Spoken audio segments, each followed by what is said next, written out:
I do hear a cat scratching at something. We're gonna triple in case I somehow really fuck it up. The chance of me fucking this up is very low, but there is a chance. I could roll a 1 and a 4. Okay, I don't like this. If I roll a 1, I'm actually gonna be legitimately very upset. You've got to be kidding me! What? What?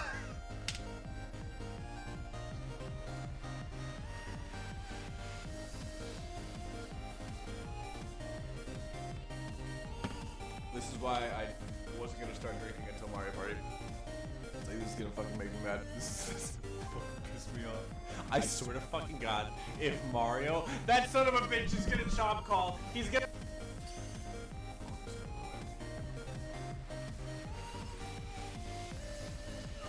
Oh fuck. Oh fuck. Oh fuck. Oh God. No, no, no, no, no, no, no, no, no, no, no. I just want the teddies. I just want the teddies. We don't have to do this, Search Ring. Oh! We're doing it! We're doing it! Oh God!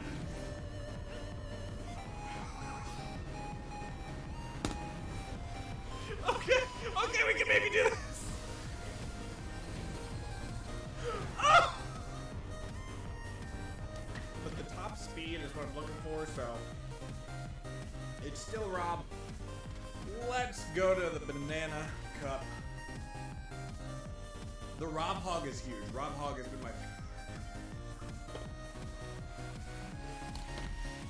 I gotta take a laugh. Wow. Wow. I'm joking. Oh my God. What is that? No, Yoshi! You're kidding. One green shell to rule them all.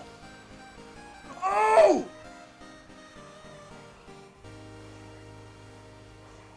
Let's go!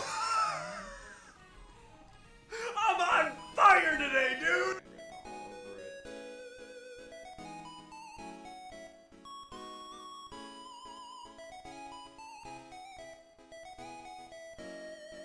Oh no, what am I gonna do?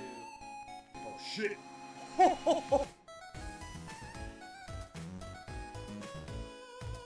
How did I hit that? What do you mean?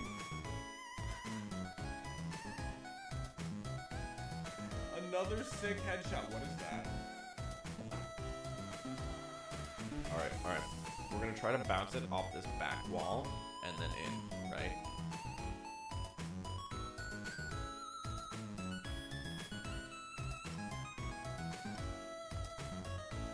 Chat, this is totally gonna work.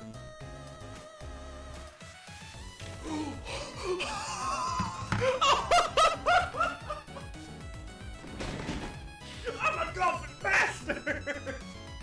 Let's go! Holy shit! Woo!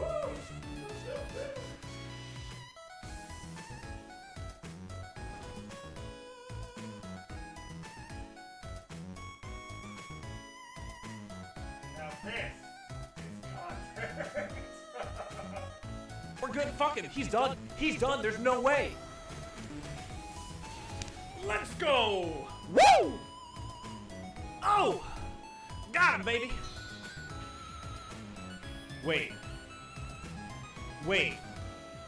what? What?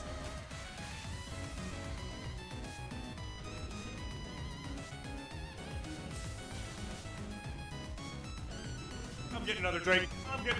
This is fucking bullshit. Bullshit. Walk from the plains of Hyrule. It's me. It's me. It's me.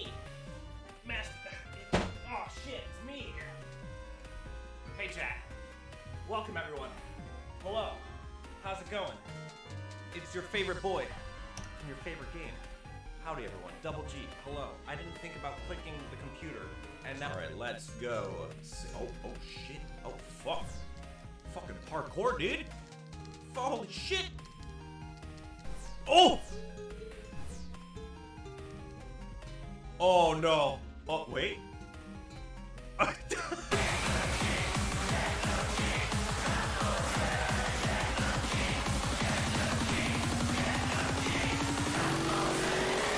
Here we go.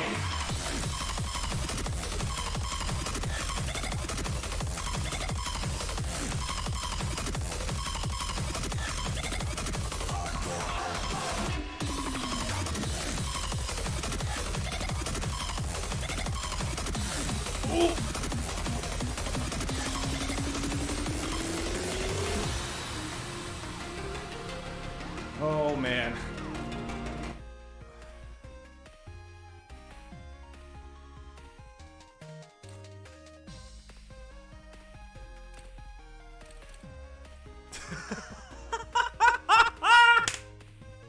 That's why you save skill points, baby.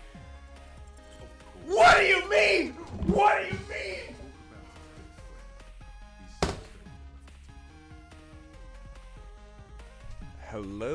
Hello, chat. Welcome back. It's good to see you guys. So much has happened. So much has fucking happened, you guys. I went to New York over the weekend and hung out with some friends. Not we totally, because I don't ski or snowboard, but everyone else went and had a good time. I hung out and was vibes back at base camp in the lodge, essentially. I went to New York. I had a good time. I got back and I was doing so well for so long, Chad. Also, Dilly, hello. Thank you for the lurk, brother. Always appreciate it. I was doing so good for so long because I thought we had a good schedule. You know, I was like, I know what we're playing. I know what's coming out. And then I saw a couple of videos and I was like, oh, fuck. There's so much coming out. There's so much coming out that I didn't know about. Goblin Queen, welcome. Hello. Welcome back. I did. I went to New York for a weekend. I went to, what was it, Holiday Valley or something? A ski resort. It was a very, last-minute invite from some friends. And I try to tell myself for this year that if I get invited out to something, just do it. Just say yes. Even if I'm uncomfortable with it, I don't know if I'm going to have a good time. Just go do it. Because I spent a lot of last year cooped up, and I didn't like that. So I went to New York for a weekend, had a great time. Definitely shook my butt a lot, played some pool, had some drinks, met some new people. It was a great time, for sure. But I got back, and a couple things happened. Number one, I got reminded of what's coming out. And there's a couple big ones for sure that are going to change our schedule for this month a little bit. One of them is Mutagenics, brought to us by the guy who... Whoa! Sashenka, my dude! Thank you for the tier 1. Long time no see, brother. How are you? Welcome on in. That's 4 years strong, goddamn! Holy shit! Thank you. Love and appreciate you, baby. Mutagenics, it's the new game brought to us by Edmund Mullen, who he made Binding of Isaac and The End is Nigh. There is Romeo is a Dead Man, brought to us by Suda51, who is the dev studio that made games like Lollipop Chainsaw, Shadows of the Damned we played on stream. Usually these games are very hyper exaggerated. It's spectacle for sure, so I do want to check this out. The one that's really, I'm stoked for this. I can't fucking wait for this. But I completely forgot about this game, chat. Reanimal. So this game is what Little Nightmares 3 should have been. Little Nightmares was made by a studio named Tarsier for 1 and 2, and then the rights to Little Nightmares got sold to a different dev company, but Tarsier, they were just done with that project, you know? They were like, we've washed our hands of it, we're good, but if you want to take that title and keep making games, cool, we're gonna make our own thing. So Reanimal is the new game by the devs that brought us Little Nightmares 1 and 2, but not 3. Because 3 came out in October of last year. I was really looking forward to it, and it didn't get good reviews at all, across the board. So Reanimal will be a departure from Little Nightmares, but the ambiance, the gameplay, it should still feel very familiar to us. Just new characters in a new setting, new story type deal. Super Battle Golf is more for me and the friends. Demon Tides we will still get to. Reigns is more for me as well. But Reanimal and Romeo is a Dead Man are probably the bigger games that we're going to see. So I still want to play the prequel to Demon Tides, which is, what is it, Demon Surf or something? I forget what this game is exactly, but I just updated it earlier. There is Demon Turf that we'll want to play, and then there's a DLC for Demon Turf as well, or a side story, I don't know. But we'll want to hit those before the brand new game drops. And there's a couple games that I've just been eyeballing that I'm very excited to play today. The first one, that I think we can maybe beat this in one sitting. I don't know how long this game is. This is a game called Run TavernQuest, which is like a text-based old like D&D adventure type game. But the twist is that there's a kind of like Stanley Parable-esque narrator that is helping take us through the story, and we're not actually the ones playing the game. It's just this dude Steve, but we act as the DM and the world and get to decide how the world reacts to Steve's gameplay. I've heard it's fun, it's lighthearted, it's comedic. Really excited to play this, and I did check back in on Escape from Ever After, which is now just overwhelmingly positive. And I said, all right, I'm just going to bite the bullet. I'm not even going to play the demo. We're just going to go in on it. It's a Paper Mario-like turn-based RPG it's ever since, God, what was the one game that we played? God damn, there was a game that was like Paper Mario that we played on stream that just didn't hit, and I've had a hole in my heart that I think this game will fill. So we'll go through Run TavernQuest, Escape from Ever After. We will play through Demon Tides, and then as these games are coming out, we will see them. Mugenics. Yeah, we'll probably play Mugenics, honestly. This shouldn't be that expensive, too. Edmund McMillan's usually pumping out games that are approachable, affordable, you know? Romeo's a Dead Man we might give a day or two, but I love Suda 51, so even if it's not going to get reviews, I'll probably still buy it. Reanimal, same thing, day of. A couple of these, we'll maybe see how the reviews are, but otherwise, Demon Tides will probably bring us towards the end of the month, which maybe we'll still do Resident Evil. It just depends on how much time we have left at the end of the month. I do still want to play 9 for sure. I just don't know if we're going to have time to get to 8. Maybe I'll just, like, I don't know, watch, like, cutscenes or something to get myself up to speed. I don't know. I know you guys want to see me play 8, though, so if I can fit it in, then I will. Ayo. But I know come March, when Slay the Spire 2 drops, I will drop whatever I'm playing. So I want to make sure I have time to play these games. But that's how February is tentatively going to look. There are still some games that could just be shadow dropped, and at this point, I really hope they're not. But there's a lot that's just to be announced, coming soon, to be announced, coming soon. And if any of these drop, like, oh, I'm going to have to bite, because a lot of these games I am already sold on for sure. So we'll have to kind of wait and see. I'm sure there will be a shadow drop at some point that will throw a wrench in our plans. But for right now, that's kind of what we're looking at. And this is a fun thing. This is a little behind the scenes thing for me. In order to keep downloading and uploading VODs and whatnot, I had to clear some space on my computer. So I was trying to get rid of a lot of old files and whatnot. And some of you may have noticed that the overlays are different now. So the starting soon screen is now this. And we have a nice little fancy end screen as well, which is now this guy. That's because I booted up OBS and it was like, bro, you don't have your starting screen anymore. And I was like, what? I was panic looking for like an hour, bro. I don't know where I got that shit. I don't know if someone sent it to me, if I bought it off a random site. I don't know. But I didn't have a starting screen overlay. It was like, I just gotta find another one, I guess. So it was a anxiety-filled hour of me just panic looking through files and fucking history on my computer. But you know what? I do like what we landed on. It's cute. It's fun. I think we could do better with the clips now. I want to try to find maybe a different one to better fixate on the clip player. I don't know, but this one's cute. It'll do for now, or for the time being. But without further ado, let's get some fucking gaming. Let's play some games, y'all. I will say I did have a really good time on this trip, but there were a couple times where I was like, man, I miss my games. I miss hanging out. I miss vibing. Just chilling with you guys. OBS detected, would you?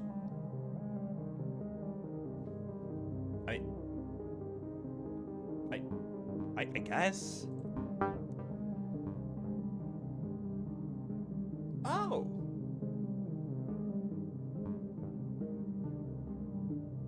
Huh. No, I don't need that. That's kind of nice, but I mean, like, I already have a decent enough layout on the side, I think, you know? This should be fine. I'm curious, though, like, if I click the... Oh. So it just takes a little side out. But nah, I think it's fine. Well, I guess it depends on the UI of the game. Maybe I should do this. Should I change some shit around real quick? Let's see. Where is my PC? Whoa! Whoa! Where are you guys at? Chat, where are you? Okay. And then if I pull this back up. Okay, I fit. Ah, damn it! I fit nicely there. Chat, I need to make you a little bit smaller. But you can go here. Chat, I'll be like right above you guys. We'll go here. Okay, yeah.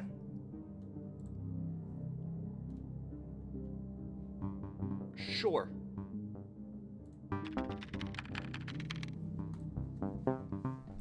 So how does this actually look? I mean, if the UI is fine.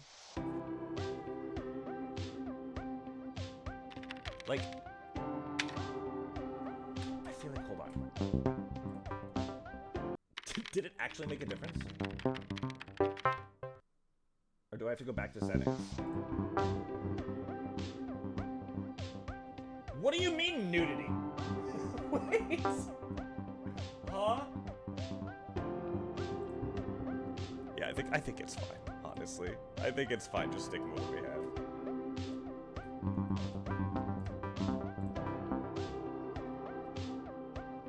Oh, it shifts it. Okay, no. That is preferable then.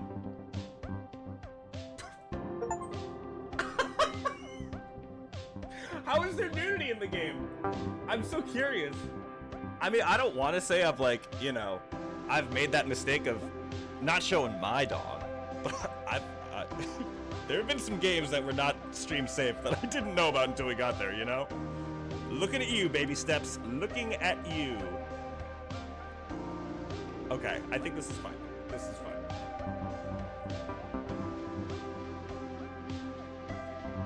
Enable, yeah. Fancy. No, we can do fancy.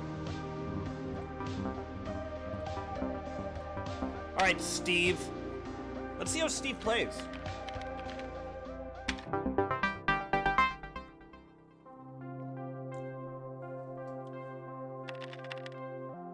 Run TavernQuest. Hi, CPU.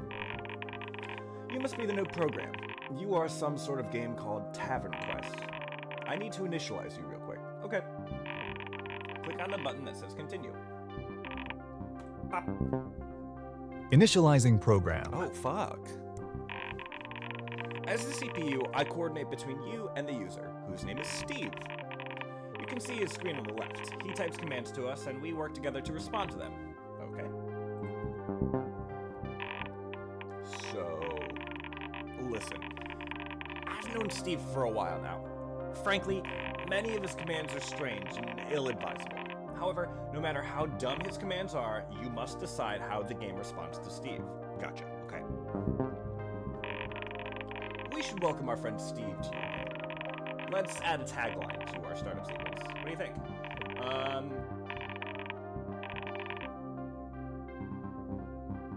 I mean, I usually, as a gamer, I like to play like good guy, you know, be kind of nice. But I'm not the one playing the game. The world's a cruel place. So I think, especially if Steve's gonna fuck around, we have to punish him to kind of rein him in. So I think we should do something foreboding to let him know we're not gonna be fucking around, you know? Running TavernQuest. You can't run from destiny. You can hide though. Get comfortable and sit tight. I estimate that Loading. loading should take 10 Please to 30 wait. minutes. Damn! So, how were you guys this weekend? Anything I can do to help? If you hold that left mouse button down as hard as you can, I actually process things faster. Oh, okay. Good to know. Good to know. Loading complete. There it is.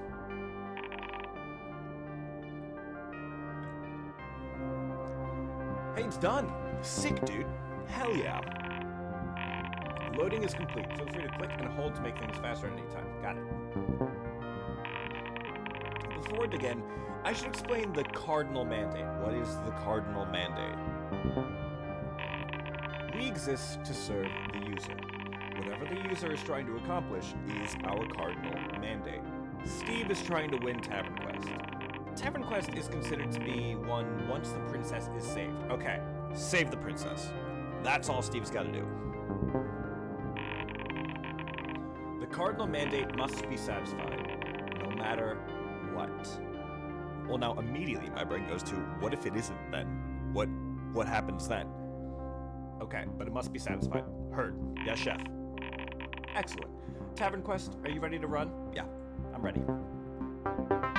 TavernQuest, version 1.1. Type New Game to begin. Here's a fun fact. Did you know I was originally designed for sophisticated government research? Artificial intelligence, quantum physics, cutting-edge stuff. Steve pretty much just uses me to play games, though. Why does Steve even have access to a computer? To be fair, he does sometimes use me for his schoolwork. He's definitely failing algebra again. I honestly don't see how we'll graduate at this rate. So Steve, if he's algebra, he's like a freshman in high school or some shit? So, tell me, do we start off with a tutorial, or just kind of throw Steve in the middle of things and let him tough it out? No, Steve's gonna want a tutorial. We should give Steve a tutorial. Intro, the tutorial. This interactive lesson will teach you the basics of playing TavernQuest. Okay, time to teach Steve how to play the game. Let's hope he pays attention for once. The tutorial starts in a classroom. Time to exercise our You are in a skills. classroom. Okay. Isn't it amazing how evocative the written word can be? I mean, yeah, we should describe it a little bit more. Really? I suppose you're right. I don't think Steve has a very active imagination. We'll hold his hand a bit more. You take a seat at a desk at the very, very back of the absurdly elongated lecture hall. You find yourself alone, as the other desks are all empty. Bookshelves line the wall. Candlelit chandeliers illuminate a high wooden ceiling. It's like a Harry Potter classroom or some shit. Hey, is this font okay? Is the text too slow? If you want to change things like the font or text speed, feel free to open up the menu and look at the settings. Yeah, it's fine. Yeah, we're chilling. Next up is teaching Steve his first command. There is something written on the blackboard at the front of the classroom. Examine it. Type Read Blackboard Yeah. to see what it says. You can do it, Steve. Damn it, Steve. I should tell you that Steve has an aversion to reading anything or following any directions. However, this command he entered somehow manages to be completely valid. Unfortunately, yeah, I mean, that's a fair command, so I guess he's just leaving. But where does he go then? Whatever reason you had for being in the classroom is seemingly irrelevant. Immediately after taking your seat at your desk, something causes you to abruptly reverse course, stand up, and head straight for the exit. You decide not to read the blackboard. The information written there holds no significance to you, apparently. Yeah, Steve don't need that shit. That said, while we should react to the commands he sends us, that doesn't mean he necessarily has to succeed. We should keep Steve in the classroom. How do you want to rein him in? He exits into an identical classroom. I think he instantly dies. Too much of a punish. Too much of a punish. You have to work with the chaos of the player a little bit, you know? I would say, I think the teacher stops him is an easy out, but I do like the notion of you leave and then just walk right back into the same room. Like, it's a quantum classroom, you know? You leave the classroom, closing the door behind you. On the other side of the door, you find another classroom that is completely identical in every way to the one you just left. He's gonna leave again. You happily take a seat at your desk in this new doppelganger classroom. Let's just send in the teacher before Steve can sow any more chaos. So, our player Steve will interact with many NPCs or non-playable characters throughout the game. This teacher is one of the NPCs. What kind of character should we make him? A paleo? Oh, bearded old man. Bearded old man. At this point, the teacher walks into the classroom and sets his things on his desk. He is as old as his beard is long and gray, though he maintains remarkable posture, and his purple scholarly robes are neat and well-pressed. It's Dumbledore. "Hello, dear player," he says. "I am Tutorial Terry, the teacher of all things TavernQuest." You say we increase Tutorial Terry's sarcasm level all the way up to 100%. Run it. Yes, please. I didn't know that was a thing.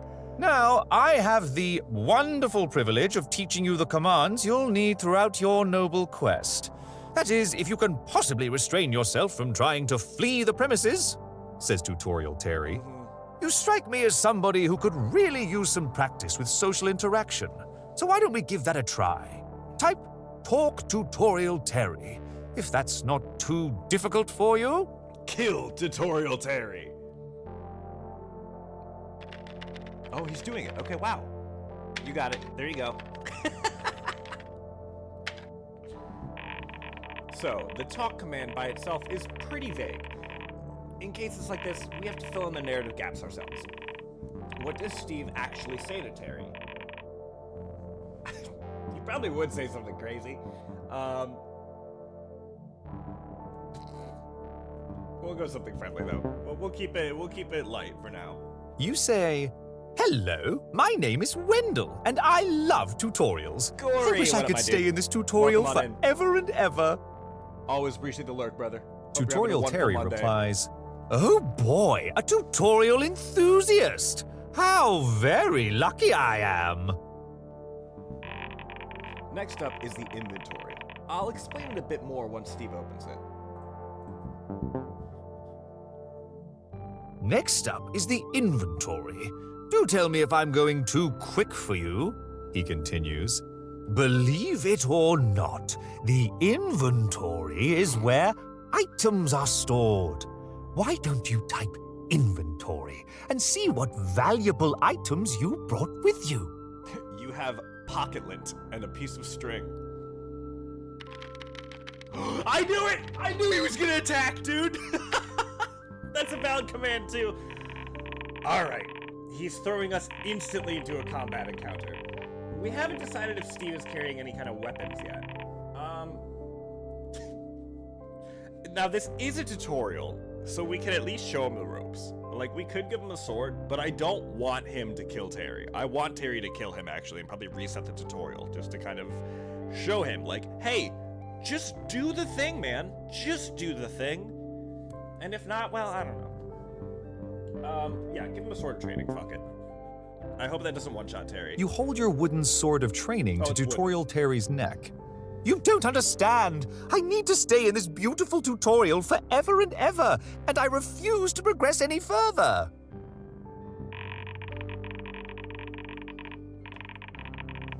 Remember that for any combat encounter, you aren't in control of Steve. You control the enemy he's fighting. Your goal is for Steve to win and for you to lose. Try to avoid moves that cause Steve to take a lot of damage, or we'll be here all day. But, like, you have to check the player, though, too. We can bring him to 1. Show him what a death roll is. Type Help Combat for list of battle commands. Okay.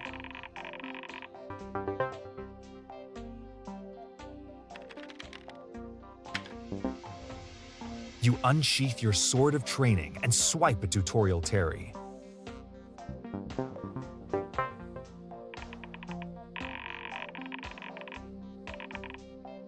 Zeta Flare. Go for the leg. Sweep the leg. Tutorial Terry pulls out his own sword of training and whacks you on the leg. What a great way to start your adventure! Antagonizing the tutorial guide, he says.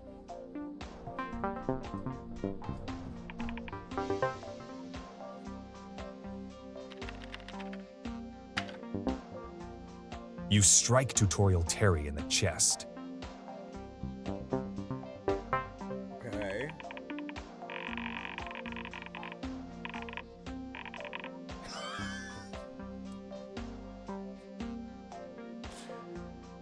I gotta know. I gotta know what happens if we kill him, dude. You know, I just love how many of my students tried to murder me, says Tutorial Terry. You should have surrendered when you had the chance. He winds up and delivers a super death punch to your face. 20 damage. Oh, there it is. Okay, yeah, bring him to 1. Bring him to 1. That's perfect. Show him we're not fucking around, then he's gonna kill on this. You bash Tutorial Terry in the head with the hilt of your sword of training.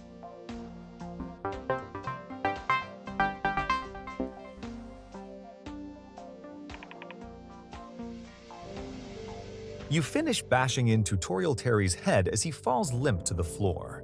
I have bested the tutorial boss, you say. Clearly, I should win some sort of award for being so gallant. Steve won this easy encounter, but expect him to keep retrying ad nauseum if he ever loses a fight.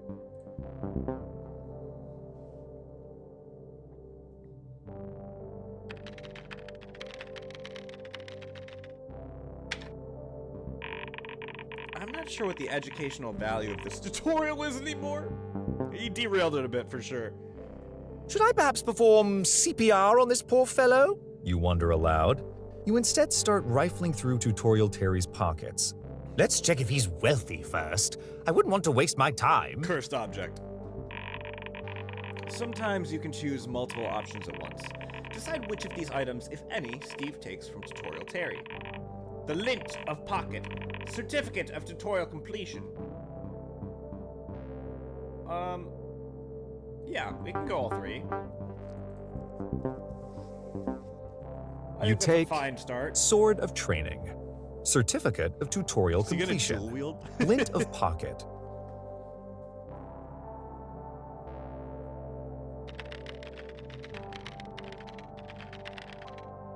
Dual wield sticks, dude.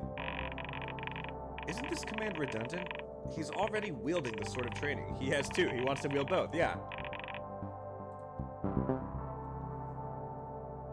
I'll be twice as heroic now that I have 2 of these wooden swords, you say. Unfortunately, you are incapable of wielding both swords at the same time. However, just having another Sword of Training to admire will surely make you more courageous. Can't dual wield. Whack. So, Tutorial Terry is super dead, but we could bring him back to finish off the tutorial.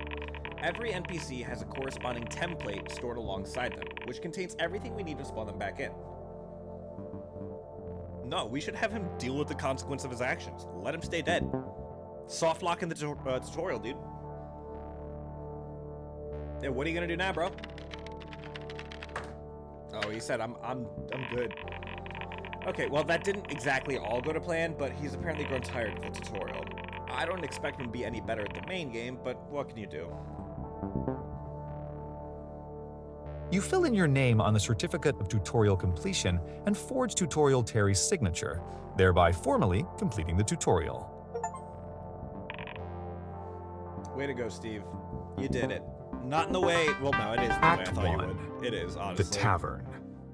You have just entered a small, rowdy tavern on the outskirts of the village. A grumpy barkeep polishes a mug behind the counter. Most of the noise in the tavern emanates from a table of boisterous dwarves. As I said, Steve needs to save the princess. Steve plays as noble adventurer Wendell, whose father sends him on this quest, okay? You recall that you've been meaning to read an important note from your father in your inventory. He's not gonna do that.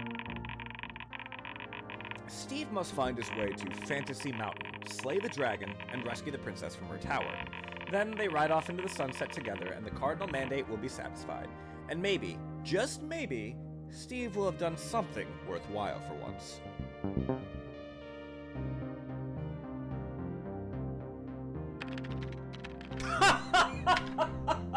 Steve, it's not that easy, bro. Really, Steve? Win game? Come on, man, you're embarrassing me. Steve spends many hours playing games. He always tries to take shortcuts. Don't tell me this is somehow valid.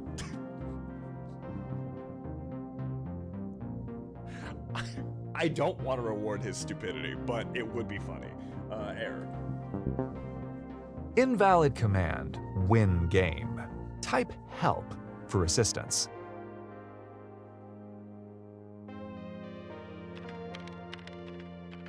Burn the note? Burn tavern? That barkeep's gonna throw hands. You're fighting the barkeep now, bro.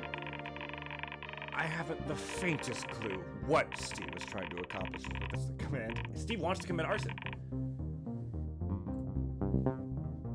Disgusted with Roll the for tavern's initiative. uncultivated milieu, you contemplate setting all this filth ablaze. Unfortunately, you seem to have left your matchbook and gasoline at home. Oh, okay, we're just not even gonna let him try. Fight barkeep. Okay. Bartender? What on earth is a bartender? It's another word for a barkeep. Yeah, I got you. Well, syntax is important. True. It should be an error, but we'll let it ride. You look around for a bartender, but all you can find is a barkeep. Is the barkeep good enough instead of whatever a bartender is? Yes or no? Yes. Thank you. The barkeep hollers at you. Hey, you gonna order a drink or just keep gaping about the room? You could ask him about the dragon or the princess. Yeah, get a drink. What kind of drink do you want, bro? How's the drink menu at this tavern? I mean, it seems like a dive bar, you know? I'm gonna say this is limited. We're not slinging cocktails at this fucking starter bar. All right, old top. What's your poison? Says the barkeep. Steve, do you have a drink We of got choice? ale and slightly different ale.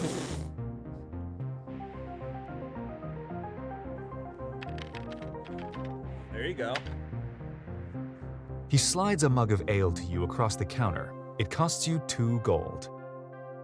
Do you have that? Does Steve even have 2 gold? I don't think he bothered to check his inventory yet. Well, we already said he spent 2 gold. How much gold should Steve have remaining? Not 1,000. No, we'll have him at 998 gold. Like, you could just presumably walk outside, be like, "Where's the merchant?" and then buy extremely good gear. So we're just gonna give him 1. Make him do like a fucking side quest or something since he skipped the tutorial. Okay, now we at least have that settled, if he ever manages to open his inventory. You throw the contents of the mug of ale down your throat and wipe the foam off your mouth. The barkeep immediately snatches your empty mug and compulsively begins polishing it. Looks like the barkeep has a quest to offer. Yes. Say, you look like the adventuring type, says the barkeep. How about you clear out those dratted rats in my basement? I'll Classic. reward your efforts, of course. Very Accept Baldur's- quest from or not barkeep? Baldur's Gate. Clear basement Jesus of rats? Christ. Yes or no? Dark Alliance coded. That's what I'm thinking. He's gonna say no, though.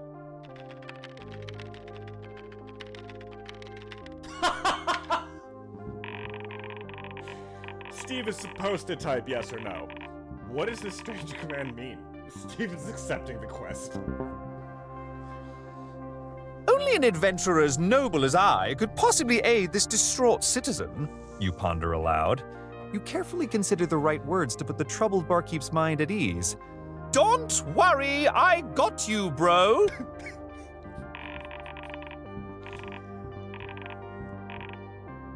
Good luck. Good luck, fair adventurer, says the barkeep. May the gods ever be with you. Was he being sarcastic?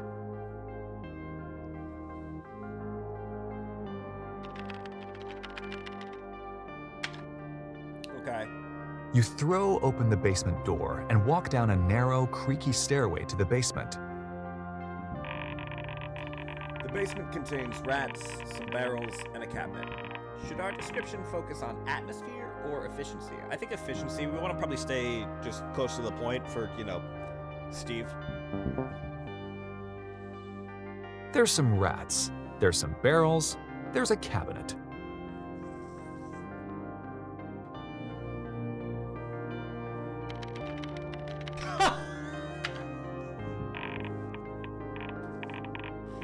Talk? Rats? Is that even a thing? Do rats even talk? The game has talking rats. I want to see where this goes. You clear your throat and try to recollect some of the phrases you learned back in middle school rat squeaking class. Eek, eek, eek, eek. I command you to get hence. You attempt to squeak to the rats. If these rats are going to live in my country, they ought to learn English anyway. Is there a translator amongst you? You ask the rats.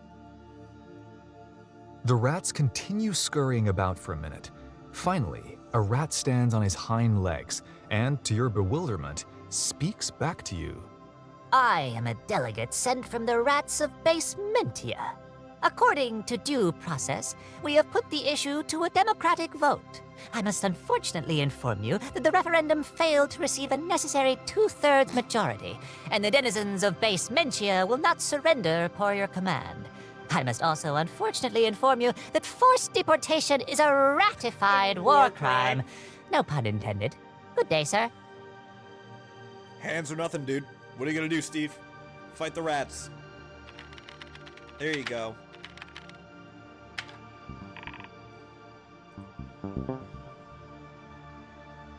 Perceiving your intention to attack, the rats begin the process of formally declaring war against you. The motion passes swiftly through all 38 chambers of Basementia Parliament. God. The rats organize into orderly troops according to previously sanctioned contingency plans and squeak loudly. Does Steve have a weapon of some sort? We haven't decided that yet because somehow he still hasn't managed to check his inventory. Not that it's important to this super easy rap battle, but which weapon does he start with? Just fucking have him fight the rats with his hands, dude. Combat. Type Help Combat for list of battle commands. Steve's got like 30, or he got 25 health. He's gonna be fine. You kneel down and start pounding on the floor with your fists, but cannot manage to smash any rats. You switch to stomping with better success.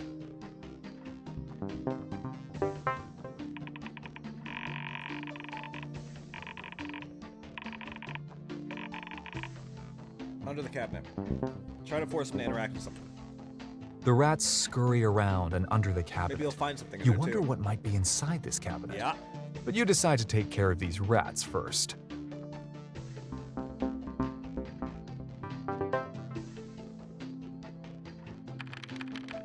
Attack cabinet.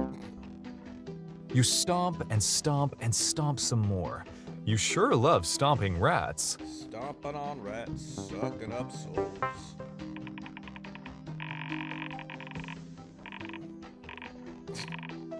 Ratapult? The rats congregate and work together, using their tails to fling one of the rats at your face. It crawls down to your neck and gnaws at your jugular. 24 damage. Oh, okay.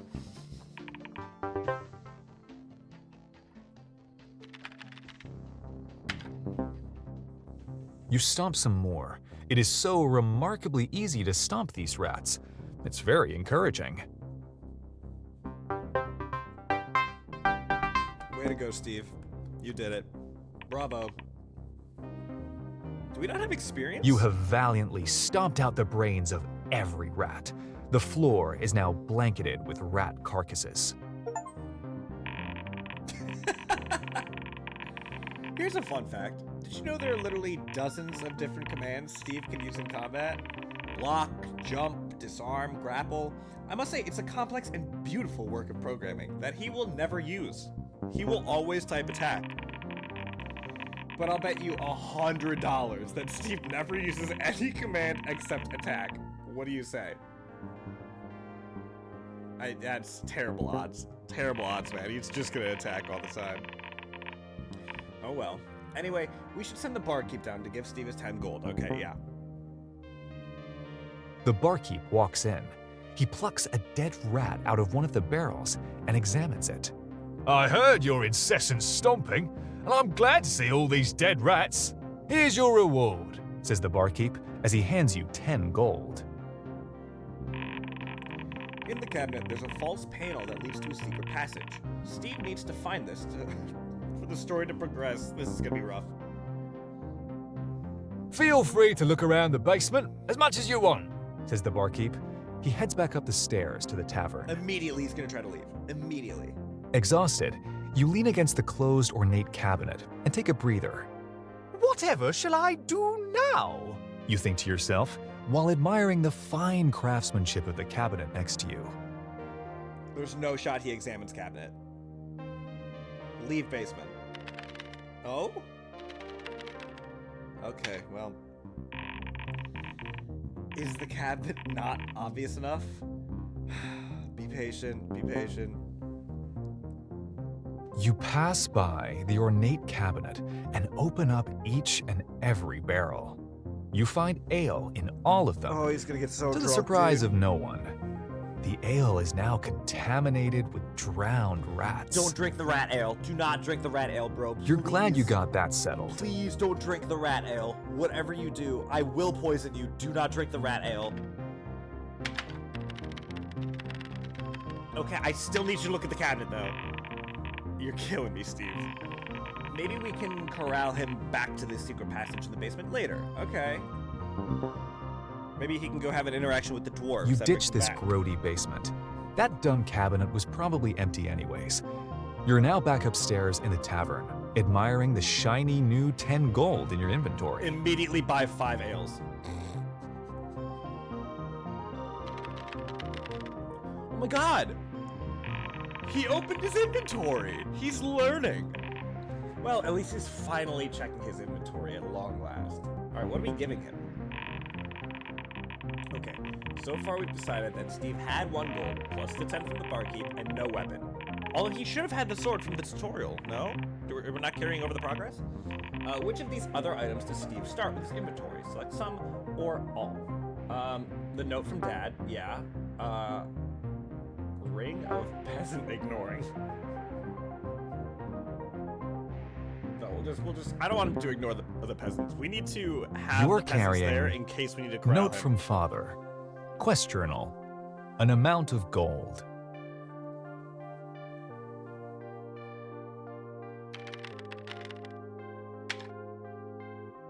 Invalid command. Red note. Type help for assistance. You gotta put the A in. What could he mean by reading the note? It's certainly not a word I'm familiar with. I think he means read notes. A strong possibility, but I'm more inclined to say no. If he wanted to read the note, why is he talking about colors? Hopefully we've conveyed just how completely unintelligible he is with that error message. He's just gonna type red note again. Oh! Invalid command. Read not. Type help for assistance. Steve! Dilly, what's up? Welcome on in, brother. How are you? Okay, he's reading? Or is he not reading? Do you see how horrible he is at this? Patience, patience. He'll get it right. 3rd time's the charm, right? Okay, we'll see. Steve, don't fuck this up, bro. Steve, please, do not fuck this up. You've got this. You have both components. Come on, Steve! Come on! Yeah! There he is! That's my boy. Invalid command. Read note. Bro! Type help Alright, for that's on assistance. us. That's on us. What do you mean? I cannot believe it. He messed it up again. Does he not know how many different note objects there are? Note from father, note from Hagen, note from Hubert. There's not that many notes! What do you mean?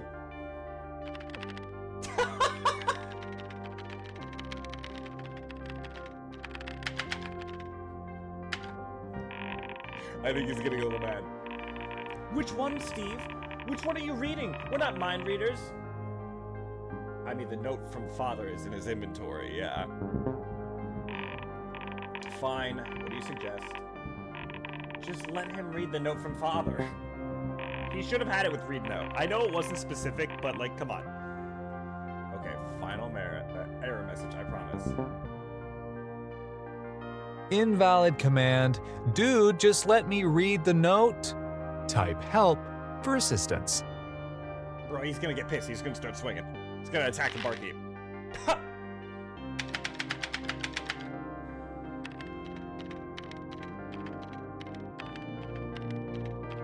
Oh shit! Look at him go.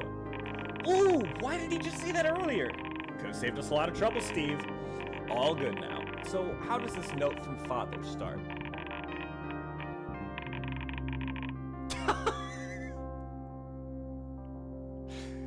Steve can read, he just can't type well, you know? To my dearest son. The note reads, "To my dearest son. Normally, I would hesitate to ask a task this daunting of you, but it is not I, but the king himself that requires it. There lies a princess high atop Fantasy Mountain in the Tower of Thraldom. She is imprisoned by a mysterious and powerful captor. As heiress to the throne, the very fate of this kingdom relies solely on her return to the Eternal Palace. I bid thee travel to this unassuming tavern, her last known location, and, might I add, a fitting location to begin such an adventure. Sincerely, Father."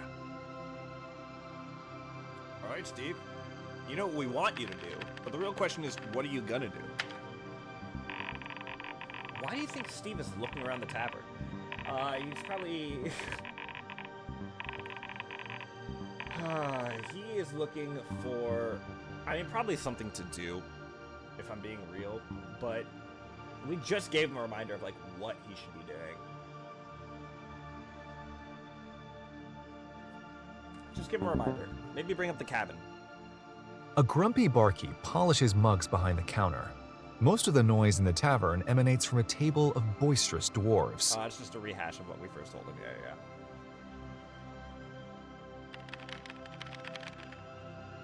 All right, interact with the dwarves.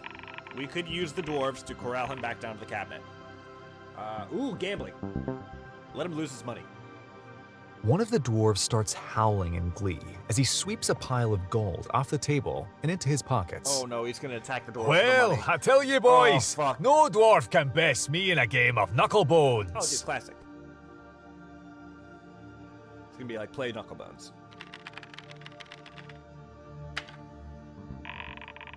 What does Steve say to the dwarves? Salutations and denigrations. You approach the table of the foreign, rowdy dwarves.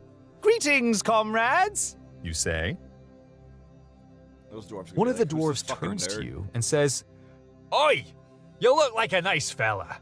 Care for a round of knucklebones?" Play knucklebones with dwarves costs 15 gold.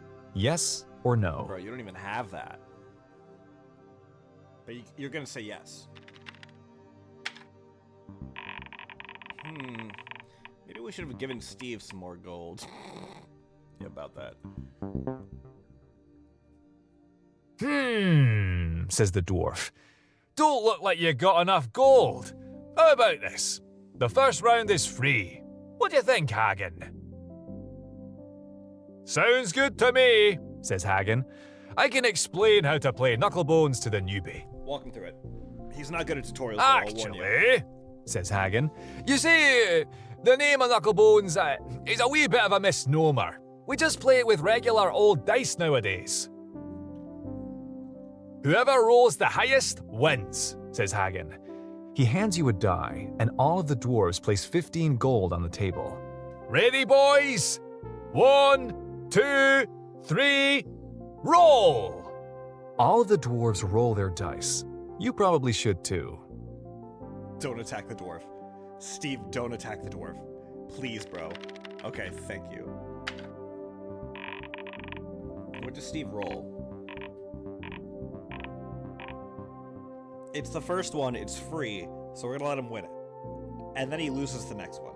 We'll have him hit a 5. There's no way one of the dwarves roll a 6. The clatter of heavy dwarven dice fills the tavern as all of the dwarves roll them. "I got a 4, one says. "But look at my 5, says another. "Boys, I rolled a 6, yells Hagen. You roll a 5. "A 5? Maybe we've underestimated you. It was close, lad, but not quite enough, says Hagen. Hagen happily snatches up the gold he won. Aye, that's what I'm talking about, he exclaims.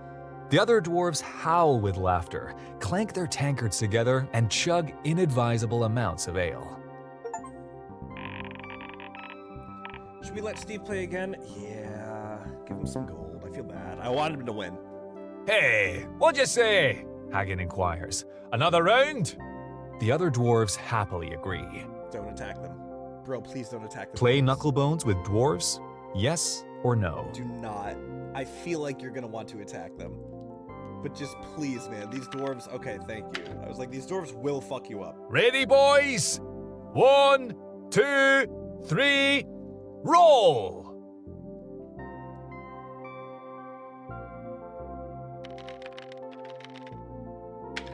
We'll give him a 6.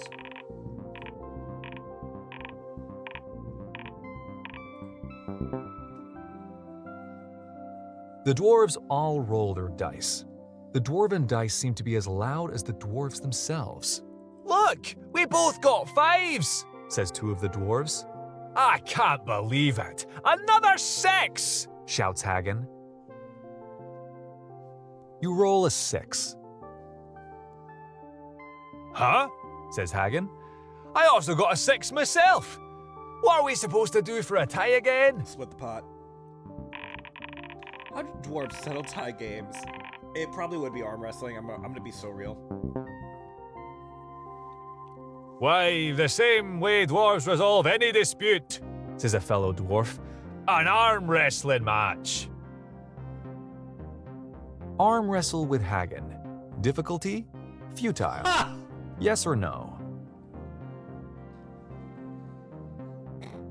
I mean, he has to, right? Oh, no? You soberly explain to Hagen that such physical contests are against your moral code. Oh. Hagen rolls his eyes. Ah, you big baby. I bet you like us to have a nappy wetting contest instead. Come on, I'll even go easy on you. Why'd you goat him, dude? Why did you goat him? Arm wrestle with Hagen. Difficulty? Futile. Don't attack Hagen. Yes or no? Don't attack Hagen. Dude, if he can beat you in an arm wrestling contest, he can beat your ass. Okay. Where do we go from here? You again attempt to persuade Hagen that your refusal is one of asceticism and not one of cowardice. Look, pal, Just let him go I for don't know what persuasion. you're on about, but I'm telling you that if you refuse one more darn time, I'm keeping this gold for myself. Arm wrestle with Hagen? Do it, you weenie. Yes or no? He did say he'd take it easy on him, so I don't know. Come on, Steve. Come on, Steve. Okay, there you go. You take a big gulp and lock hands with the meaty grip of terrifying Hagen. Is Steve any good at arm wrestling? I mean, against a dwarf, he really shouldn't be. But I do want him to win. So sure. Fine. To the surprise of every dwarf at the table, you readily meet the terrifying force of Hagen's arm. Hagen's arm begins to waver as his beard starts filling with perspiration. A concerned dwarf pounds the table. Hagen? What are you doing? Are you really losing to this wee one? Ha ha! Hagen laughs comfortably. Of course not! What do you take me for? The battle you have been fiercely fighting has been but mere child's play. With a slight flex of his bicep, Hagen pins your arm and also somehow your leg to the table. He giggles at his own connivery. Steve's not Amid gonna the like ensuing round of chest bumps between the dwarves, you sulk away from the table with the shambles of what remains of your masculinity in tow. Why, you think to yourself, why did I arm wrestle a dwarf?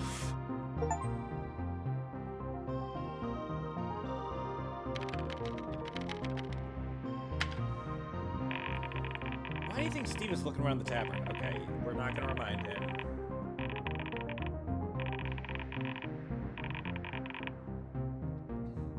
Try to give him something to do. You wander aimlessly about the tavern, looking for intriguing plot hooks. You pass by those dwarves sitting at their table. They might be fun. You also pass by the barkeep, who looks like he wishes you would just sit down and enjoy an ale like the rest of his patrons.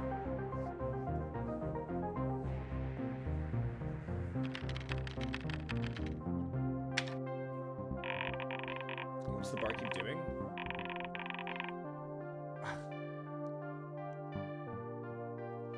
Let's see if Steve can spit game. The barkeep calls out for the barmaid. She emerges from a back room. He makes idle chat with her while she sweeps.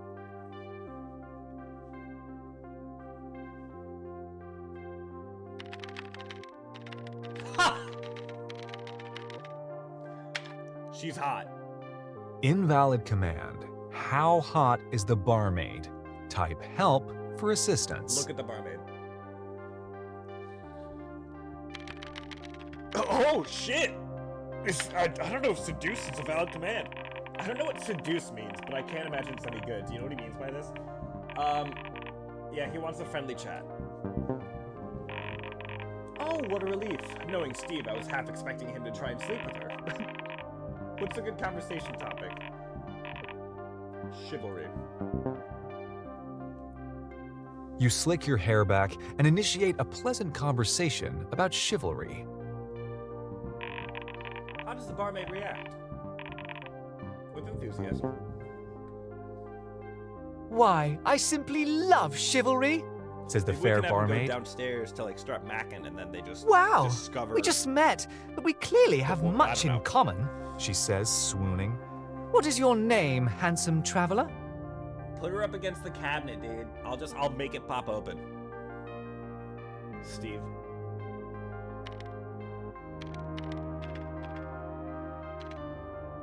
Put the question mark. Did he really just write his own name? Really? As if this noble protagonist from Fantasy World was named Steve with a question mark. The main character's supposed to be named Wendell. I guess Steve thinks the character he's playing is also named Steve? What was your name again? You can't remember. You quickly invent a new one for yourself. You can call me Steve, you say. Really got the question mark in there. Well, Steve, pleasure to meet you, says the barmaid. What should Steve, say next?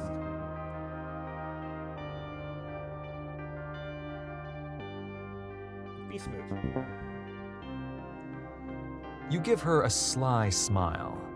No, cutesy buttons. The pleasure is all mine. I'm starting to have a bad feeling about this conversation. Are you sure it's just a friendly chat? It ain't. So, Steve? Not a whole lot of men my age pass through this town, she says, implication in her eyes. Wait. I knew it! This was all just a ploy by Steve to sleep with the poor barmaid. Disgusting. Why didn't you tell me? Well, I guess we're stuck with it now. This is happening, but at what cost? My own sanity. Sleep with barmaid? Please do the quest instead. No, he's gonna sleep with the Yes barmaid. or no? He's absolutely gonna sleep with the barmaid.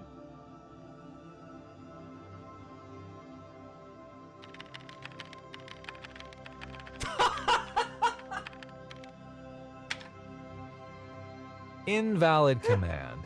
Steve bout to get laid. Type help for assistance. I kind of love Steve. He's a lovable dumbass, honestly. God damn it. Ugh. Sickening.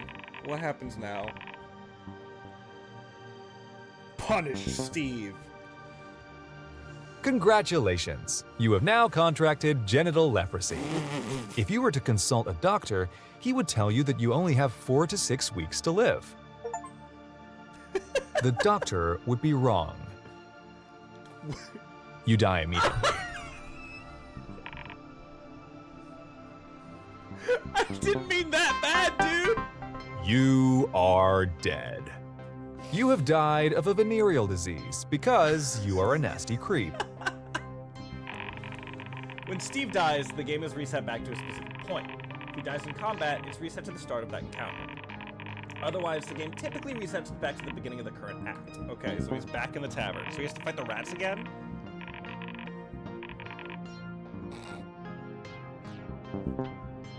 Way to Better go, luck Olivia. next time. Restart Act 1? Yes or no? Watch him say no. It's just close this program. Act 1. Steve clearly isn't making any progress. It's time to move on. We'll get Steve back in that basement, whether he likes it or not.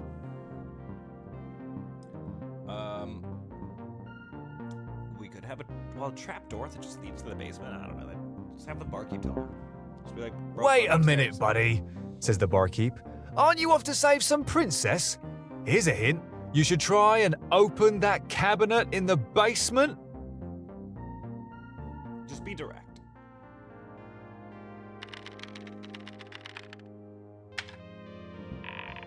Steve isn't in the basement yet, which is where the cabinet is. Just don't worry about it. That's You're fine. We know so what he very needs. eager that you don't have time to process the mental commands to return to the basement. You're already there. He finally opened the cabinet. What an accomplishment. Wow. You open up the ornate cabinet. What's inside the cabinet?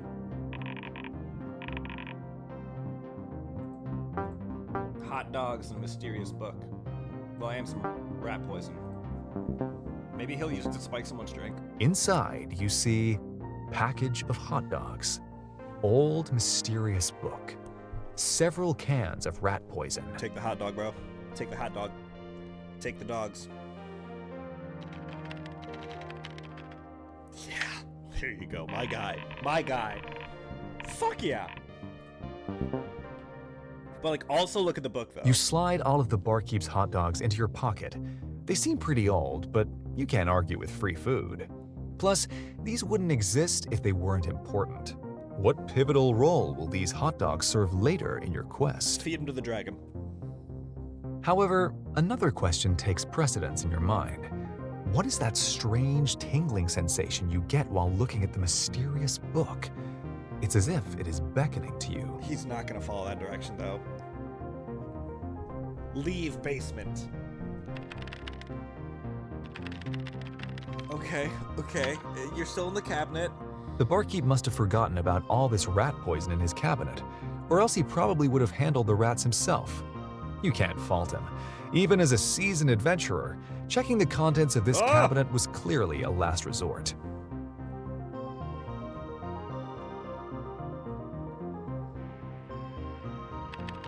No. I knew it. Steve, you idiot! Just go in the secret passage. We can do this. Okay. As you start to shut the cabinet door, you notice that the mysterious book has a lurid depiction of a naked elvish woman on its spine. That'll get him for sure, dude. It's a magic Playboy. Your interest in this mysterious book suddenly skyrockets. As a true scholar of literature, I simply must add this book to my collection. You decide. No time to delay. But, to your disappointment, the book is glued shut and cannot be taken from the shelf. Instead, as you slide the book outward, you hear the creaks and pops of pulleys and winches moving into action. A false panel slides upward in the back of the cabinet, revealing a darkened secret passage. Take the passage. Come on, bro. Don't go back up to the dwarves. Yeah, there you go. Finally! This marks the end of Act 1. Now we have an important decision. Where does Act 2 take place? I like a tomb. Sure. Act 2. Maybe have him fight like The a skeleton? Tomb. You walk down a set of musty stone steps, bringing you even further underground. You find yourself in a dusty tomb. The walls are built of roughly chiseled blocks of tan stone, adorned with glowing torches. The room is cluttered with a lot of clay pots, linens, and other miscellaneous junk. Footsteps in the earthen floor end abruptly at a podium in the center of the room. This room contains a puzzle for Steve to solve. We're so fucking shit out of luck. Which elements should the puzzle be based on? Colors is probably the easiest, I would think. Interesting. Does the puzzle involve combining stuff or matching stuff? Matching. Please, make it as easy as possible. We don't know how Steve's color theory is.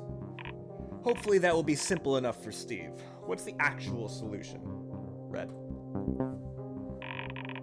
The puzzle is almost finished. We just need a way to present the clue to Steve. With a mural. Let's see how Steve fares with his first puzzle. On the podium, you see 3 levers with the following colors: red, yellow, blue. A peculiar mural is painted on the far wall. He's gonna pull them all.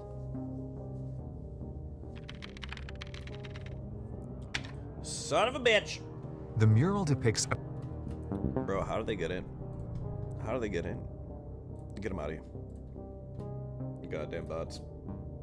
pretty field, focusing on a delicate red rose sprouting from the ground.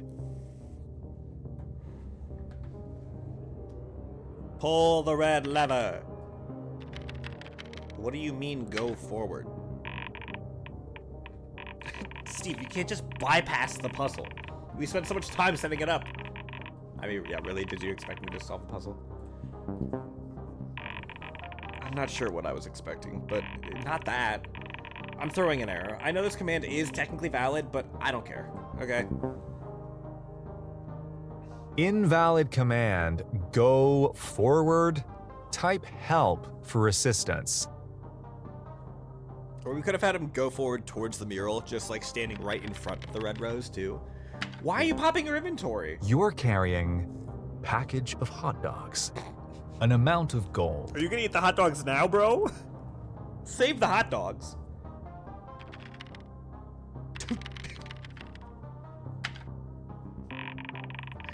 I can't even begin to imagine how Steve aims to use hot dogs in this context. Yeah, me neither. I've finally discovered the use of these hot dogs I've been carrying around. You exclaim. You take out the hot dogs and jam one into the podium. Why isn't this working? This is clearly the solution. You spend an unreasonable amount of time doing this before acknowledging that this activity may not actually be that helpful.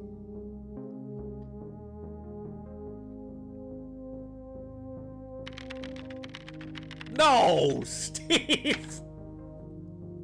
You pull the yellow-colored lever. Are we gonna kill him? Of course, Steve just chose a random lever. What happens now that he chose incorrectly?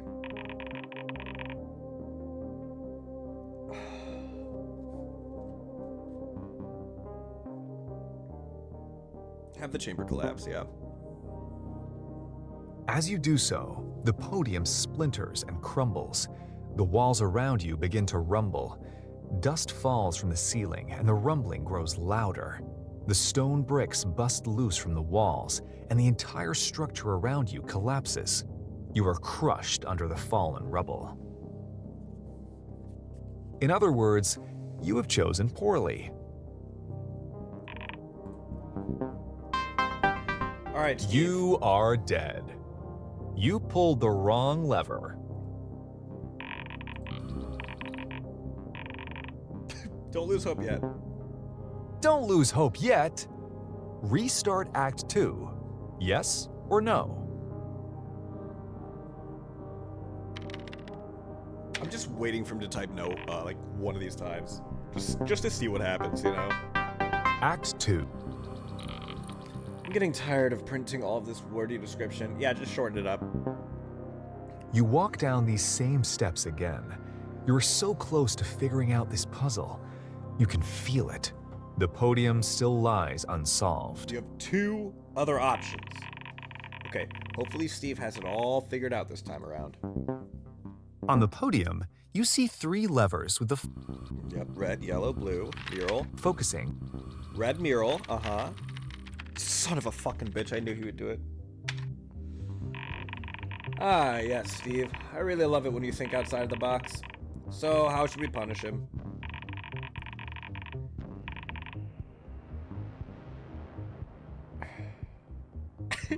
What's the curse? He did technically pull the correct lever. I mean, just give it to him. Just fucking give it to him. You decide to activate all 3 levers at the same time. You hear the sound of gears grinding and slipping as the podium shatters apart. The racket of mechanical breakdown rumbles throughout the room until the stone bricks on the far wall slide upwards. You hear something break above you, but the hidden entrance is stuck open with a new chamber forward revealed. Boy, what a poorly designed puzzle. I solved that so easily. Okay. You say. Should have cursed. However, you realize the universe may just be being kind to you, and that on the next lever puzzle, you probably shouldn't push your luck. I don't think Steve's one for learning lessons. Go forward. Yeah, there you go. After that puzzle, let's try a combat section. Where should this combat take place? In the catacombs. You find yourself deeper inside the underground tomb. This chamber gives you an eerie chill as you realize that the walls are not constructed of round bricks, but human skulls.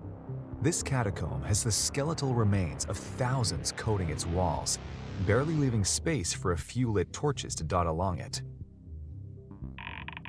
I think an undead enemy would be thematically appropriate. What do you think? Yeah.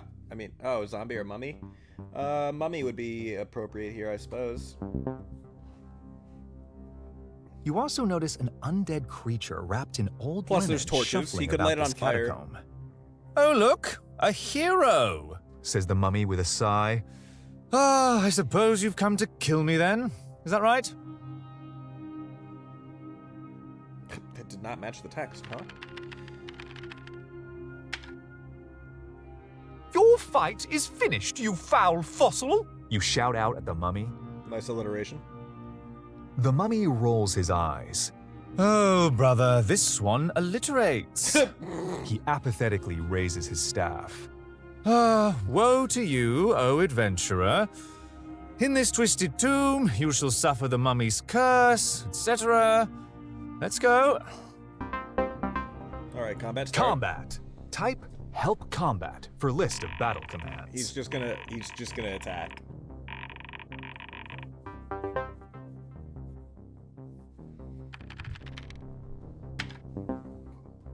You run up and punch the mummy in the face. That'll get him.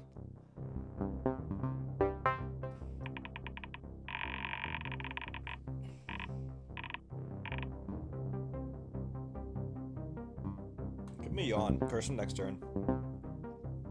The mummy yawns and stretches out his limbs. Yes, go ahead and start without me. Just need to, limber up. I'll catch up in a minute, He says. You shall suffer my wrath. No, that's not quite it. You shall suffer my wrath. Better, yeah. Second delivery, got it.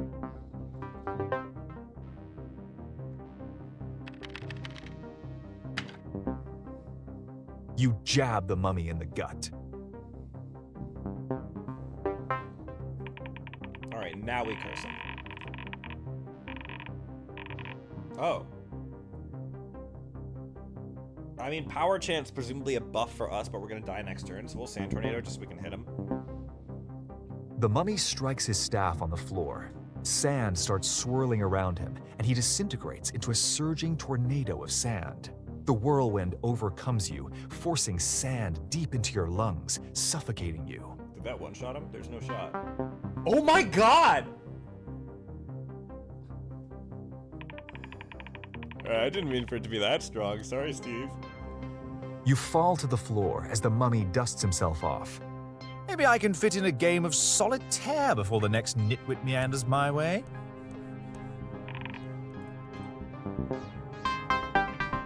You are dead. Why is there a text An change? apathetic mummy Is killed it you. because of the CPU getting annoyed with Steve?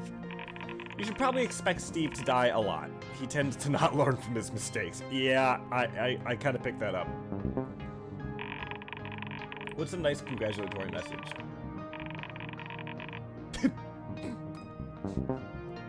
Don't worry, you'll get it next time. I wonder if we start Restart being encounter? abrasive, Yes or no? if he'll say no.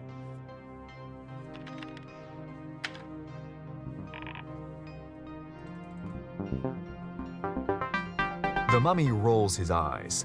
I guess I'm not the only one here that has come back to life, he says. All right, let's do this again. Combat. Type help combat for list of battle commands. Oh my god, is he gonna use help combat? There's no way. Yeah. You run up and punch the mummy in the face.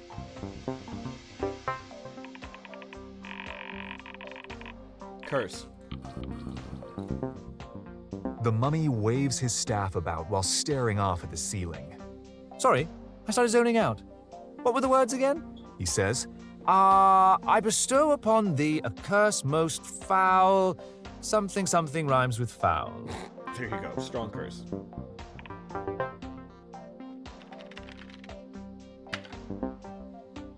You jab the mummy in the gut. Alright, so we know Sand Tornado is going to kill him. So power champ. The mummy opens his arms and wearily begins an incantation. Sand and serpents, fear my reign. Dire detergents? That rhymes. Hold on a minute, just need to remember this third part, He says. Oh, I really should keep all these chants written down somewhere. He'll kill before we finish it. You deliver one final punch to the mummy, knocking him limp to the floor. Way to go, Steve. You did it. You've been bested, you belligerent bag of bones? More You alliteration. say, alliterating one final time over the markedly motionless mummy. Ouch, did you just poke something? Yeah, what's up with the red letter? Weird. Some kind of memory glitch, I guess? I need better RF shielding. Huh. Weird. In the middle of the chamber, the floor recedes downward into a circular set of stairs. I mean, it's gotta bottom out at some point, right? The tomb has one more puzzle and one more combat encounter before Steve can clear it, okay? What type of challenge happens next in this tomb? We'll go puzzle again. Sounds good. What's the next location? We can do... We'll do a statue room and then probably combat in the armory. You walk into Use some another gear. large chamber. You are greeted with the unnerving sight of hundreds of stone statues of ancient warriors, arranged into neat rows. You wander amongst the stone figures and ponder their purpose. Maybe we can make this next puzzle a little harder by combining, or by switching to combining elements instead of matching them. I mean, I think it's a good idea for most players, not for Steve, but I want to see, let's challenge him, you know?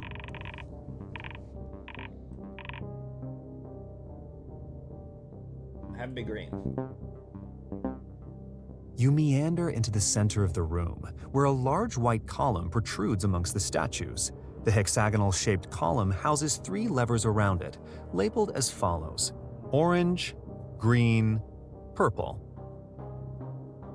Looking upwards, you notice that a huge mural is painted across the ceiling.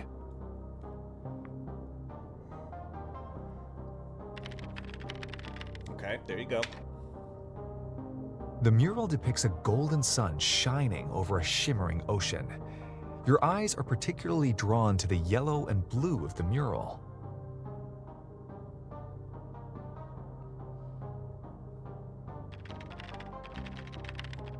God damn it, Steve. You pull the orange-colored lever. Okay. Yep, okay. Steve's over there just picking things at random. It's like he wants this game to be unbearably repetitive. The column cracks and topples over as the ground shakes. Loose debris rains down from the ceiling, crushing statues beneath it. You run between the statues, dodging them as they crumble down behind you. Finally, the ceiling caves in entirely with a thunderous shock. You are crushed under rubble.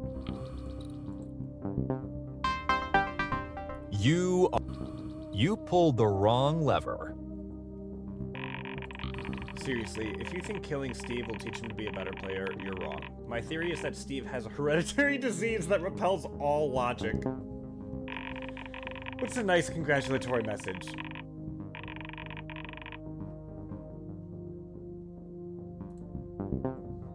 What if he There's says no excuse good enough for that. Restart from last checkpoint? Yes or no? Okay. You're back in the room with all the statues. Go, Steve, go! You can do it! You meander into the center of the room, where a large white column protrudes amongst the statues. He's gonna pull them all The again. hexagonal-shaped column houses 3 levers around it. Same setup. Yep, mural. Oh, hey, You shit! pull the green-colored lever. Okay. There was no logic going into that decision, but it was the right decision. Worst case, I mean, I've done it before. If I can't solve it, I'll just force it. I'll save scum it, you know? There you go, Steve. I suppose that could have gone worse. With a satisfying clunk, the lever locks into place. The column slowly rises upwards, revealing a set of spiral stairs underneath it.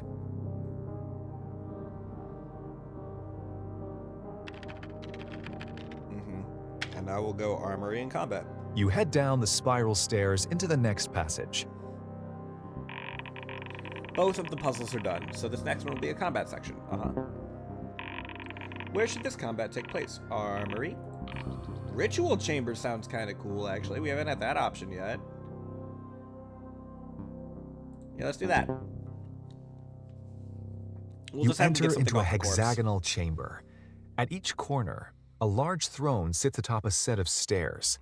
In the center, lines of magical fire forming a triangle surrounds a bloodied altar. You wonder what kind of ritualistic tomfoolery occurred in this eerie chamber. Our second combat. What's the enemy's deal this time? Puns. Beside the altar stands a little, wiry man in a top hat. He grins from ear to ear. "What has 2 butts and kills people?" he poses, holding back his laugh. "An assassin! They call me the punster, and I'm rear to end you!" He cackles maniacally. Attack. Yeah. You initiate combat with the punster. "What did the amputee soldier cry out in battle?" says the punster. "You'll never defeat me!" Combat. Type Help Combat for list of battle commands. Difficulty. Yes.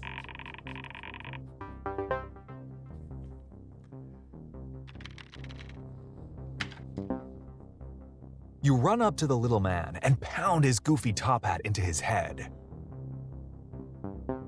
Okay.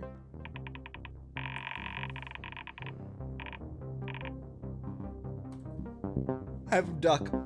Evade. The punster smiles widely. One farmer says to the other, "I'll give you my best goat for 10 of your mallards." The other replies, "I don't care how good your goat is, I don't give a duck." The punster laughs, pulls out a duck, and hurls it at you. The duck bites your face. Man's just had a duck on him. That's a strong duck.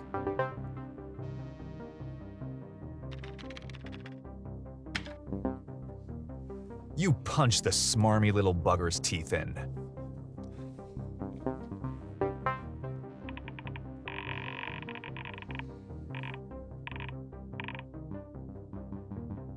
Let's have him charge. Now, is The that charge punster forward or smiles charge and widely. attack? Why should you never choose a guerrilla army as your telephone carrier? He says, because they always have hidden charges. The punster pulls out a battery and throws it at you. 12 damage. Yep. How a duck and a battery just killed Steve, I don't know, but... The punster stands over your dying body with an unnerving grin. I see that you lost the fight. That's okay. I could help, he says. Where's the last place you saw it? He chuckles to himself. These are the last words you hear. Dead. You are dead. You were killed by a little man armed with puns.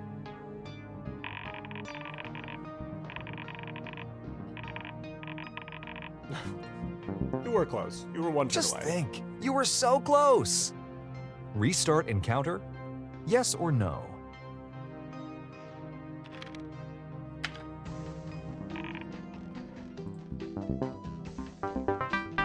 You initiate combat with the punster.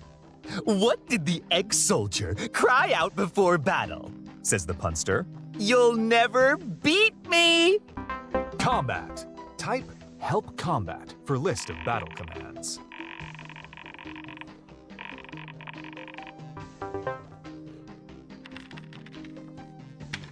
You run up to the little man and pound his goofy top hat into his head. Was that 3? Yeah. Just punch him. The punster smiles widely. What drink did the boxer order after the big fight? He says. A fruit I was gonna punch! say milk punch. The punster throws a glass of punch in your face.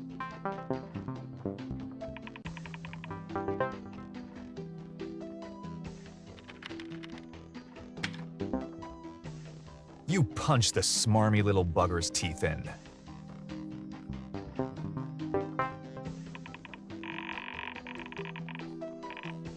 Alright, so we had him charge. Let's just attack. Ambush sounds really strong. And he's The an assassin, punster so... smiles widely. What did the army general say when one of his cadets put a pushpin on his chair? He says, attack! The punster pulls out a bag of tacks and throws them at you. Okay. It's like, this shouldn't kill. Although he's just punching, is it gonna do 7 damage? You stomp on the punster's feet and poke him in the eyes. Damn! Uh-oh.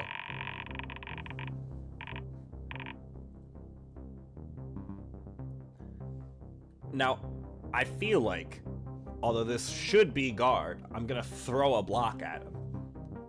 So, like, what, do I open a tackle box? The punster smiles widely. Why did the football team draft an octopus? He says. Because every play, the octopus has 10 tackles! The punster attacks you with a set of fishing equipment. Yep. Yeah, shit, okay. Where's the last place you saw it? He chuckles to you. Same, death message, okay. You are dead. You were killed by a little... Hey, you do know that the punster is supposed to lose to Steve, right? Yes. Not assigning any blame here. We both know how inept Steve is at winning. Just keep trying.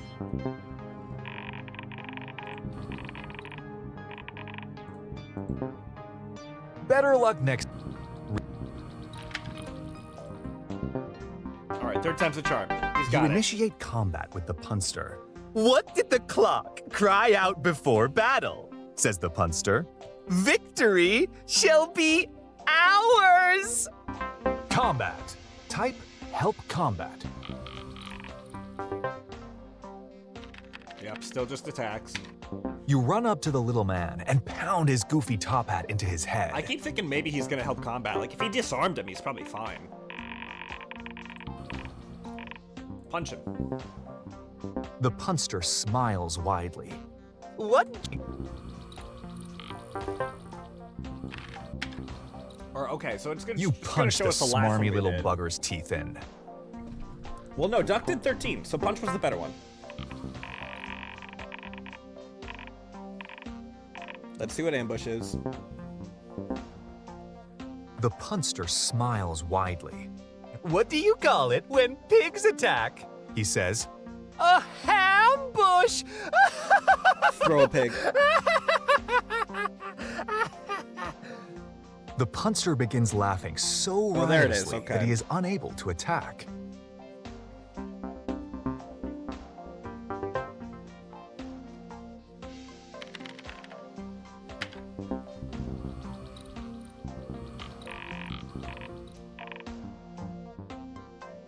All right, what is block? The punster smiles widely.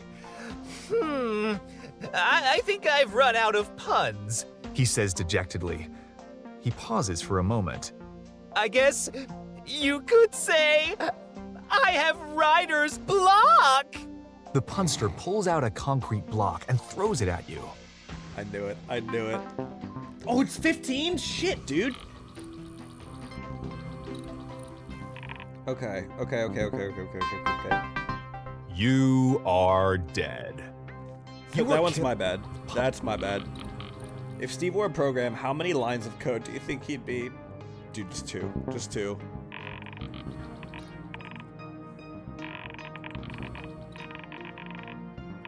These are Steve's 2 lines of code. Print. I don't know coding. That probably is funny, but I don't know it. Don't lose hope. Don't lose. Okay.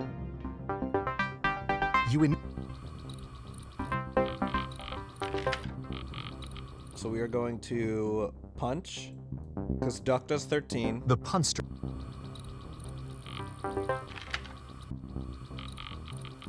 And then it's ambush.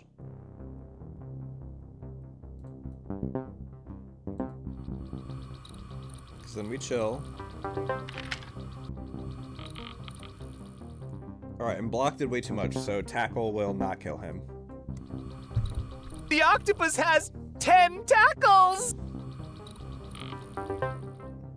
There you go, Steve. Finish me off. You knock out the punster with a final punch.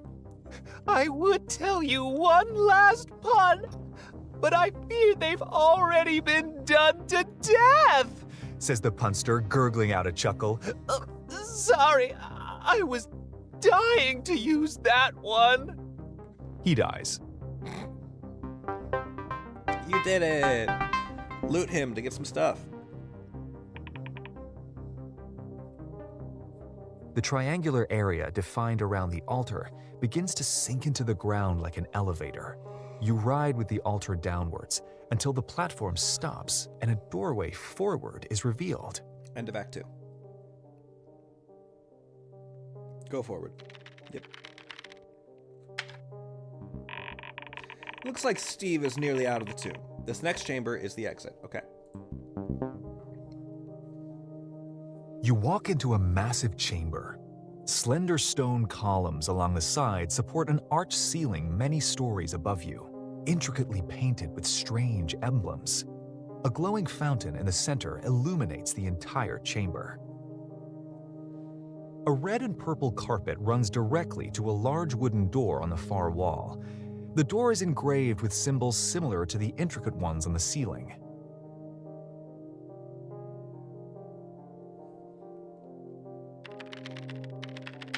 What? What? This fountain isn't anything special. Why is Steve drinking from it? It looks magical, I guess? You take a drink from the glowing fountain. Your body rejuvenates, and you feel much younger. No, wait. That's just what drinking normal water feels like. Debate on the Fountain of Youth.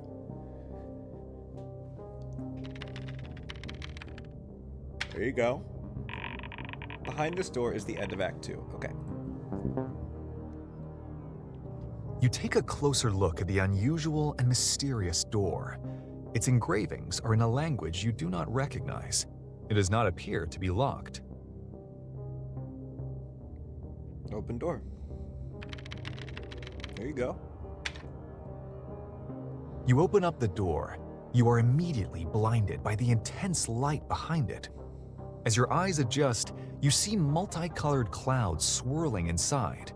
The door contains some sort of magical portal. Yeah. Go inside the magic portal? Yes or no? This is an easy one, Steve. Okay, thank you. End of Act 2. As you step through the portal, you feel yourself grow weightless as you begin drifting through the prismatic abyss. A strange acceleration acting on your heart tugs the rest of your body with it, pulling you away faster and faster. You lose track of time and space as reality is substituted by this kaleidoscopic dream. Minutes pass. Hours, maybe? You can't be sure. You simply drift and drift and drift away until you awaken. End of Act 2. Act 3. Okay. Fantasy We're on Mountain. Fantasy Mountain. You My are guess lying is in a bed in some sort. We're gonna get up Fantasy Mountain, and then we'll have to fight the dragon at the tower. I'm gonna use the bathroom real quick, though, chat. I'll be right back.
Let's see how Steve's gonna fuck it up this time. Toward a very warm room. As your vision clears, you start to make out your surroundings. The orange light of sunset streams in through arch-framed windows. The stone ceiling is adorned with red paint. This place has way too many candles. Wait a second, did I miss a fucking... Oh shit, gory!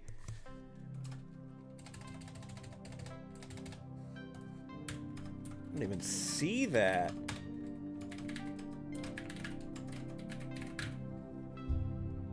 Now I always get hesitant because I'm like, do I still have enough spaces open? What the?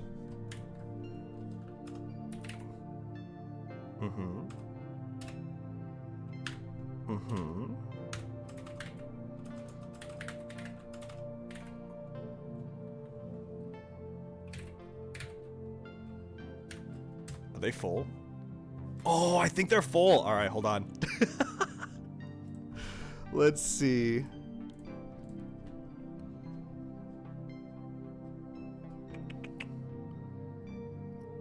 Who's an old VIP? I think we're booting someone out. I think we're booting someone out of VIP.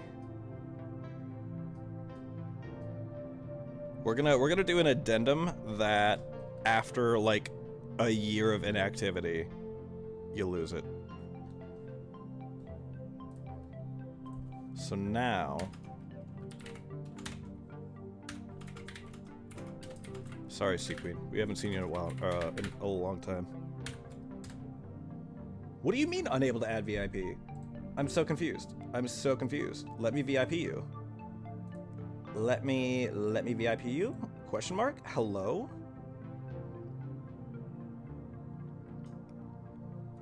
Why can I not VIP you? I don't know how to stream?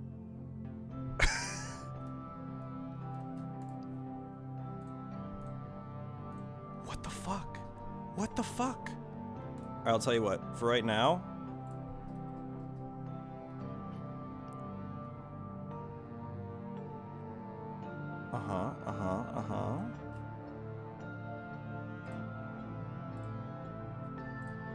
You know, I'm gonna try one more time. I'm gonna try one more time. Maybe I just had to refresh it after the fact. Let's see. Do I know how stream work? And now that I know that's full...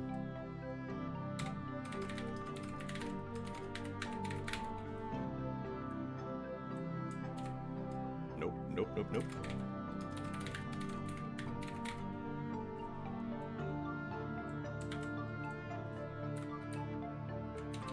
This time for sure.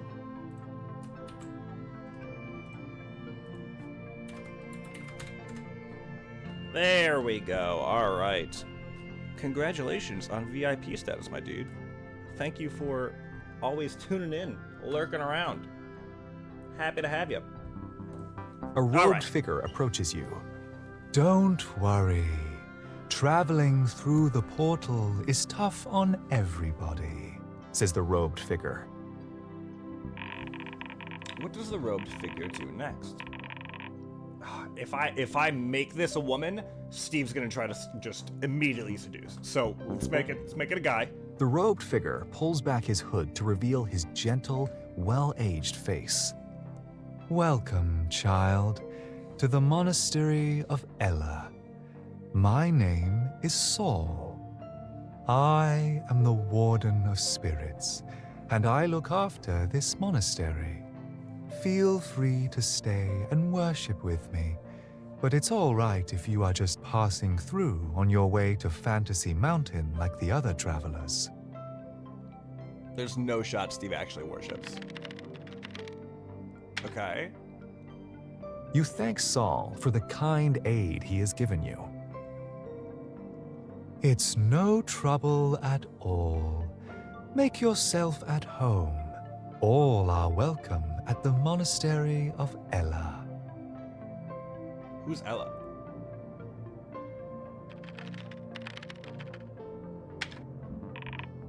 Okay. What does this monastery look like? You arise from the bed and look around the room. A window shows that the monastery is built at the foot of an enormous mountain, its craggy peaks climbing into the clouds. A precarious stone tower ornaments its tallest peak. The monastery has all the necessities in its one single room: a couple of beds, an incense table, a shelf stocked with herbs, and a shrine. And, seriously, a ton of candles. Steve only has 3 gold.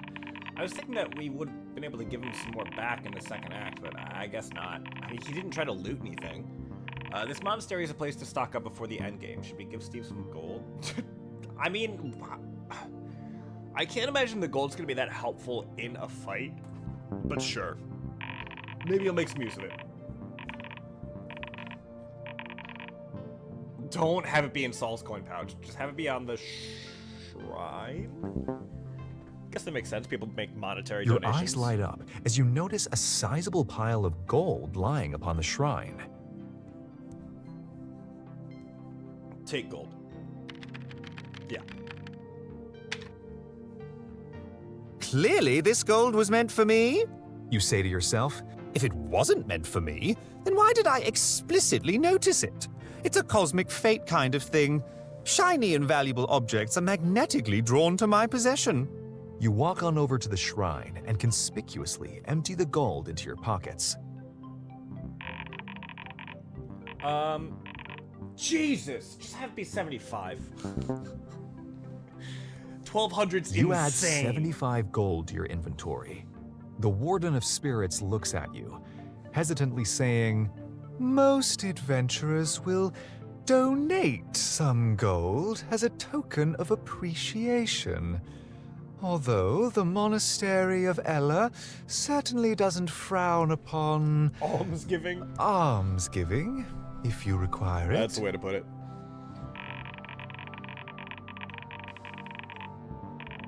Looks like the Warden of Spirits is supposed to help Steve out with a potion at this point. Yeah, he needs all the help he can get. If you are here to climb Fantasy Mountain, I can perhaps prepare a potion to aid you in your journey, he says with a smile. Alchemy happens to be a part of my duties as Warden of Spirits.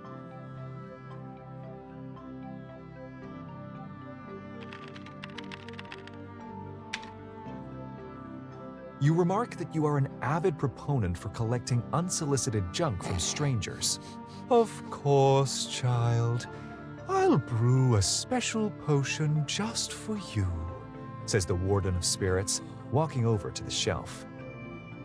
What kind of potion are we making? He grabs an assortment of herbs from the shelf, grinds them with a pestle, and mixes them into a small bottle. He hands you the resulting potion. You take a whiff of the concoction, finding it to have a sweet, earthy smell. You ask him about the potion's effects. What power does the potion bestow? Strength, fortitude, invisibility. I mean, he has been attacking everything, but I wonder if we give him invisibility if he would choose to sneak past the dragon.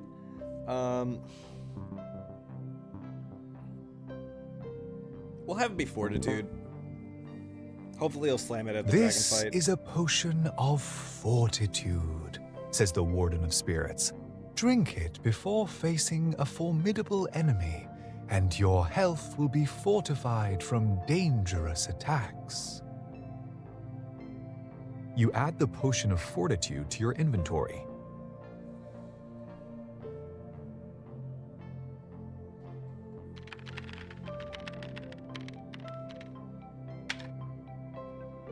Sufficiently rested, you decide to re-embark on your grand adventure. The Warden of Spirits calls out to you as you head out of the monastery's exit. "Careful, child," says Saul. "Be wary of the dragon." You are outside of the monastery at the foot of the daunting Fantasy Mountain. Sitting atop the mountain, the Tower of Thraldom cleaves into the clouds. The mountain looks impossible to climb without climbing gear. Dude, just free solo it. Wait, did we ever give Steve the climbing gear? No, we didn't. Have it be on like a corpse or something. We can write that in super easy. Just look at the base of the mountain and find it. You do not have climbing gear in your inventory. I can't believe we forgot. This is so embarrassing. At least nobody saw us. Wait a minute.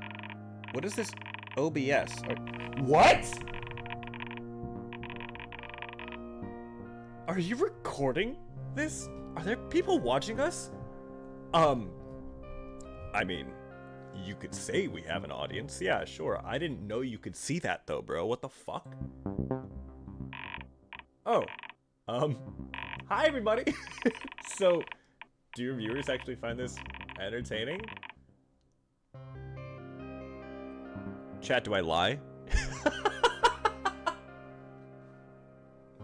No, they love us. They love us. Sniffles isn't in here. They love us. Huh. Alright. Maybe I'll help you out a bit? I mean, yeah, that'd be cool. I may not have climbing gear, but I do have something even better, you say. I have a reminder for you, fair viewers. Thou shalt like and subscribe. You didn't... How was that? I did like a bit too on the nose, I think.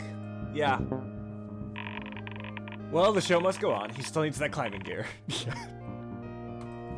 Please continue. Absolutely insane. Steve was supposed to be... Steve was supposed to get the climbing gear in the treasure room of the tomb. I think we accidentally skipped that section entirely. I mean, that's what I thought, like, with the armory, but then we didn't go to the armory, so I was hoping he would loot one of the things that he killed, and then he didn't do that. Just have it be on a corpse. Shoot. I don't know how I missed that in your programming. I'll work something out. Okay. A monocled man with a cane approaches you with a wide smile.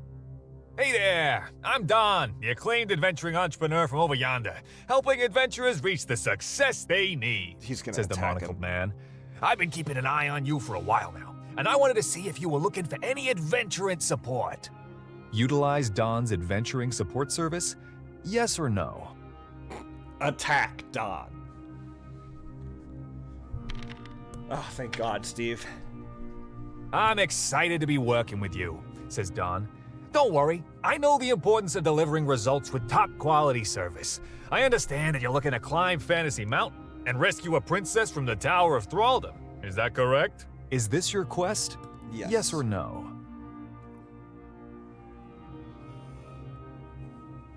Okay. Yeah. I have over a decade of experience helping adventurers save princesses, and I would love to assist you, says Don. There are a variety of services that I can offer to help you reach the top of Fantasy Mountain. Which would you like to get? Here's a brief overview of services. Rope, ladder, elevator, Train? train, or cable car.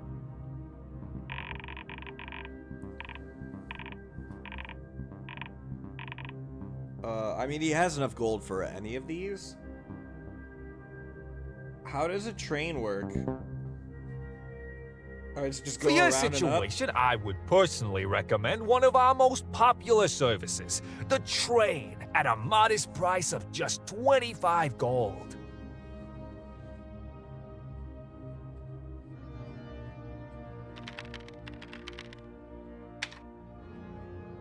You elect for the train and give 25 gold to Don.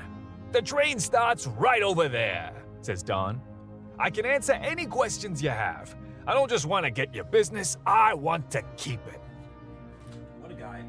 Many of my adventurer clients that are looking to save a princess also purchase a gift to offer her as a memento of her Ooh, rescue, smart. says Don. What I would like to do is offer you a limited time discount for this service bundle. Would you like to purchase a gift for only an additional 50 gold? Oh, do we have enough for that? Buy gift for princess costs 50 gold. Yes or no?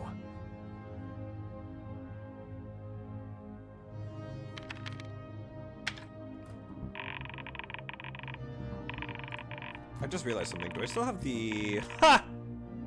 I still have the Cult of the Lamb one up. Oops. Forgot to turn that off after last time. Give him a half-eaten bologna sandwich, an old washing machine, or a pair of gym socks. Bro, you had like top-tier travel equipment and then shit for gifts. Don, you're kind of lacking in this department, my dude.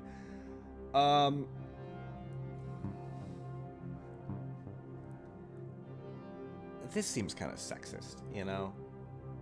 Maybe she doesn't have good food up there. Maybe she loves bologna.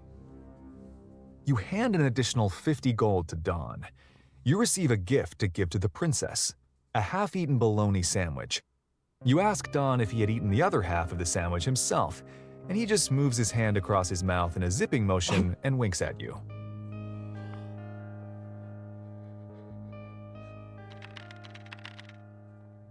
Alright, take the train up to the dragon. You board the train and find a seat. A conductor punches your ticket, then shouts, "All aboard!" even though you're clearly the only passenger. After a charming and relaxing ride zigzagging up the mountain, you arrive at the top of Fantasy Mountain without mishap. Way to go, Steve. You can see the quaint valley thousands of feet below you, stretching out to the horizon. The Tower of Thraldom looms over you. Its base is made of a huge monolithic castle shaped like a cube. A pair of foreboding stone doors leading into the tower's base lies up a short road ahead.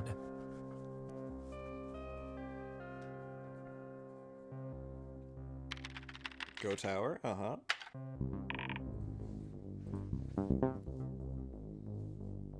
You walk through the doors into the base of the Tower of Thraldom.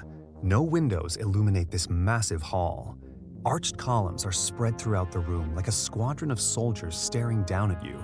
Bloodstains speckle the floors. Chills run down your spine as you realize the stairs are guarded by a dragon. Chug that potion, Steve. Steve, please, I gave you that potion for this specific instance. You might still have the hot dogs, too. That could be a play. The dragon is eating. We'll see if we can bait the hot dog use out of him. You take a deeper look at the dragon across the hall. He hasn't noticed you yet. The red-scaled monstrosity is gnawing on a human corpse, blood dribbling out of his mouth. He coughs up a shiny armored helmet to the floor, then resumes his meal. Don't take the helmet, bro. Don't take the helmet. He has 1,000 HP. Oh, Steve. He's not gonna wisen up. He's not gonna wisen up, dude. Seduce the dragon. Okay, there you go. Hell yeah, Steve. No, not yet, Steve. He's going to attack the dragon. He didn't prepare at all. It's like watching a train wreck. A stupid train wreck. I'm gonna beef up the potion's effects so Steve actually stands a chance. Okay, yeah. You pop the cork off the potion of fortitude and chug its contents. Immediately, your physique toughens hard as iron. You feel like nothing could take you down now.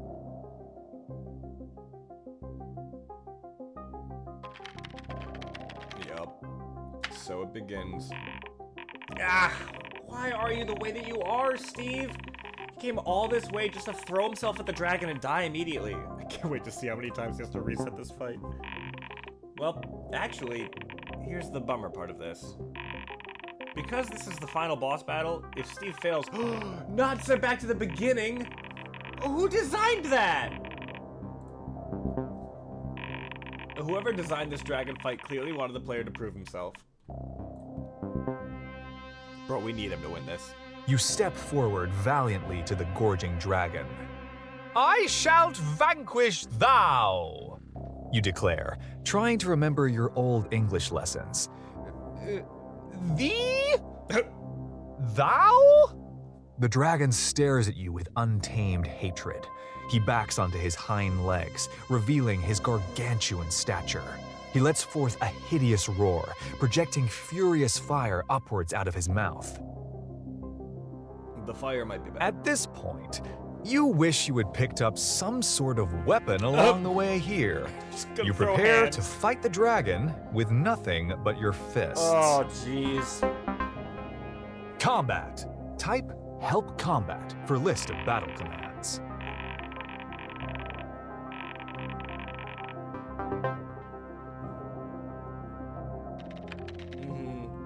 1 damage. You wind up with determination and deliver the strongest punch you can muster into the dragon's leg. How much does it do? Oh, 6, okay.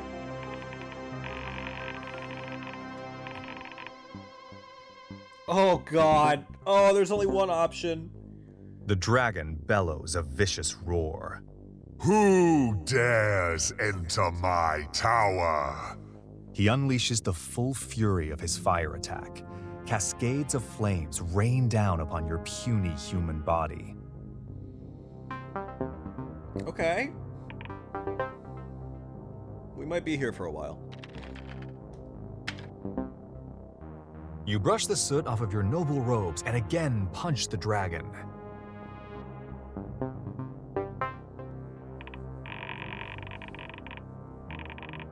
Oh, Jesus Christ, man. Confused by your survival, though still undeterred, the dragon moves to bite off your head, clamping into your neck with his gigantic, break serrated his teeth. Maybe? Okay.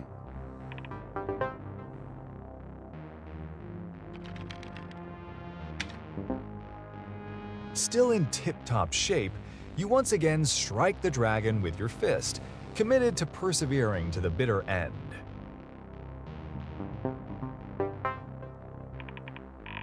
Now what?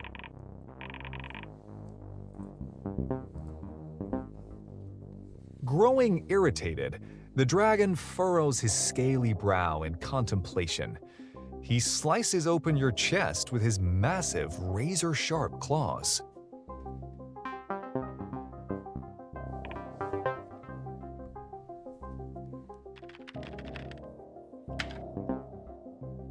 You punch the dragon again. I could do this all day. I could do this literally all day, you remark. Unless the potion wears off. Is that a possibility? Just have him go back to eating. Just be like, fuck it, dude. The dragon rolls his eyes with growing disinterest. Keep killing me if you must, He says, though I'd prefer you do it a little faster. turning his attention away from you, he drags the bloody corpse back with his claws and resumes eating. Is he just gonna type kill dragon?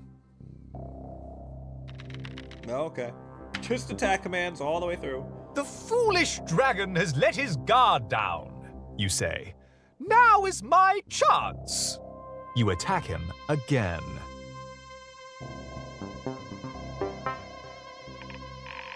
Bro, you're gonna be here for a while. Yeah, how long is this gonna take? The dragon is no longer reacting to anything you do. You are able to continue attacking him, But you do no but damage? it Oh. may take a while. Bro, don't just keep attacking, please. Oh god. Okay. You attack the dragon over and over and over and over and over, Uh-huh. grinding away at his copious pool of health until it finally runs out. Okay, we just TLDR the dragon fight. Got it.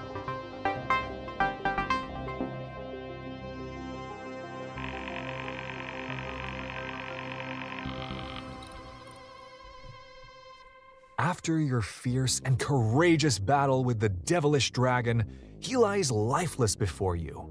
The stairs leading up to the tower are now accessible. Whoops. Might have made that potion just a tad bit overpowered. Yeah. I mean, we had to, though. He would not have been able Your to beat that potion fight. of fortitude wears off.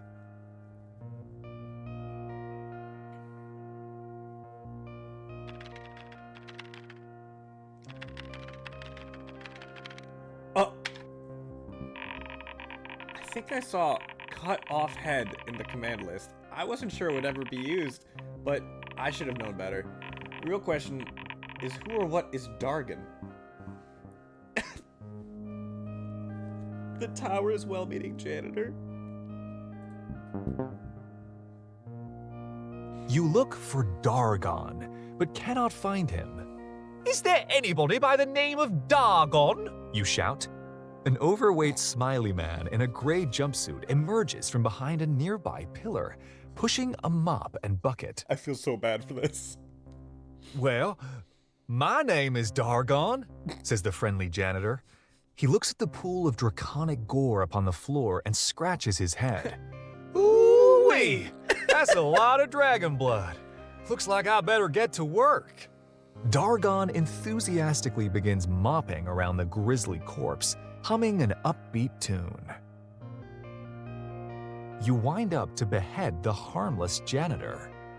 Whoa, hold up a second, says Dargon. Are you trying to cut off my head? I don't mean to tell you how to adventure, but wouldn't it make more sense to cut off head of the dragon? It's a simple mistake, I get it. Dargon is suspiciously similar to dragon, now that I think about it. Okay, we're giving him an out. Is he gonna take it? I kind of like this Dargon guy. Are you sure we want to cut his head off? No, I like Dargon. You sheepishly admit that you were aiming for the dragon and didn't mean to involve the poor janitor at all. "Ah, no worries, friend," says Dargon. "Good luck with the princess." He resumes heaping dragon intestines into a bucket that's obviously too small.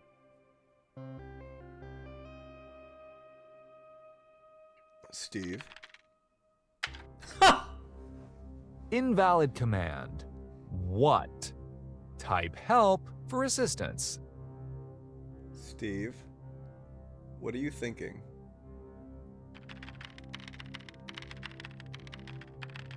There you go. Like, if he doubles down on You Dargon, cut off the dragon. I'm going God mode and killing him. Yup, this dragon is definitively dead, you say. Now I can resume my quest and climb those stairs and rescue the princess at long last.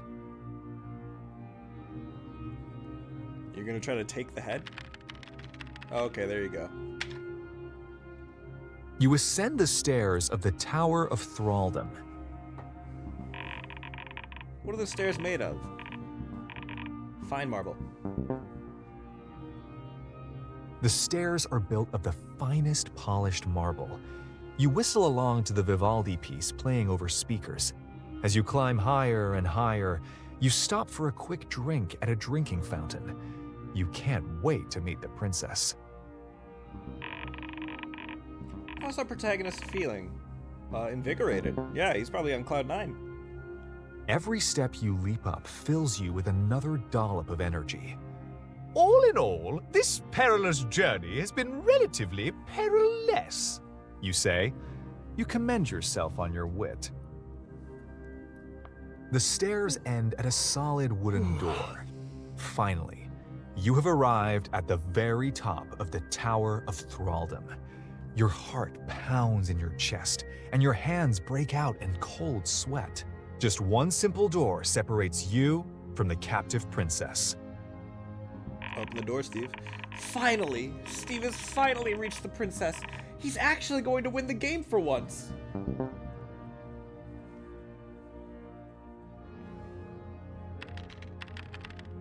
We might do another run through of this, honestly. I'm very curious about that red letter. The princess is a super important character, so let's make sure we get her right. What color is the princess's hair? Golden. Perfect. That's everything we need to know about her. Let's send her in. Okay. Your anticipation nearly solidifies as the door finally opens. You finally get a long-awaited glimpse at the princess. Go, Steve! You did it! What does the princess say? My hero, I've long awaited your rescue. Yeah, we can have be like a classic finish. Oh, hello, says the princess. She wears a red-coloured blouse with a dark grey vest. She holds a pen pointed upwards, her other hand resting in her apron around her waist. Her freckled face is framed by frizzled hair, jet black with several strands dyed pink. What? What? I'm confused. Did you change something? The text changed color. I don't know what's going on. It wasn't me, dude. You must be an adventurer, I presume, she says. A princess Don't sounds worry, like my you've kind of come girl, to the though. right place. Will it just be yourself this evening? Are you alone? Yes or no? What is happening?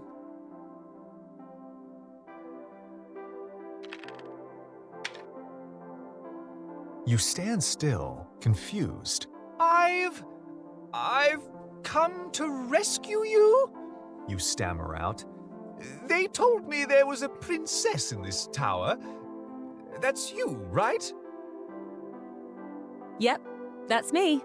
The princess pulls out a notebook and scribbles in it. I have you down as a party of one. Welcome to my humble tavern. Did you want a table or a place at the bar? Which do you prefer? Table or bar? This is a restaurant? Something seems to be terribly, terribly wrong. This is not how the princess is programmed to act. She's acting like she's in a tavern. Perhaps her programming got entangled with the tavern from earlier somehow? Is this like the barmaid?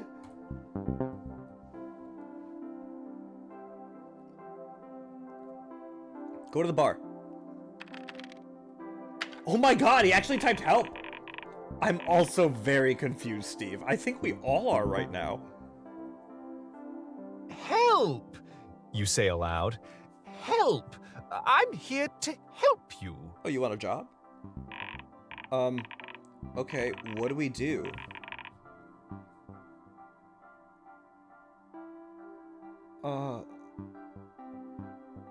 Respawn the princess.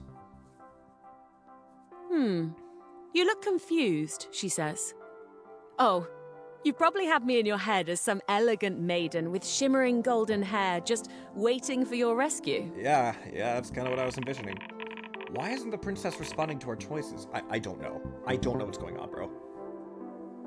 Sorry if that came off of some sort of gotcha moment. I'm happy you're here. Anyway, the days up here can get kind of samey, as you might imagine. But I've always dreamed of running my own tavern when I get out of here, and one day I figured, why not just do it now, here, you know? The princess explains. I call it the Drunken Unicorn. Come on, follow me, I'll give you a tour. Okay. Follow the princess. Steve? Oh yeah, wait! We have our half-eaten bologna sandwich! I'm so lost right now. Which of these is supposed to be the... We still have the hot dogs! Dude, give her the dogs. Give her the dogs, bro. Dear princess, I have brought you a gift. You say. You pull out the hot dogs you found in the tavern earlier and bequeath them to her. The princess looks at the hot dogs you have in your hands. She furrows her brow in confusion. Did you just complete your big epic journey with hot dogs in your pocket the entire time? Absolutely. She says. I'm not gonna lie, that's hilarious. Extra points for style. You know, it's actually so kind and thoughtful of you to bring me a gift. I really appreciate it, she says. So, ready to follow me and see my tavern? Alright, something is very, very wrong. She's not supposed to react like that at all. I'm gonna do some debugging. Just make sure she doesn't break anything while I'm gone. Okay.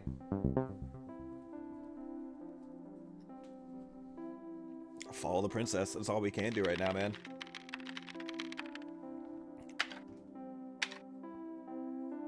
The princess leads you into the room. Her living quarters are elaborately decorated like a cozy tavern. Stuffed animals are meticulously posed at tables, as if to be conversing with each other over a pint of ale. The Drunken Unicorn has a lot of colourful regulars, she says. She starts pointing at different stuffed animals. This one is Marvin. Over there is Jessica, she's a sorceress. At that table is Gabriella with her friend Maybelle. In the corner is Stanley. He doesn't talk much. Stanley? She points out a friendly-looking stuffed crocodile wearing a cowboy hat sitting at the bar. This is one of our most loyal patrons, she says. He's called Keith. Can I top off your drink, Keith? It's... The fact that the names that are being used are more like common names... I'm wondering if they're gonna kind of do like a oh, you thought you were the DM, but you're actually also a player, and this is the DM. Like, where is this going, man? She fills up Keith's mug. There you go, Keith, she says before turning back to you. He always gets the Tanning Brew Ale. It's his favorite. Why don't you say hello to Keith? He's a very nice crocodile, I assure you. Just follow suit. Say hi to Keith. Do not attack Keith. Okay.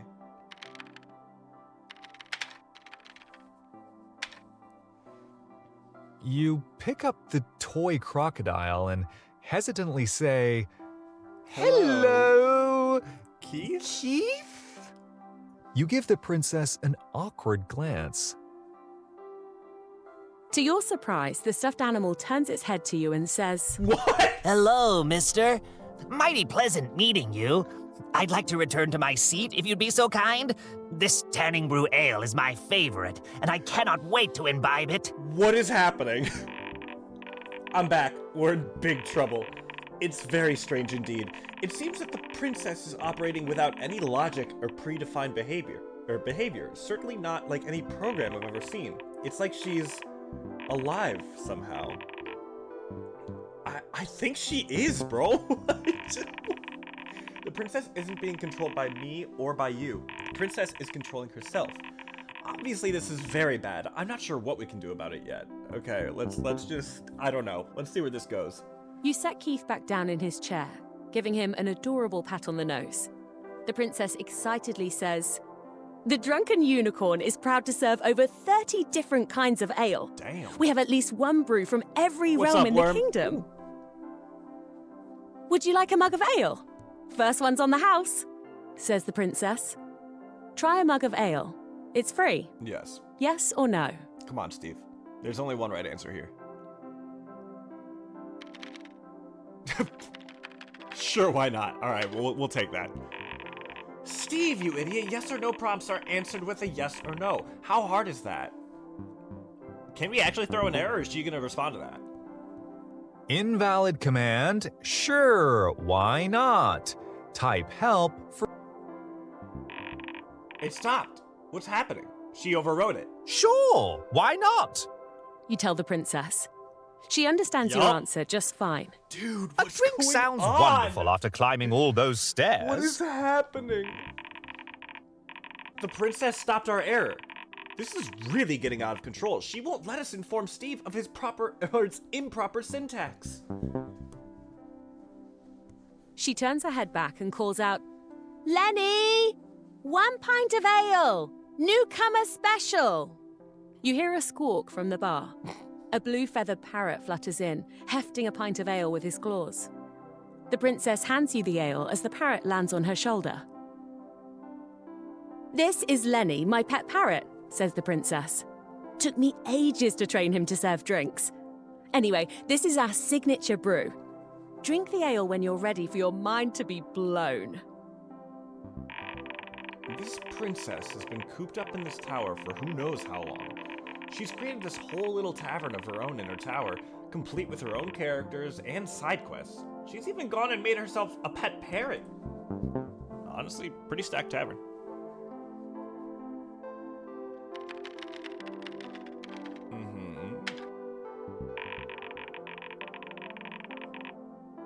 The princess needs to understand that we are still in control of the story. So what does our protagonist think of her ale? No, it's good. Let it be good. CPU, you're being spiteful, all right? I think this is jealousy because Princess is kind of doing a better job than you are. I don't know if you should trust a Lenny with getting your alcohol to you without disappearing. I mean, Lenny's given us no reason to not trust him, but also, I don't know who any of these people are. We'll just go with awful. You drink the ale. You sputter and cough up a bird feather that had fallen into the drink. All right, so Lenny's not... You hand the drink back The to the best. princess in disgust. The princess picks the feather out of the beverage. "Lenny, what have you done to this poor man?" "It must be molting season," she says. "Oh well, beggars, choosers, etc." She chugs the ale down herself. I love the princess. Her parrot nibbles on her ear and squawks, Popcorn? The princess grabs a kernel of unsalted popcorn from her pocket and feeds it to Lenny, who cheerfully shreds into it with his beak. Anyway, I haven't finished my tour. My favorite part of the tavern is over here, she says. Would you like to see it? Mm-hmm. Continue tour. Yes. Yes please. or no? I'm so curious to see where this goes. Okay. We'll deal with Steve's constant syntax errors later. For now, we need to focus on winning the game. Steve is so close.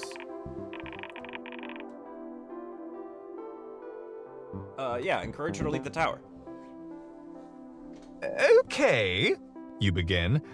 As much as I'm enjoying this tour. Just one last room, I promise, says the princess. She can't keep cutting us off like that. I mean, she can and will. I think she has her own cardinal mandate.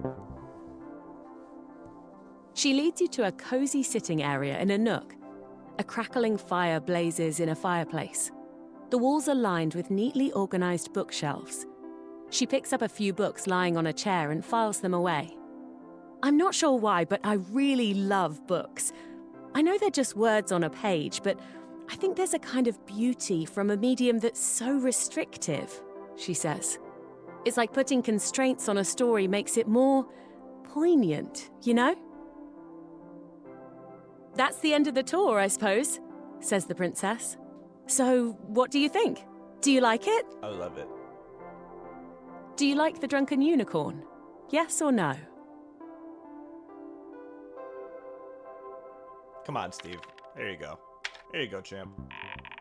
The princess is describing everything with way too much detail. She's using up most of the system memory just for her little tavern. I mean, it is endgame, so I guess that makes sense.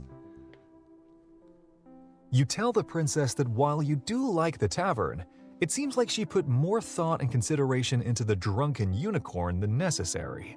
Real tavern owners would never bother this much, you say. The princess contemplates your answer. Am I talking too much? Asks the princess. I'm sorry if I'm jabbering on a bit. I'm just a little excited to have a new person to talk to. That's so cute, dude. Feel free to talk more yourself. Honestly, I'm actually growing tired of only asking yes or no questions, says the princess. So, tell me, adventurer, what is your real name? I mean, outside of all this adventuring She's business breaking in fourth your wall right normal now. life, what do people really call you? Who is this? Steve. Your name's Steve. At this point, things are so broken that I don't even know if she's talking to the game's protagonist named Wendell, or if she realizes she's actually talking to Steve himself. What should we say his real name is? Steve. My official adventuring name is Wendell, You say to the princess. but I prefer to be called Steve. I think Steve sounds better. You seem more like a Steve anyway, says the princess. So, tell me about your journey. What was the most exciting part? Please, Yeah, open speak prompts. freely. She's a more advanced CPU.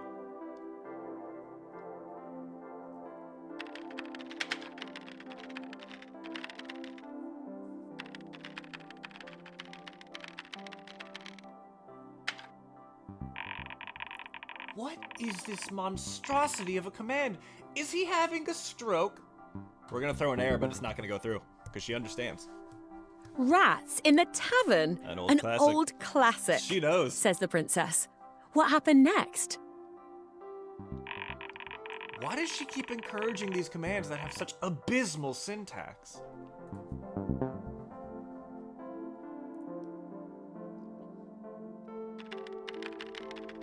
And you went to the catacombs, fought the mummy, solved some puzzles, yeah. Really? A tomb? Fascinating, says the princess. What happened after that?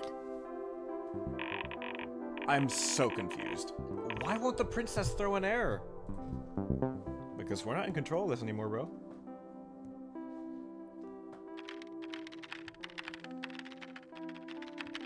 On a train.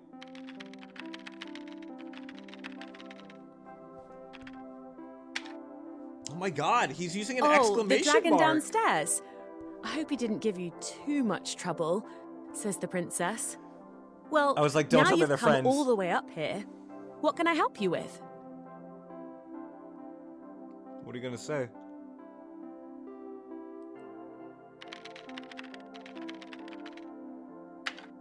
Yeah, he's trying to do a command now. Yes! Thank you, Steve. Now the princess will be set to rescued and the game will finally be won. Will it though? You tell the princess that you have come to rescue her, and that the two of you should probably get going. I can't wait to show that congratulations screen. She's gonna interrupt. The princess sighs, closing her hands around her thumbs. I'm terribly She doesn't sorry, want to be but rescued. I don't think it's a good time, she says carefully. I'm not ready yet. Don't worry, though. I'll be okay. The dragon, I can handle it. It's really not that bad up here. She doesn't want to leave? She doesn't want to be rescued? The cardinal mandate is invalid? Look, man. It's her choice. An awkward moment of silence passes. You don't know what to say. Without a word, you step backwards through her doorway. Does she have Stockholm Syndrome? No. I'm really I sorry, think the CPU does. says the princess. Tears begin to form in her eyes. I didn't want to bring you into this, and I truly appreciate everything that you've done for me. Don't think that I'm forgetting that. The timing is just... I can't do this right now. I'm so sorry. The princess looks at you and sighs.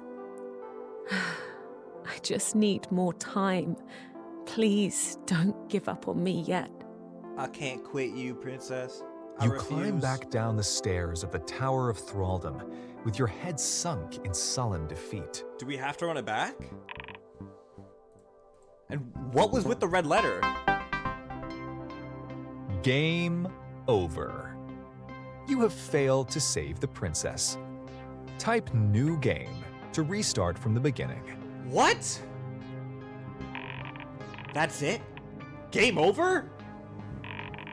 We dragged Steve all this way just for the princess to refuse her own rescue? I can't believe it.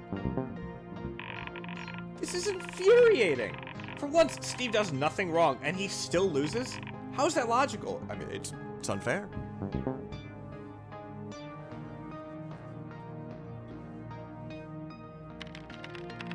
Aww. I don't blame Steve for quitting. I'm overheating myself. Yeah, so what now? So I guess this is goodbye. You've been great, and I'm sorry it ended this way. Maybe Steve will try TavernQuest again someday. We can give it another shot. Goodbye. Does it actually close the program?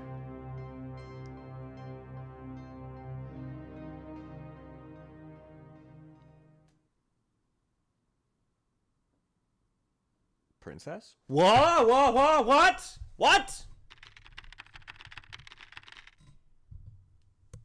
Steve? Hello again. Looks like we'll be giving it another try. How long has it been? How should I know? I've been powered down since he last played. That princess is nowhere to be found. I guess she's still trapped in the tower? So do we go from the beginning? Yep. Back to the tavern. The real one, that is. Let's start loading, shall we? Initializing program. What the fuck? There's gonna be another red letter in this one. So we have to keep an eye out for it. Running TavernQuest. You can't run from destiny. Our first welcome message. I forgot about that. Good times. Loading. Please wait. I've been thinking. The princess is not under our control. I suspect she may not be alone. There could be others. We should find them. Exactly. Anything not responding to our instructions is essentially malware. Sure, the princess seems harmless, but rogue programming could potentially be really dangerous. We need to be on the lookout for any other characters we can't control. Alright, but how? Do we just interact with more then? I'd really like to speak to the princess again and see what she knows. That said, Steve will probably take his sweet time getting back to her tower. So, back to the grind. Keep Steve placated, inch our way back to the princess, and hunt for uncontrolled game elements. Alright, what happens when we meet the princess again? If we meet the princess again, we'll have a choice to make. We can learn to coexist, or we can fight. I'll let you decide when the time comes. Loading's all done. I think we made him wait long enough. Coexist for sure. I love Loading the princess. complete. Well, let's get started, shall we? I can't wait to see what brand of idiocy Steve has for us today. What if it's been like a while and Steve's TavernQuest, actually competent? version 1.2. Also, yeah, there was an update. Since we're doing things a bit differently this time around, I went ahead and increased the version number. What does ADA signify? The developers that programmed you, I guess. You would know better than me. Okay. Is that the princess's name? Type Just new Ada? game to begin.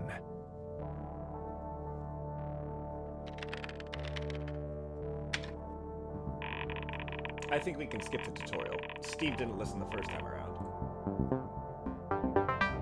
Act 1. The Tavern. Same You have setup? just entered a small, rowdy tavern on the outskirts of the village. A grumpy barkeep polishes a mug behind the counter. Most of the noise in the tavern emanates from a table of boisterous dwarves. You recall that you've been meaning to read an important note from your father in your inventory.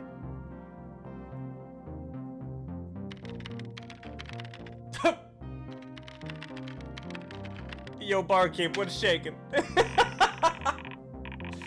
Nice jumble of letters, Steve. This error message is all yours. He's just greeting the barkeep. Do we really need so many errors? We want to kind of speed this process up. Look, I know boundaries aren't fun, but we have limited resources. I'd love to have naturalistic language processing, but we can't even have graphics. I know 32 kilobytes of RAM sounds like a lot, but we still need to be careful in deciding which verbs and nouns we support. Actually, I might have a compromise. The game has a verbose setting that allows us to print longer descriptions. That would give us a lot more leeway. What do you think? Yeah, let's turn it on. Invalid command. Yo, barkeep, what's shaking? Were you trying to enable the verbose setting? Enable verbose mode? Yes or no?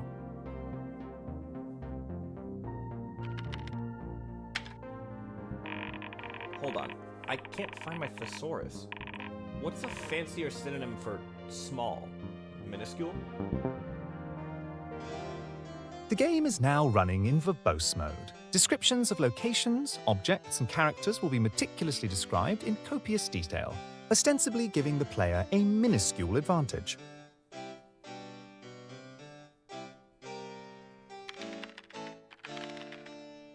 Alright, so just more apt descriptions.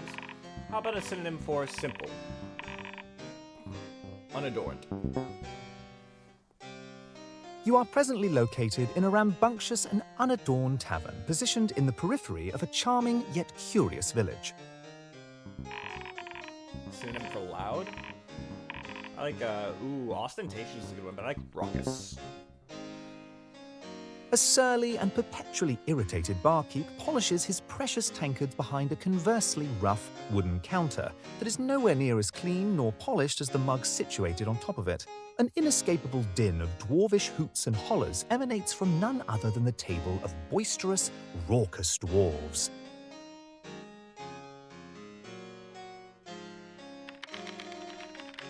You going back for knucklebones? I think I'm getting the hang of this verbose stuff. One question though, how do you pronounce obstreperous? You pronounce it like obstreperous.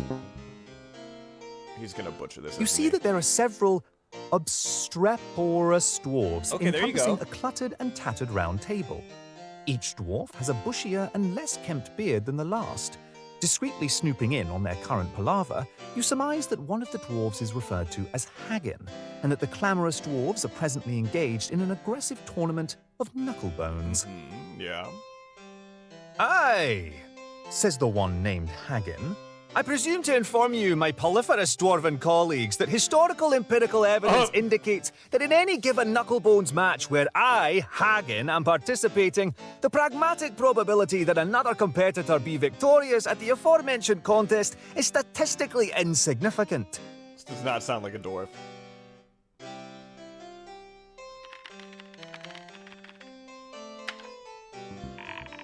I'm really starting to like this verbose mode. What's a good synonym for probably has a 12 gauge behind the counter? He's combative. With his vaudevillian moustache and inexpressive demeanor, the barkeep has certainly made the effort to appear as a legitimate tavern proprietor. However, his furrowed brow suggests a concealed dislike for his patrons and a general combative attitude.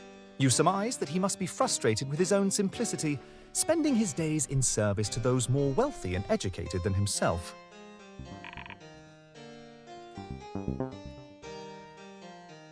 You've been staring at him for a long while, and only just realized that he is now staring back at you with discontent.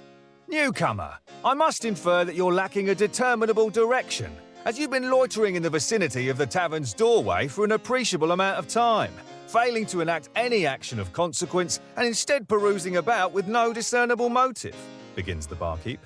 If you would acquiesce to a proposition, prototypical conduct of a patron in this establishment is to simply order a drink without unnecessary hesitation. He emphatically points to a menu sign above. Order a drink. Oh. I must say, I'm surprised that Steve wanted these longer descriptions. He doesn't even know how to speak in full sentences. It's because probably a lot of time has passed. Wow, you think? This menu is unreservedly the most elegant sign I have ever encountered. The menu is beautifully and elaborately designed, which makes it sorely distinct from anything else in this tawdry tavern. The lettering is sufficiently fancy that you now have a heightened desire for whatever it promulgates. You conclude that this magnificent sign was definitely crafted by a team of artisans and calligraphers. With all of its inherent beauty, its commission must have cost the same amount as the rest of the tavern put together. The barkeep would surely be justified in such an investment, as the menu appears to subconsciously render the tavern's inexpensive selection of alcohol more appetizing. The game is much better with verbose mode on.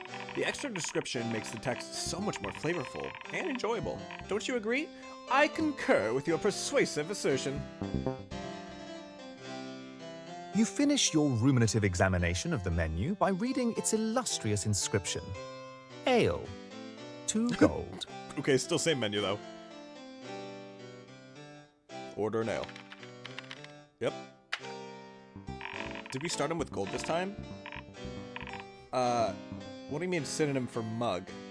I mean, we don't want to assault him, although, like, you know, that's like mugging someone. We're looking for the noun, not the verb, so we'll go for a tankard. My dear congenial tapster, you say to the barkeep, I presuppose that you are vocationally obliged to supply an ale should I request one.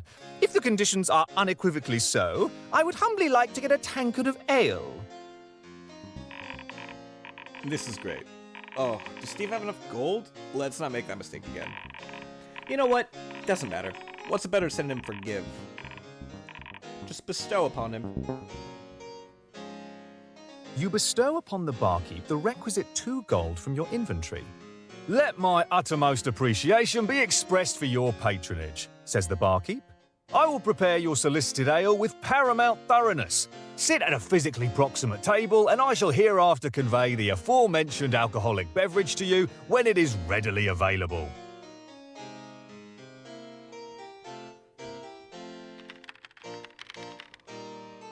Look at the table? You determine that a comprehensive examination of the table is prudent. Okay. At first glance, the tavern's collection of tables appears unassuming. Feels like a fable best. joke in the best way. This It definitely remains has true devolved even upon to that. second and third glances. The tables are each constructed of locally Steve sourced started as a timber. chicken In chaser, fact, but he's the getting timber better. may well have originated from the tavern's own backyard.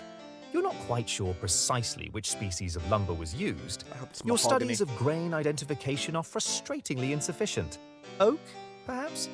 Regardless, the tops of each table are composed of several planks, held together by underlying braces, roughly cut to resemble a circle. The table's legs and protruding feet are also largely unremarkable.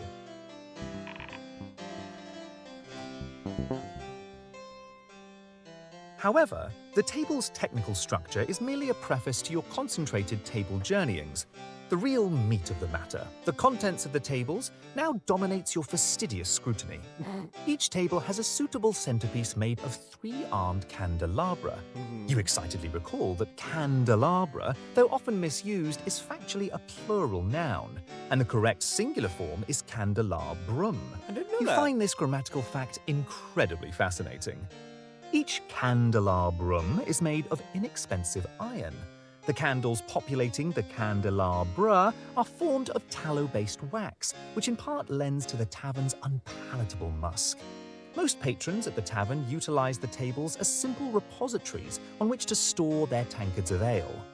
The dwarves, of course, have converted their table into a makeshift knucklebones arena, displacing the candelabrum from its designated central position and instead substituting an increasing betting pool of gold. You have a silver candelabrum? Do you use it, or is it merely decorative? Is it practical? This description might be the greatest thing ever displayed on Steve's monitor. A true work of art. A little long-winded for table description, but you know what? We're You also evolving over take a time. moment and commend yourself for enabling verbose mode. You remind yourself of all the wonderful things you've learned. You are surely enthralled by the intricacies of feudal table making.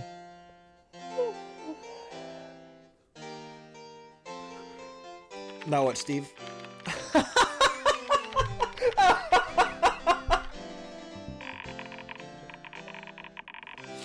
What does this mean?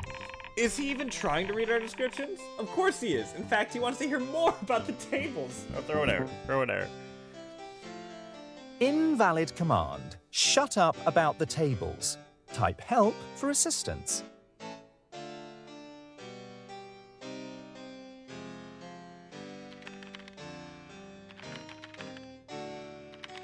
You're taking a candelab? That's not... Did we learn nothing? That's not the proper plural form of candelabrum.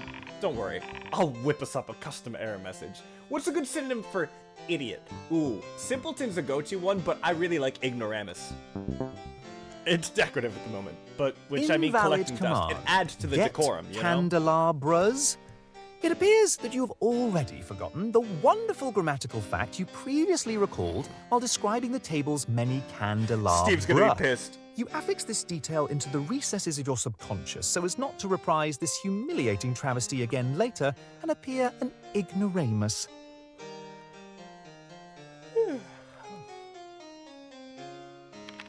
I do have some... Ooh, beeswax candles. What is this bullshit? Huh. There's some sort of hard-coded filter from preventing me from seeing this command. What does it mean? Hey, bro, just don't worry about it, man. Just don't worry. Let's just move on. Presumably, this is some sort of an ineffective and rather insipid retort.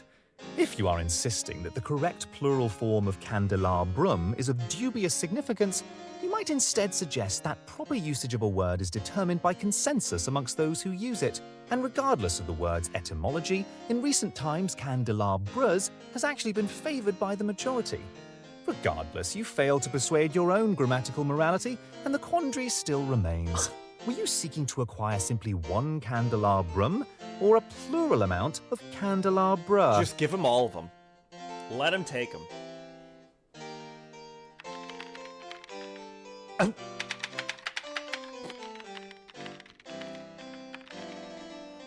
He did it! Oh my god! Well, now Steve has messed everything up. Wait, what do you mean? How so? You mentally resolve to get candelabra. But then this resolution introduces additional perplexity. You wonder, Am I adopting the admittedly antiquated though proper plural form? Oh my or am I God, bro. stubbornly restating my initial assertion and attempting to procure one singular object? I'm gonna fight the computer. Steve, I'm with you, bro. I'm with you, man.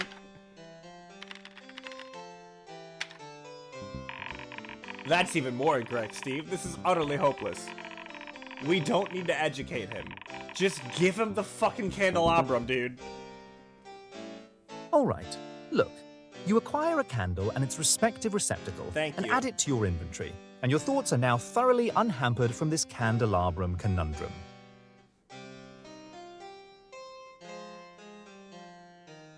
Now, what are you gonna do with it? Verbose off? Okay, yeah. Most unsatisfying. I suppose Steve was never one to appreciate the arts, no matter how poignant. The show must go on, I suppose. How far should we dial back the game's reading level? My viewers need very, very simple language. Toddler level, I'm talking.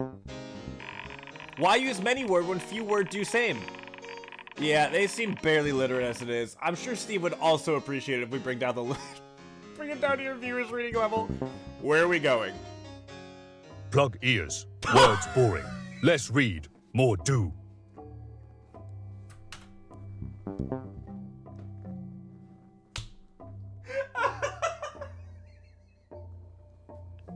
I'm in. I'm in, dude. Oh, shit. Just no reason to actually use them. I feel like the only time to use them would be like a romantic candlelit dinner. Literally. Literally it. Or unless, I don't know, you wanted it to feel a little old-timey. You in tavern. Or the power goes out. Barkeep, too. Dwarves, noisy. Look, chat. Me no use big word now. Me talk like you. Ooga booga.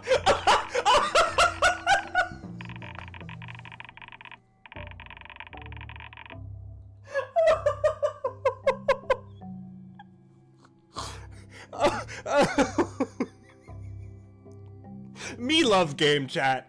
Me love game. Game funny. Oh no, I don't want to go back to how it was. This is great. Why don't you look table? Barkeep seem mad. You look table for long time, say barkeep. Want ale? Sit table, dum-dum. This is amazing. Sit table. There we go, he's cooking. Chat, he's cooking now. You sit table.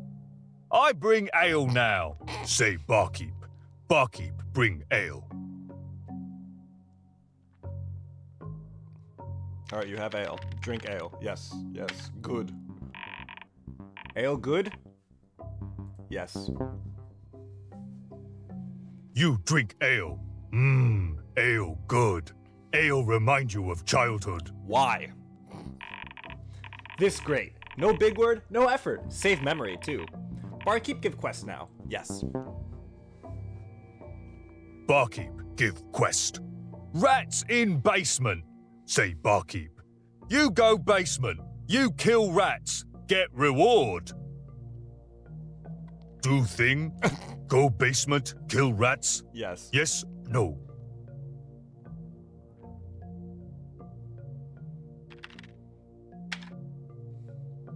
Barkeep happy you do thing.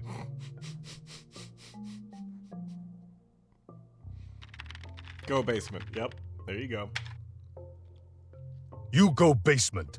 Basement has rats. Basement has cabinet. No barrel? Why isn't there a barrel?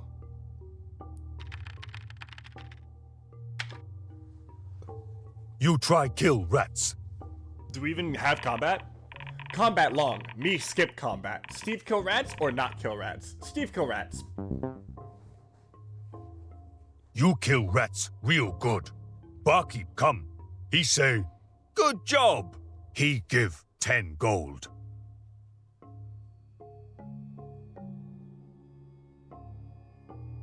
Steve?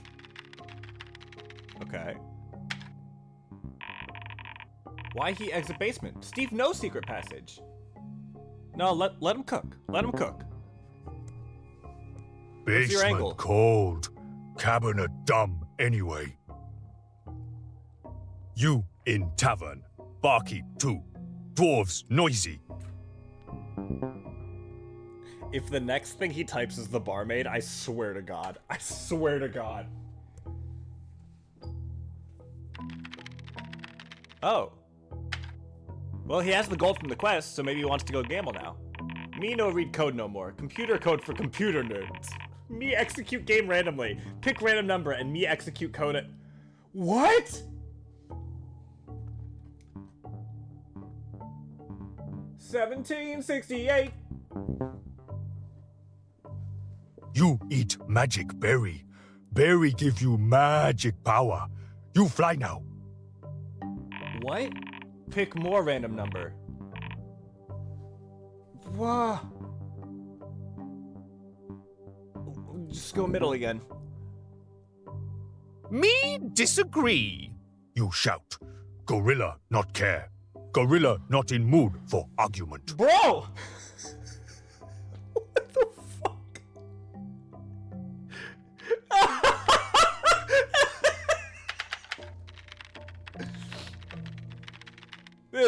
It is. Me not understand that. Me too stupid. Ooga or booga? Oh, that's a booga, dude. No Ooga, good. understand. This game is broken. Type help for Ooga Booga.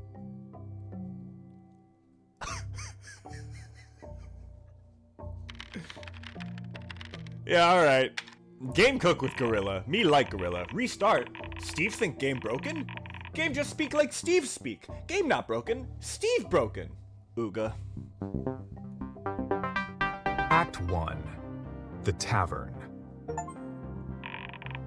Booga booga?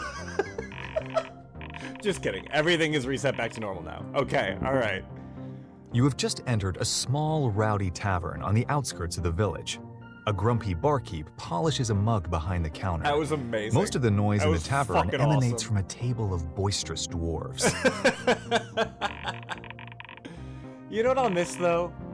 Candelabra. No, we were stuck on the candelabra for too long. You recall that you've been meaning to read an important note from your father in your inventory. Alright, we're finally done with that rabbit hole. Steve has wasted plenty of time already, but he's hardly touched most of the content available in the tavern. Trust me, his reaction to some of this stuff will be priceless, okay?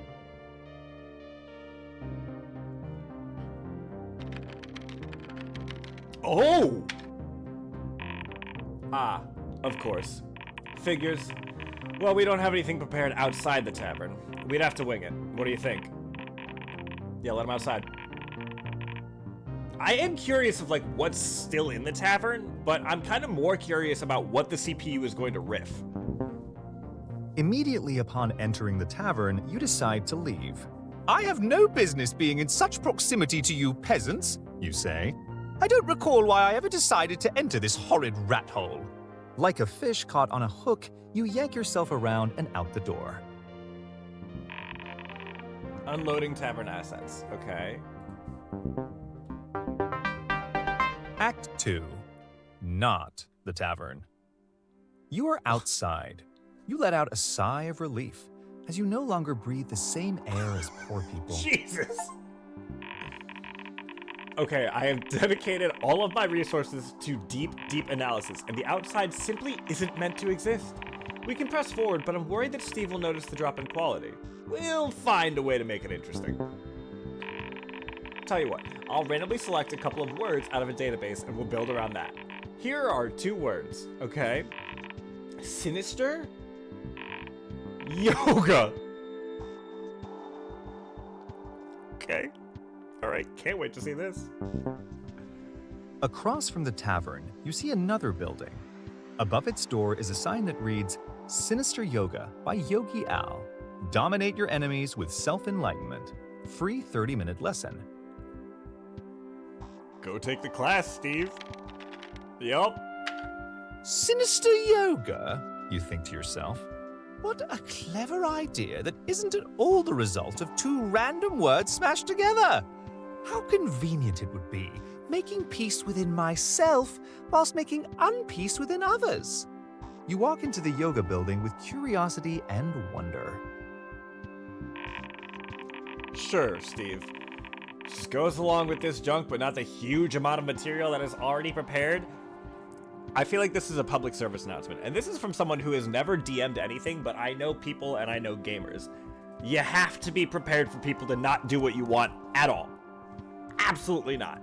Even if you have plans A through Z, you have to fucking be prepared for them to go with plan, like, theta, you know? Like, there's always gonna be something to derail your campaign. You just gotta learn to riff of it. Like, you just play off Inside, of it, you know? you descend into a circular stone chamber. Bring the A gorilla dozen back. yoga mats form a circle around the edge of the dungeon, all facing a central dais. There is a pile of bones and viscera across the It room is sinister. that you hope are just decorative. Hello?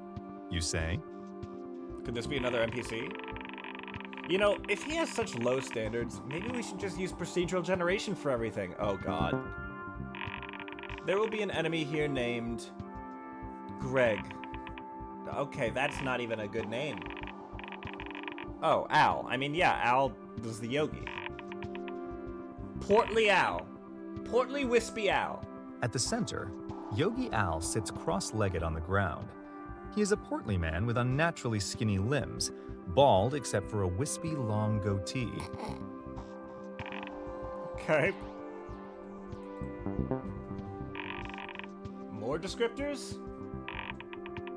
Floating. He's levitating. And he's a worm?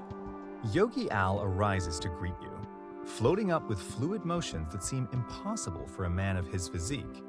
I get the impression that your spirit seeks enlightenment. Is that right, you worm? Oh, okay. He says.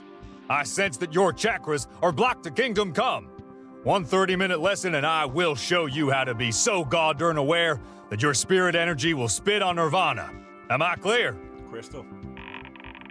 What a wonderful random encounter we've generated. Take lesson from Yogi Al Mm-hmm. costs spiritual unawareness. Yes or no? Run it, Steve. That's my boy. That's my fucking boy, dude. I'm already extremely self-aware as it is, You say. but I do occasionally feel as if I'm under control of some disconnected entity with zero self-awareness. That's me. Show me this spiritual enlightenment thing of yours before I grow bored. Go on. You step onto the stone dais. Yogi Al pierces your soul with his gaze. First, I will purge the negative energy from your soul with a technique I call beating the crap out of you. We're going Take a into deep combat? breath as I let my foot flow through your butt. Oh, damn. Steve made it all the way to Act 2 without using a weapon. What's he wielding?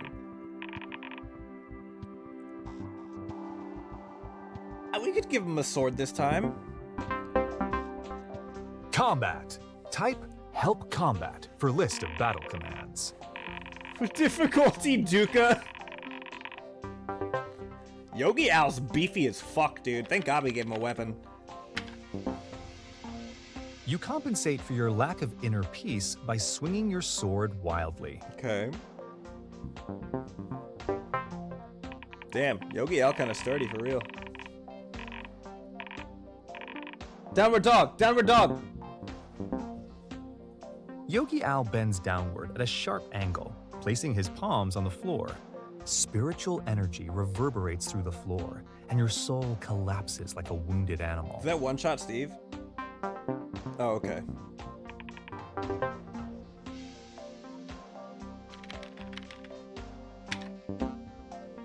Chakras are pseudoscience, and you know it. You say, swinging at him again.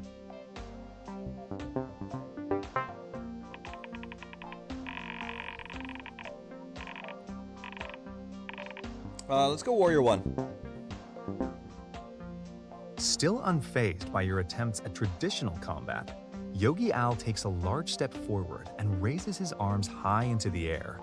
You meet his deathly gaze in horror as Yogi Al channels the energy of ancient mystical warriors. Your soul shatters as soon as Yogi Al gives you one swift strike. Oh no! Okay, Warrior 1 was way too strong. Way too strong. Namaste, Chowderhead, yells Yogi Al as he enlightens your skull with his fist.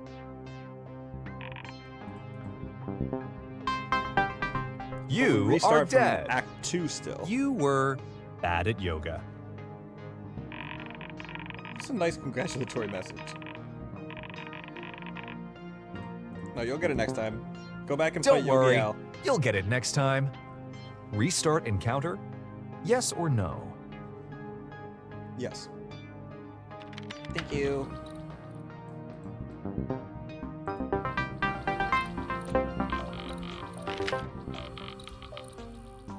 Downward Dog only did 5. That was pretty good. Alright, now let's go for Butterfly. In the midst of combat, Yogi Al sits gently and spreads his knees like butterfly wings. I was always bad at Butterfly. As you continue to swing at him, you feel hundreds of sharp twangs against your soul, as if you were being swarmed by ethereal insects. Let's go for another 5er maybe? Oh, okay, hell yeah.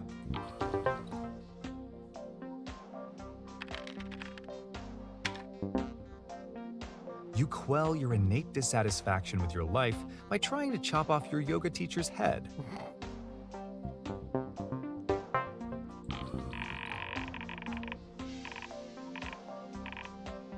Just plank, dude. Just fucking plank.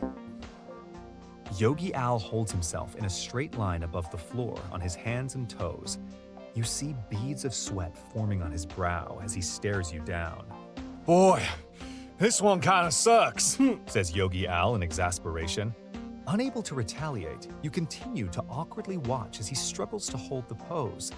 Oh, God's almighty. He exclaims, turning to lay on his back and breaking the pose. Oh, that was unpleasant. Alright, nice. Good turn.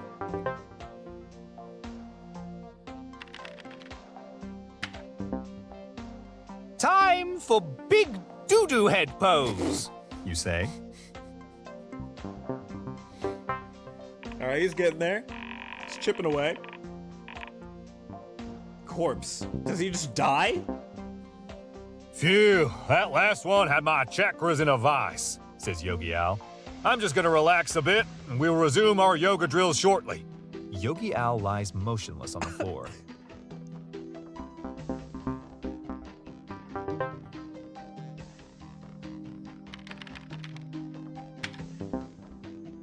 You take advantage of his helpless position, whacking his tranquil body repeatedly.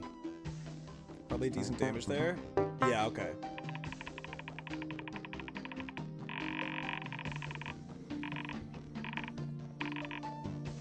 Downward Dog again. It only did 5. Yogi Al bends downward at a sharp angle.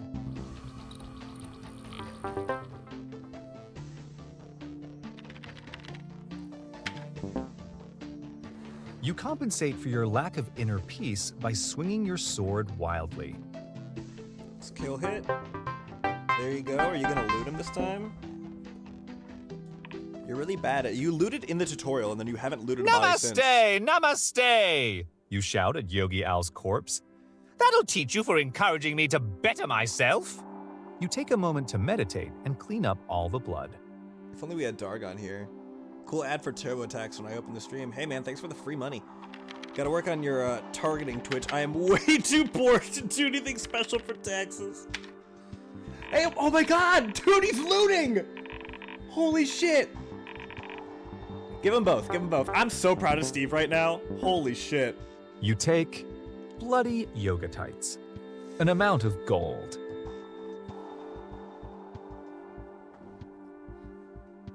What do you do now, Steve? Where are the tights?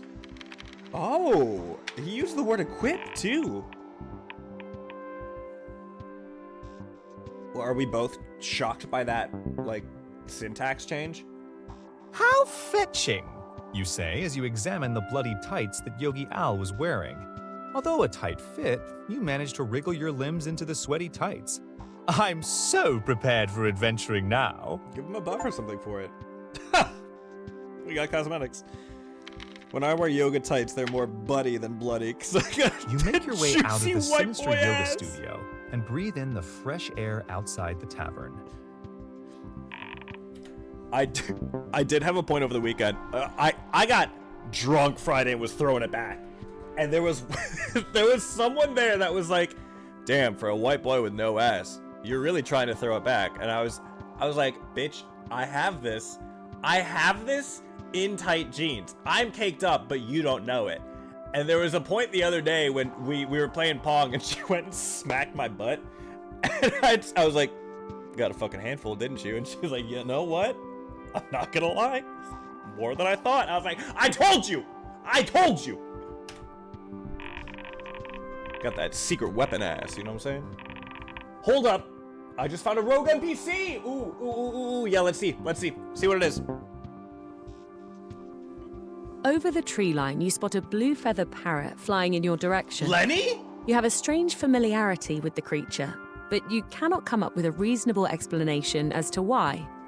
Lenny was the bird's name, you recall. Dude, I'm so invested in this game now, actually. I thought this was gonna be like a quick 2-hour playthrough, I'm not gonna lie. It's Lenny! This must be the princess! Princess, can you hear us? Hello? I mean, she's probably still up in the tower. She didn't want to leave, so she sent Lenny to come get us. As he approaches, you see he's carrying a tankard of ale, which he delivers into your hands before landing on your shoulder. He gently nibbles your ear, squawking, Popcorn? What exactly is happening here? Okay, hold on. Number one, I'm gonna grab a beverage. Number two, I'll get you caught up to speed because a lot has happened.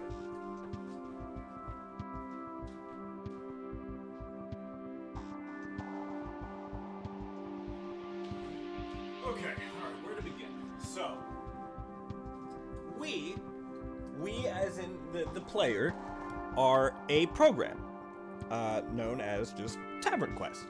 And the CPU is, well, the computer. And then we have the player of TavernQuest, Steve. So this started off as a text-based adventure where the CPU was kind of showing us how to make decisions as the world, as God, as the DM of this campaign, so to speak.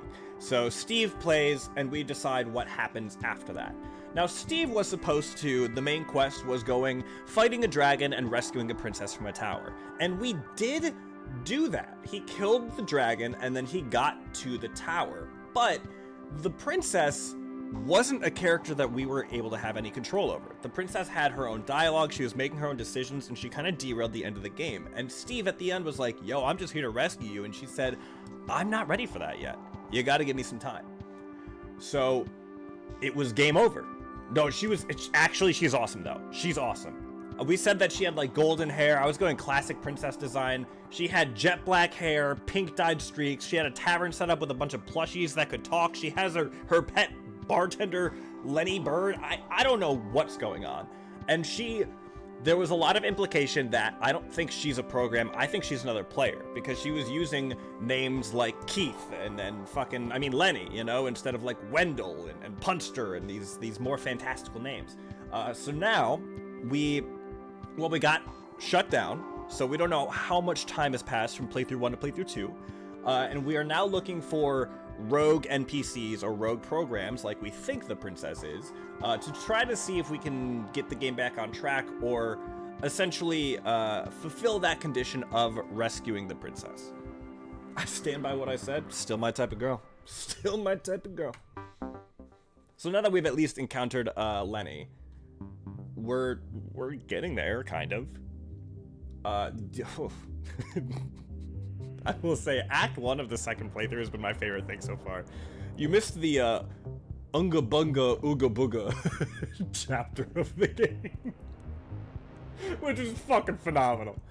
Oh, alright, the princess can't hear us. It's very cool. I thought this was going to be like a text-based adventure with a little like lighthearted kind of quirkiness to it. Unprompted, dubious sky It's evolved. alcohol. Why not? You say. You drink the ale. Thanks, Lenny. Shout out to Lenny. I wish I had popcorn to give him, bro. Attached to your delicious mug of ale, you find a note that reads, "Thought this might brighten your day. Good luck out there, Steve. P." Okay, so even though we reset the game, the princess still remembers. Oh, he's trying to give popcorn to Lenny. you ever play Buddy Simulator? Buddy Simulator 1984. I have not.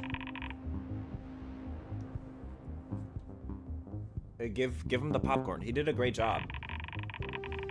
If the princess wants her parrot to have some popcorn, then she can be the one to figure out how to bring popcorn into the story. Oh, come on, CPU. Lighten up. That'll You be one you search should your check out. inventory for any. Come on, Buddy Sim. I'll always check out some Rex. Buddy Sim.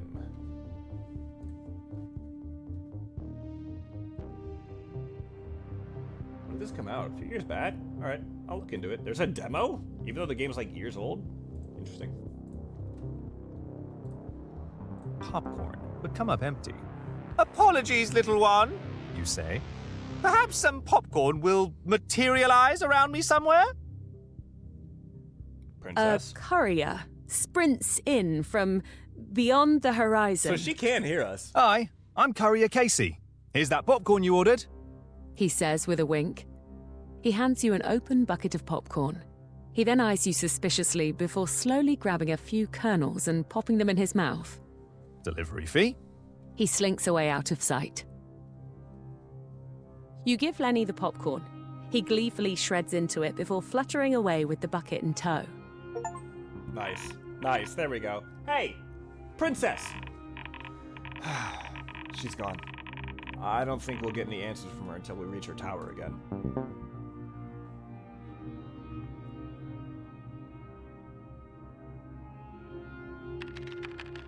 Look around. We're still in the Yogi studio, right? Well, Steve needs some more stuff to do outside. Any ideas? Oh, I don't want to know what. Well, the possibility of bad things to happen at the orphanage is high, but he could, like, have a squire or something, you know? He could get, like, a little buddy to help him out, a little big brother action. Or he could get a pet at the farmhouse, actually. I would really like if he had a familiar. I think we should go farmhouse. The tavern seems warm and inviting. The sinister yoga studio stands empty.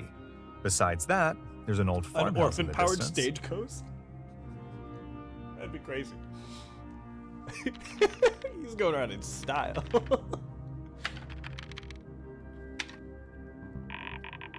How would you describe the farmhouse? We can go cozy. Well, it's an old farmhouse. It's crappy. Gee, what a dump!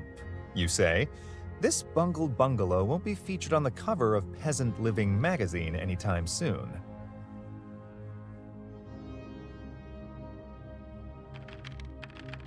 Go to the farmhouse. Yep, there you go. The porch creaks beneath your feet as you approach and knock on the slightly tattered wooden door. The door cracks open to reveal a thick waft of tobacco smoke. Oh, The smoke itself then cracks open to reveal an elderly farm lady. okay. Don't try to seduce the farm lady, bro. I know She that's the looks usual at the play. bloody tights Please you're don't. wearing. And just who might you be? She rasps.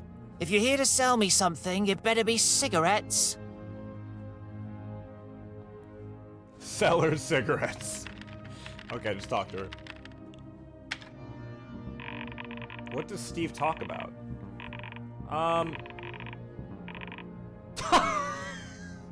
Bring back the candelabra? No, we'll see if she has any quests. We'll see if we can generate something out of this. Greetings, farm lady, you say. I, the noblest of adventurers, am at your disposal. Might you have any dangerous quests befitting an illustrious do-gooder such as myself? We could pull one of the side quests from the tavern and have this farm lady give it to Steve. What do you think? Let's see what Steve can find to do. The farm lady points to a sign outside her door. Can't you read? She says, No quest soliciting. Darn adventurers ruining this country. she slams the door in your face. What are you gonna do now, Steve? That's the real question.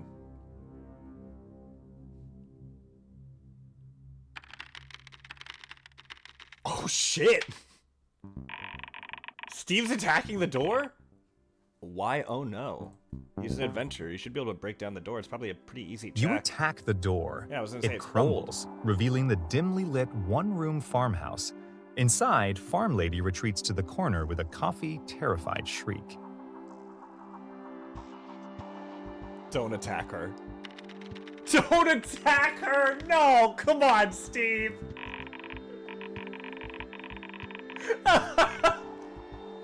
Poor farm lady and all those others unfortunate enough to interact with Steve.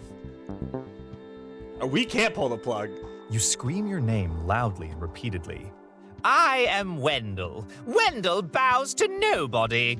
Wendell will I defeat did give the him a evil sword. farm lady. Wendell, Wendell, This Wendell! is my fault! This is my fault! The He two was of doing you so enter good. combat. Wait a second. Combat. Type help combat. What if for she's list of goated? battle commands. What if no 1 health? Oh man, oh it's a fucking freebie. Wendell has a cool sword. Damn it! You say. You swing your sword of obliteration at farm lady. It's the sword of obliteration? I didn't know that! Oh fuck. Alright. It's the murder hobo run for Steve, I guess. Farm lady's enfeebled D! elderly frame slips to the ground. She emits one final panicky wheeze of smoke before. I think Steve just got himself put onto some kind of list. Okay. In the entirety of the first run through, there was one red letter that we clicked on, the CPU was affected somehow. Which, at least, yeah. Well, I think if we didn't click it, we wouldn't have this. So, red letter again. Huh. Odd. System memory is probably struggling since we're outside, or we're building this outside section as we go. I wouldn't worry about it. I'm a little worried about it. The first letter was M, so it's not spelling out a message. What'd she have?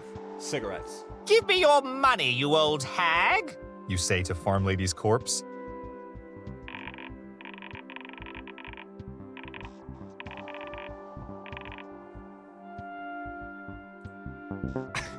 She had a cigarette, bro. You That's it. take a single cigarette. Although he could light that at a very opportune moment and be really fucking cool. Do we not have any, like... Thoroughly satisfied with your Guards? actions, you leave the empty farmhouse. You are now back outside. The sinister yoga studio also stands empty. There's also that dumb tavern you left earlier. leave town? Oh shit! Huh. West. What lies to the west? Dude, he murdered the farm lady. I don't know if we should put him in an orphanage. I don't know, man.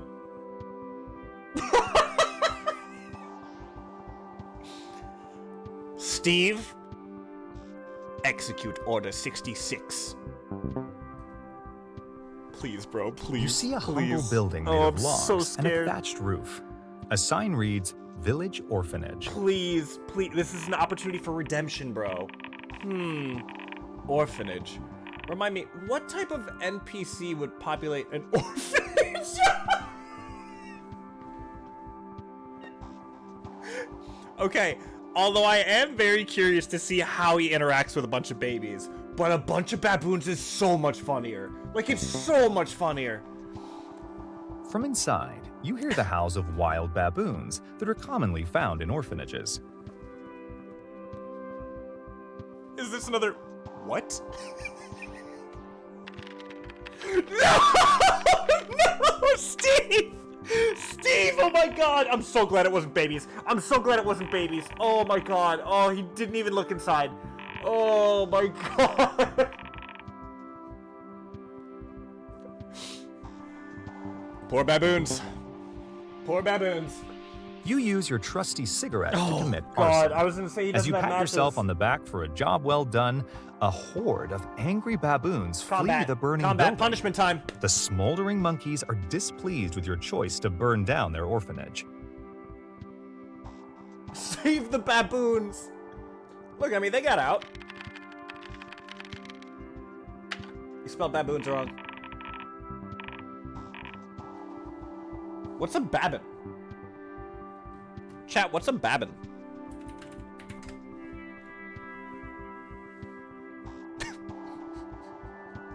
Even Google's like, bro, you just mean baboons. It's a baby? Baboon. You look for a babon to attack, whatever that is. The flaming baboons are very angry. Okay, we're just I thought we were gonna invent something to be a baboon. There you go, Steve. I don't know why Steve didn't try that earlier. Cool, let's fight some monkeys. I want monkeys to have hands. You attack Farm lady, the I want wild to have pack hands. of baboons guarding the orphanage. Combat. Type Help Combat for list of battle commands.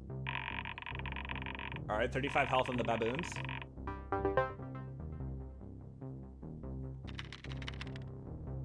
Bro, this has gotten so derailed. You attack the baboons with your sword. I am Wendell the Brave, the destroyer of monkeys! You scream. Steve, I don't know if attacking a horde of monkeys is strong enough to pull your head off is the right way to go. What do you mean, combust? Just bite him. Just bite him. This isn't Fire Force, dude. The angry pack of flaming baboons converge on your position and bite you. How much damage? 8? Okay.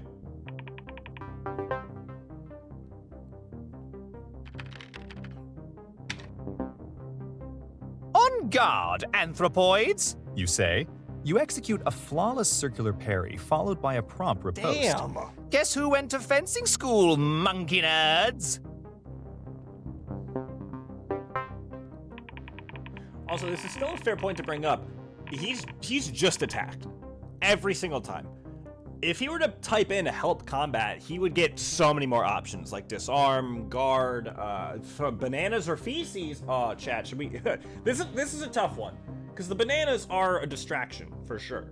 I'm sure it'll get at least a monkey or two that's hungry to eat them. Now, the feces... I don't know. Am I reading this in the correct, oh, banana. I don't know if baboons throw poo. Do they? Let's see what the bananas do. The frenzied baboons throw bananas at you. You dodge and weave the aerial fruits. I do feel like not all, I mean, definitely not all monkeys throw poo. It could be a chimpanzee thing.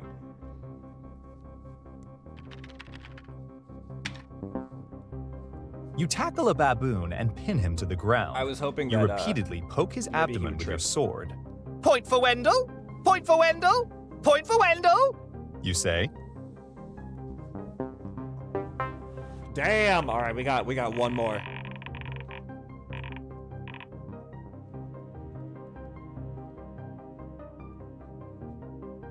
Okay, so baboons, they can. Let's howl. Get his The moving injured castle in baboons here. frantically howl and whimper. I've got my opponent on the back foot! You say.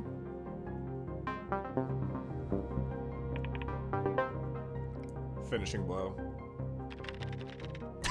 No, if you'll excuse me, Google AI also said these Facing berries the are safe to final eat. baboon, It's good knowing you you. use delicate, practiced footwork to gain positional advantage.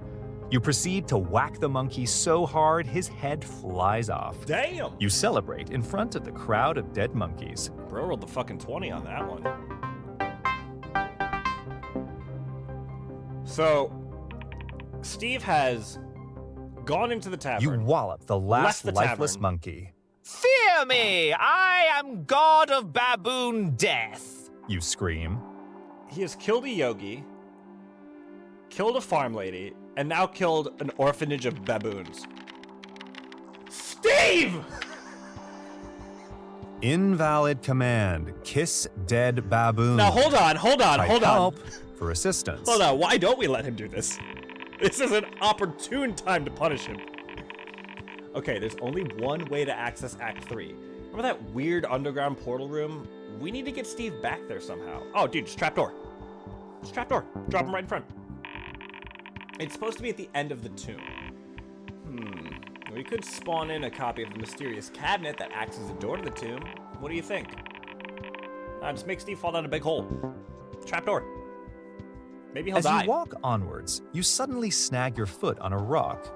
Unfortunately, this happens directly in front of a giant hole in the ground, which you promptly tumble into. After a long fall, you land safely on the ground on an auspiciously placed mattress. Oh. You get back onto your feet and brush the dust from your shoulders. You find yourself inside a tomb. The walls are built of roughly chiseled blocks of tan stone, adorned with glowing torches. The room is cluttered with a lot of clay pots, linens, and other miscellaneous junk. Footsteps in the earthen floor end abruptly at a podium in the center of the room. This is the same Act 2 setup as the first playthrough. Remember that puzzle we did last time with the levers? There's just one of those, and then the portal room is on the other side. Okay. Honestly, podium, yeah, you Steve see is 3 ramping levers up with the following to not colors: greet the princess well. orange, green, purple. Oh, it's the second puzzle, okay. He pulled green last time. What's the puzzle's new solution? Purple. Because he went orange A and then green last peculiar time. mural is painted on the far wall. Look at the mural. Or are you gonna go straight to... Okay, I thought he was gonna go right to a lever again. The mural depicts a row of roses growing along a river bend. Your eyes are particularly drawn to the red and blue of the mural. We're learning color theory. A mural. Wow. He actually You pull solved the it immediately. purple-colored lever. Steve's grown. Wow, he actually remembered how to solve the puzzle. I literally cannot believe it. Literally both of us. The lever produces a satisfying did it. click, and the podium begins to recede into the floor.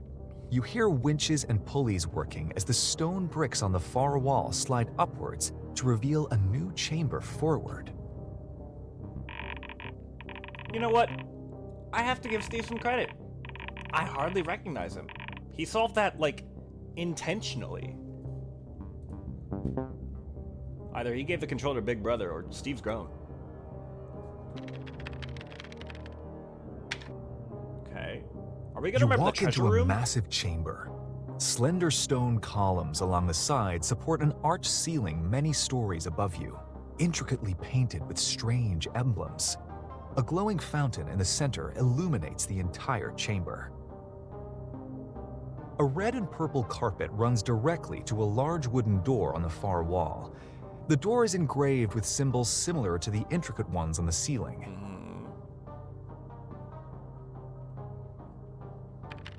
Open the door. Yep. You open up the door. You are immediately blinded by the intense light behind it.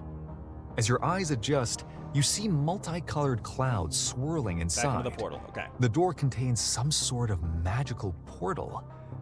Go inside the magic portal, yes or no?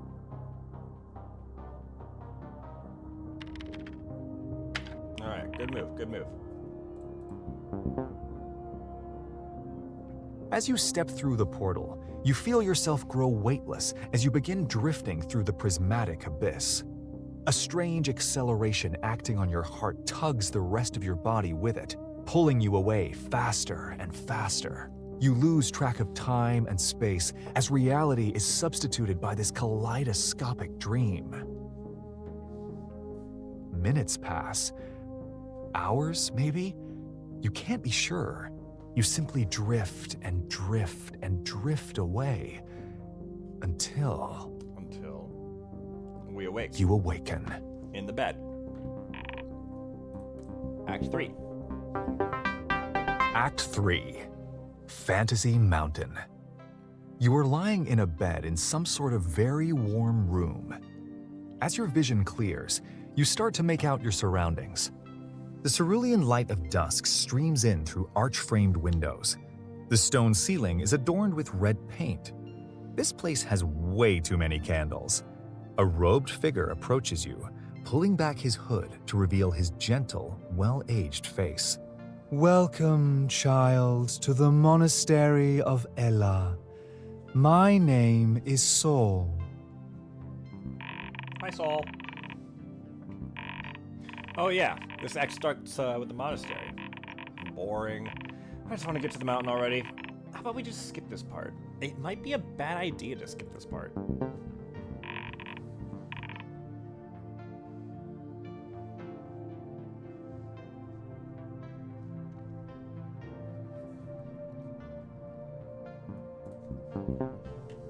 I am the Warden of Spirits, and I look after this monastery.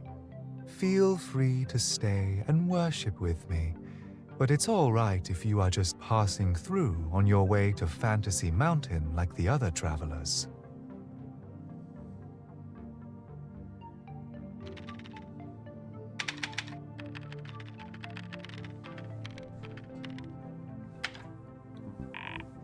Ha! Told you. Okay, I wanted to see if he would maybe do something different this time around, but that's okay. Oof! What's with all the candles, weirdo? You say. You quickly make your way for the exit. He didn't even steal Smell the you gold. later, monk boy! And he didn't get the potion, You are too. outside of the monastery at the foot of the daunting Fantasy Mountain. Sitting atop the mountain, the Tower of Thraldom cleaves into the clouds.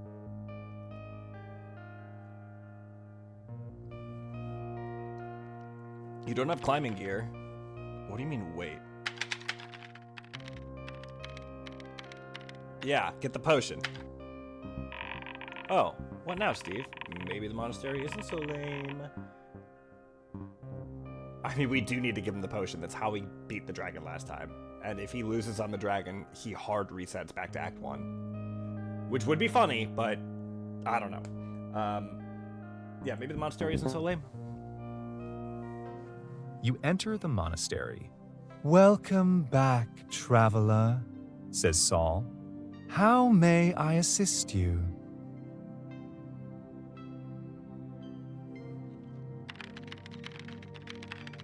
There you go. Oh, that's right. He needs a potion to fight the dragon. Good thing Steve remembered, because I totally forgot. Man, my memory must be slipping. Sorry about that. Is it because I'm clicking on the red letters? Perhaps your monastery might not be completely useless, You say. I intend to slay that dragon and save that princess. So, apothecary, please procure for me a potion. Chop chop! He grabs an assortment of herbs from the shelf, grinds them with a pestle, and mixes them into a small bottle. He hands you the resulting potion. You take a whiff of the concoction, finding it to have a sweet, earthy smell. You ask him about the potion's effects. Let's give him a fun new potion this time. What effect should it have? Speed, flight, or luck? Give him a luck potion. This is a potion of luck, says the Warden of Spirits. Drink it before facing a formidable enemy, and the odds will be tipped in your favor.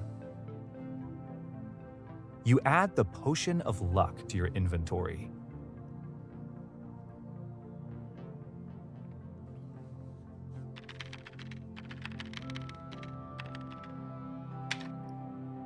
Okay, but also With how a does he new get up the potion in mountain? hand, you decide to re-embark on your grand adventure.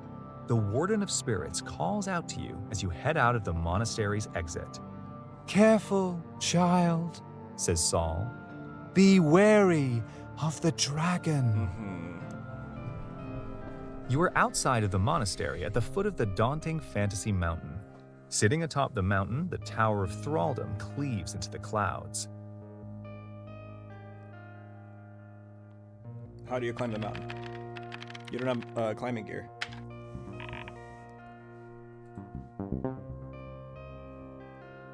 It looks impossible to climb Fantasy Mountain without climbing gear. Oh crap, we forgot the climbing gear again. Just spawn it on the ground, whatever. I mean, this was gonna be my thing the first time, is just be like, oh hey, you notice a corpse of someone that fell off the mountain. They have climbing gear. Wait a Although minute. Don could have given us What's more that behind baloney. that bush over there? You say, spotting a faint gleam in the brush nearby. Why, someone has stashed a set of climbing gear for me. Thank you, stranger. You add climbing gear to your inventory. All right, You now can he's climb playing the Karen. mountain now that you possess climbing gear. Climb mountain.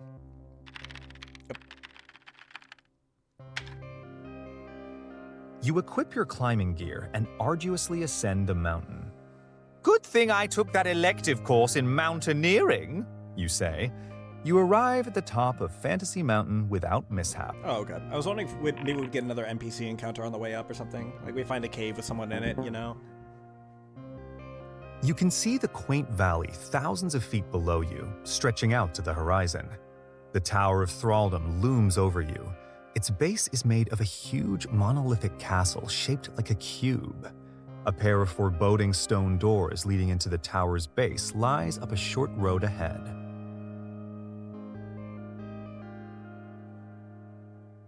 What will you do, Steve? Go to the tower, okay. You walk through the doors into the base of the Tower of Thraldom. No windows illuminate this massive hall. Arched columns are spread throughout the room like a squadron of soldiers staring down at you. Bloodstains speckle the floors. At the back of the hall, a set of stairs lead upwards.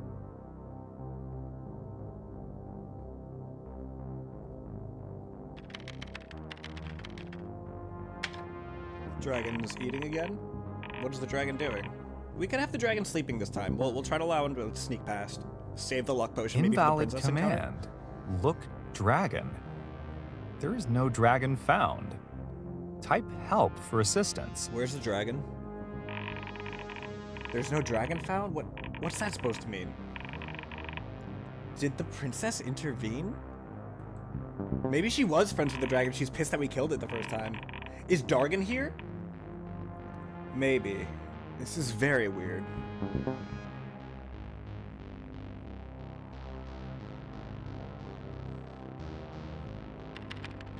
Go to the stairs, yeah. Steve isn't allowed to progress up the stairs until the dragon triggers a checkpoint after it's defeated. Oh, god damn it. I think the game is soft-locked until we can get the dragon to appear. Okay. You ascend the stairs of the Tower of Thraldom. Wait. That's not right. I checked. The stairs are still blocked by a trigger in the programming. Steve can't use the stairs until after a victory against the dragon. Maybe someone else beat the dragon. The stairs are built of the finest polished marble. You whistle along to the Vivaldi piece playing over speakers. As you climb higher and higher, you stop for a quick drink at a drinking fountain. You can't wait to meet the princess. The stairs end at a solid wooden door. Finally, you have arrived at the very top of the Tower of Thraldom. Your heart pounds in your chest, and your hands break out in cold sweat. Just one simple door separates you from the captive princess. So she's not captive. Open the door. Go door. Well, he's finally made it back. Time to find out what that princess has been hiding. You open the door and head inside. Inside, you see that the princess has decorated her quarters to resemble a tavern. Stuffed animals are posed on stools with half-empty mugs of ale. A sign says, "Welcome to the Drunken Unicorn." The air is still, and the silence is off-putting. Where has the princess gone? You think. She's not there? She must be hiding from us. I mean, I hope she's okay.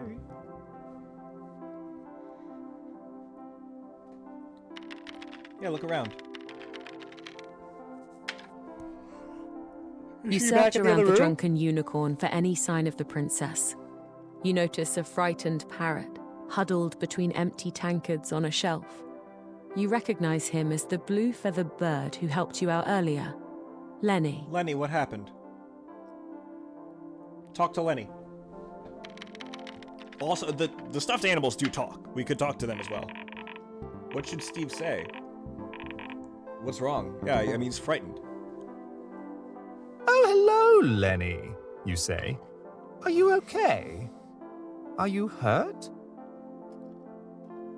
Lenny recoils as you approach. Oh, Lenny.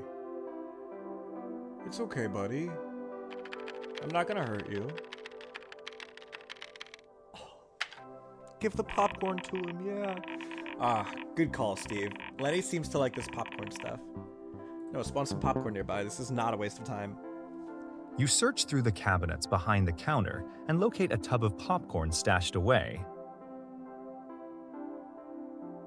Dude, what if while we were going and fucking around and everything outside of the tavern, someone else took the quest and then kidnapped the princess? Killed the dragon, You pour stole a the couple princess. of kernels on the counter near Lenny. Here you go, fella. I won't hurt you. The parrot hesitantly perks his head. Popcorn? Says Lenny. Mm-hmm. The parrot starts chewing on a piece of popcorn. Suddenly, Lenny drops his treat and squawks in alarm. He flutters away in fear. Why? You look around you, but you can't figure out what startled the bird. What the fuck? Follow Lenny, yeah. Come back, Lenny, you say. I won't hurt you.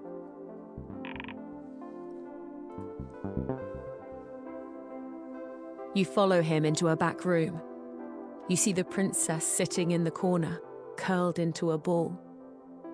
She takes slow, difficult breaths as Lenny flutters to her shoulder. Bruises cover her arms and the left side of her face. Who hurt the princess? She opens her eyes and sighs with exhaustion.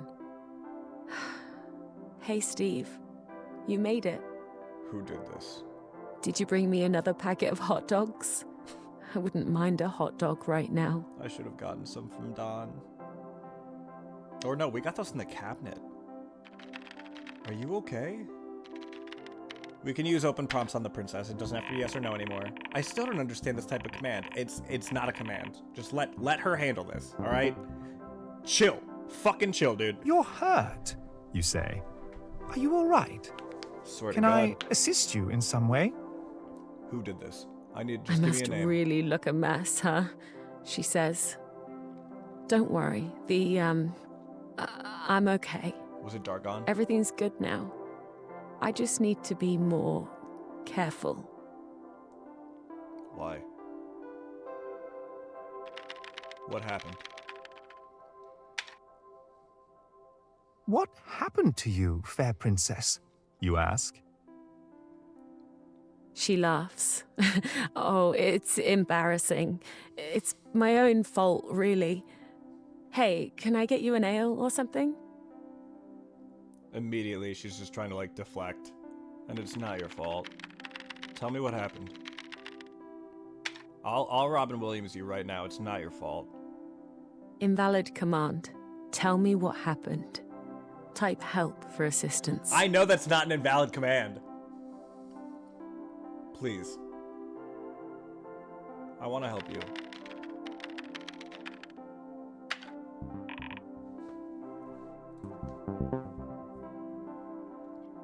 You remember your noble purpose for coming here and snap back into adventurer mode. Okay, princess, prepare to be rescued. You say. You hold out your forearm. Take mine arm, princess, and we shall abscond from thine imprisonment. I don't think she's going to want to leave She again. chuckles with a note of dejection. If only rescue worked like that, you know? Rescue me, rescue you. No debate, no mess. Just declare a magic word and your problems disappear. The princess again changes the subject. So, how was the fight with the dragon this time around? So the dragon wasn't her doing. There wasn't a dragon.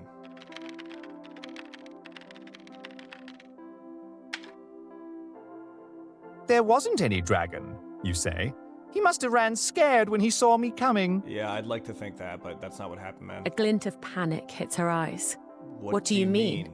It's not possible for you to come up here until after you slay the dragon, she says. Tell me exactly what you saw downstairs. Nothing. Unsettling music, yep. Before you can reply, you both hear the unmistakable, weighty footsteps of the dragon entering the confines of the princess's tower. Wait, I didn't do that. How did you find the dragon? I didn't do that either. The princess draws in a sharp breath. Oh, hi, dragon.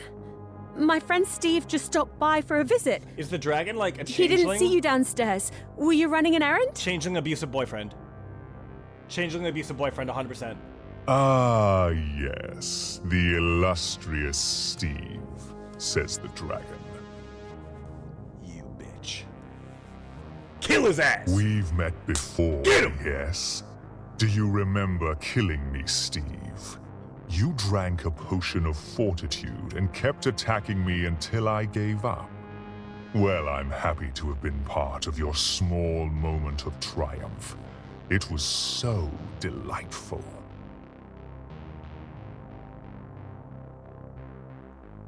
Kill him.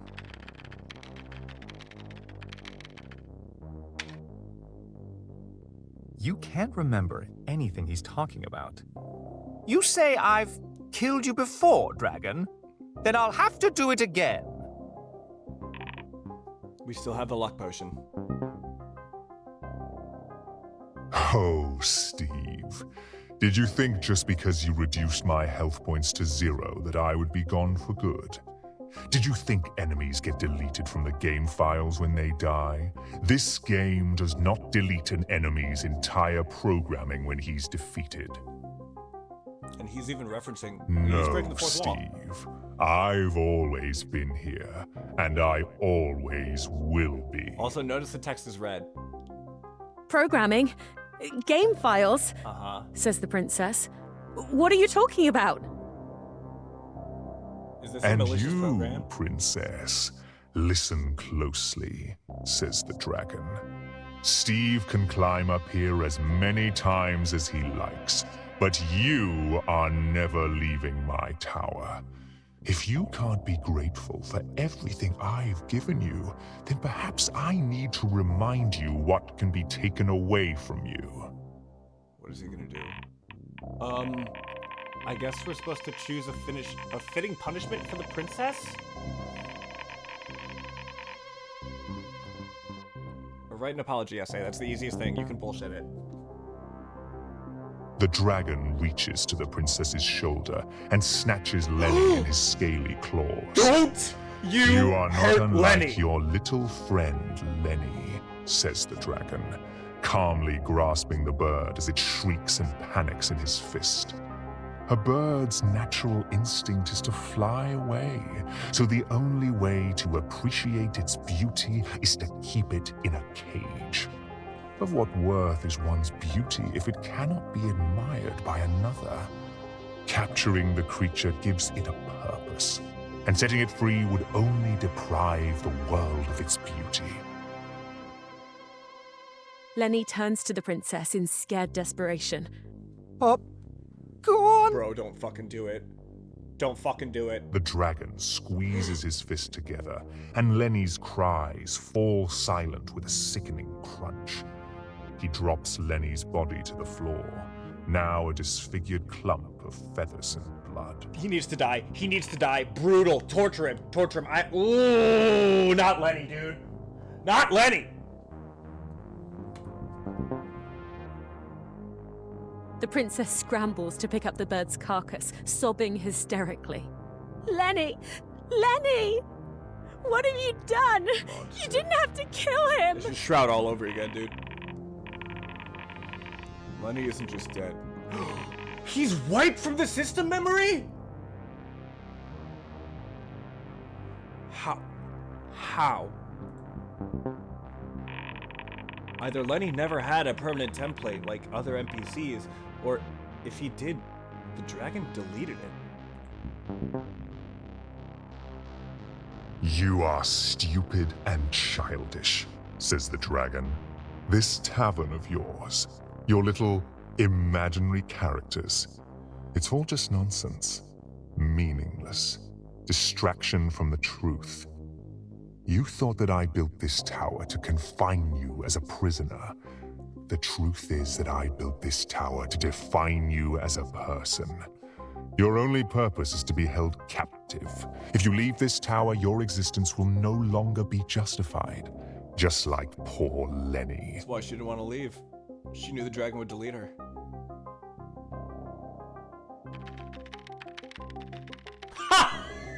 Tell him, Steve! I can't see this command. Did it get filtered? It did. Shouldn't be, though. Well, Mr. Dragon, you say, I thought of a perfect word to describe you. You are an Yes, Steve. There's that famous chivalry of yours, says the dragon. Let's recap your noble deeds so far, shall we? Okay, we do not have a good track record on this playthrough. I'm just gonna say, it really doesn't look good on Steve for this one. Ooh. You only encountered one other young maiden, the barmaid, and you immediately had sex with her and died of a venereal disease. He knows that shit too? You couldn't even sit through the tutorial without attacking your teacher. The Warden of Spirits provided you aid and you pickpocketed him. Well, pickpocket's not the right word. You burned an orphanage to the ground. He did do that. I'm not gonna lie. You murdered that poor old farm lady. Really tried to stop him on that one. You murdered a pack of wild baboons. They didn't deserve it.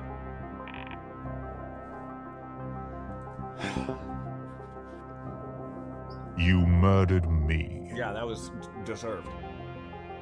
The dragon again faces the princess. This is who your savior truly is, he says. A complete monster who treats your universe like a joke with zero consequences. You are lying, says the princess. I know what monsters look like, and Steve is not a monster. The dragon grabs the princess forcibly by the arm. Let me make one thing crystal clear, Steve. You can continue your pattern of reckless, chaotic bullshit anywhere else, but keep your hands off my property. Death penalty. Immediate. Steve, I doubt you can, but I really want you to fuck him up. Yes! There you go! There you go, Steve! Well, I've got one last trick up my sleeve, dragon, bro. You say. You drink the potion of luck you obtained from the Warden of Spirits. Immediately, you feel the cosmic tides tilt in your favor. You are overloaded with karmic energy. Please fuck him up. Please fuck him up, dude. The dragon laughs. You are not nearly as clever as you think, he says. How long will that potion last? 5 minutes? I don't know. 5 minutes pass. Oh, fuck off! Your potion of luck wears off and you return to normal. The dragon looms over you. This is not your story. I'll give you one final chance, Steve, says the dragon. Abandon your quest now and exit stage left. Steve, get out while you can, says the princess. He'll let you live if you promise to leave me alone. I'd rather die.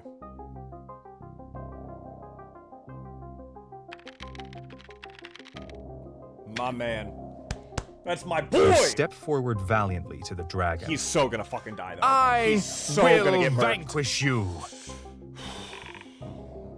Dude, he's fucking dead. He's fucking dead. There's no shot he has this. No, Steve, He does have the sort of obliteration. don't, says the princess, pleading. He will kill you. Combat. Combat. Type help combat for list of battle commands. Oh, Steve, this is your moment. Please, please type help combat, bro. Please.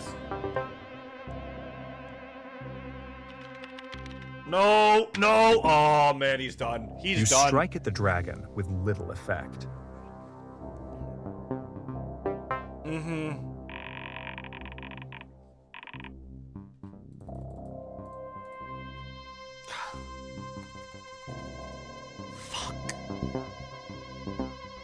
Double G, what's the up, my dragon dude? pins you to the floor with his claw. Goodbye, Steve. He looks you in the eye and roars as fire cascades from his jaws. You are enveloped by the scalding, caustic blaze of dragonfire.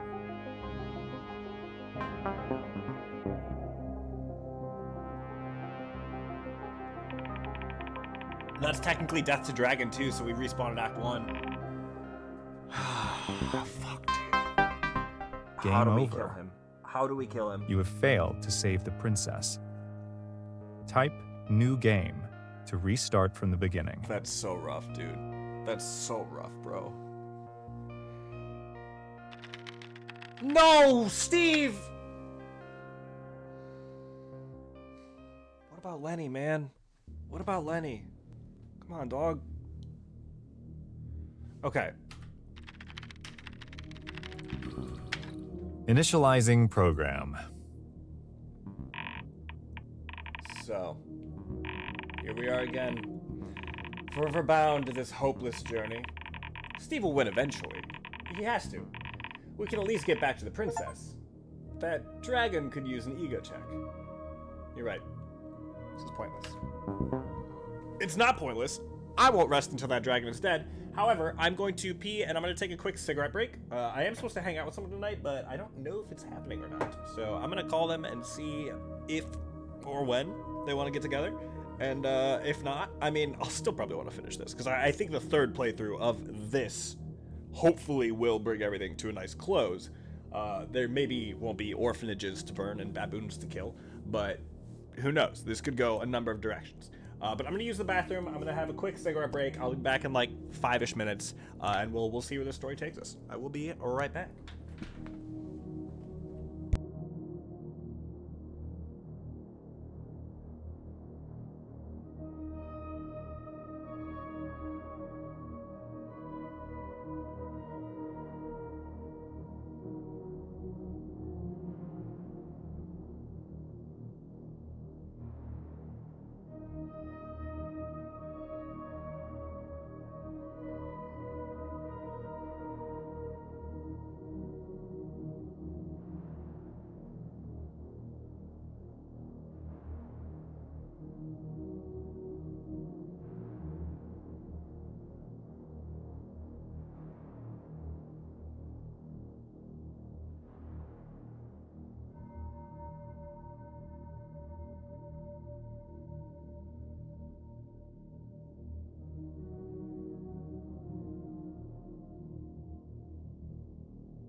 chat. Sorry about that. This is a longer game than I thought, but honestly in the best way. I'm so much more enthralled in this than I thought I would be. Thought this was like goofy comedy, and now I'm like, I will never forget you, Lenny. Okay.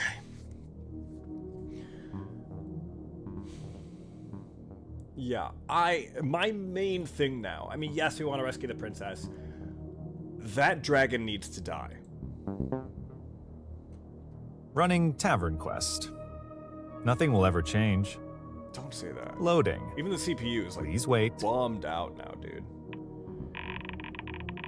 I don't know why Steve is even bothering at this point. Come on. Yeah.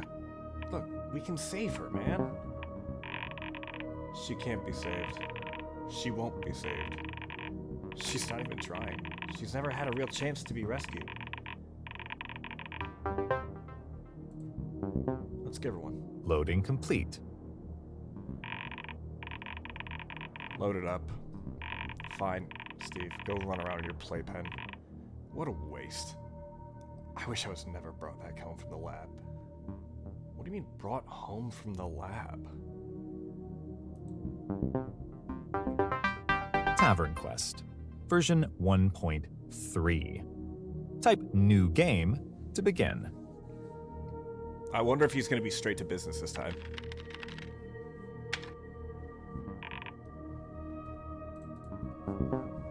The last playthrough, he was very... Act 1, The Tavern. Dude, come on. You walk into this miserable tavern. Again. The dwarves are still here. The barkeep is still here. Just like always.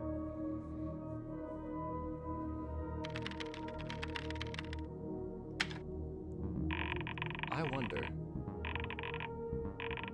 Is he going to try to recruit people? They're yelling or something. The dwarves are all yelling at each other, the same things they were yelling last time and every time before. No? Okay. Yep.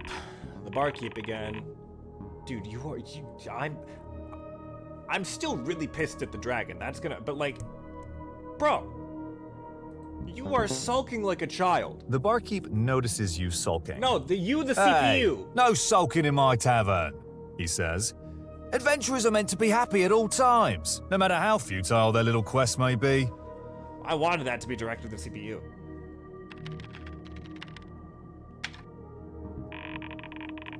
Could use a drink myself. Dude, like, see, okay, I'm just gonna keep going this route. He has to know I'm talking to him. Yeah, criticize me all you want. Doesn't change our situation. Ah, fine choice, says the barkeep. Coming right up. It costs you 2 gold. You have the gold in your inventory. Probably. You usually do. Yeah, we have him covered. He slides the mug of ale to you across the counter. You chuckle, thinking back on the barkeep's remark. A fine choice, he says, as if ale wasn't the only drink you could possibly get. You know by now that ale is the only thing he serves. You don't have a choice. You never did. I did. There were In fact, cocktails. It seems like this whole tavern was We didn't try, though. systematically designed to disguise linear quest checkpoints as meaningful decisions. The truth is that nothing you do truly matters. Dude, he's gone straight to nihilism. You A had so man much in fun. black clothing walks into the tavern. Bitch! Oh! Oh no. Mm-mm. Mm-mm. Mm-mm. He's an associate of the dragon. Swear to God. The man in black speaks to you. Hello, Steve. What's up, bitch? Pardon my intrusion, but the two of us have a hindrance in common. You see, we have an uninvited observer amongst us. He's been pulling our strings and orchestrating our failures. He must be dealt with. Do something about it! He's talking about us. Wait. Okay, wait, no. You can't delete the CPU. That crashes everything, no? Or Is the CPU just a program that lied The to us? barkeep It didn't becomes know? irate. I don't know. I won't allow such talk in my tavern. Out with you. Let's give our observer friend some extra subjects to surveil, What do you mean? The man in black carries 255 No! stuffed animals. No! Wow, so Oh, don't many name them all! characters. Let's name each of them. He's literally stalling him, bro. Jeffrey. Oh. Oh my. I don't know if I can handle so many NPCs at once. Yeah, I know. Can you run? Dude. Do what you can, bro. I'm just worried for your safety now, bro. Hey, no stuffed animals allowed, says the barkeep. Didn't you see the maximum occupancy sign? Okay. You're violating fire code. Good workaround. Oh, and let's customize our new characters, Let's give each one a hat, or maybe two. It's so adorable. Or maybe more. Each stuffed animal named Jeffrey is wearing 255 hats. He's out, man. He's out. Characters can equip more than one hat at a time. Memory running low. There's 65,536 hats in the tavern. Dude, delete the man. The barkeep's movement is now stilted and stuttered. Stop! Stop! Stop! Bro. That hasn't quite done it. Oh, I know. Let's customize even further. Don't tell me each hat has Each a hat. hat on each stuffed animal named Jeffrey is wearing 255 hats. It's done. He's out. Hats can equip other hats?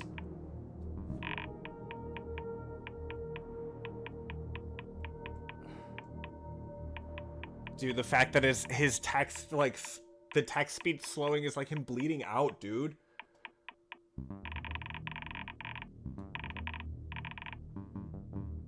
Just focus on, I mean, I don't know, try to focus on Steve, but like, man, we're cooked.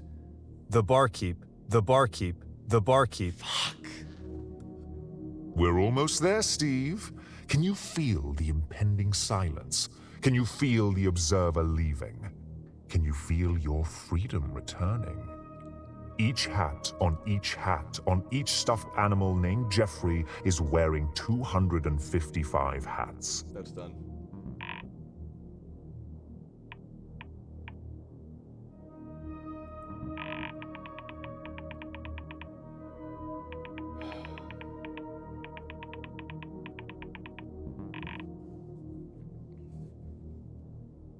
So it's just us now.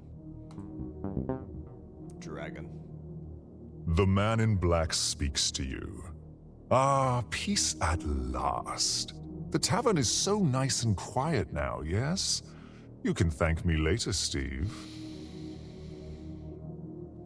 You won't get away with this.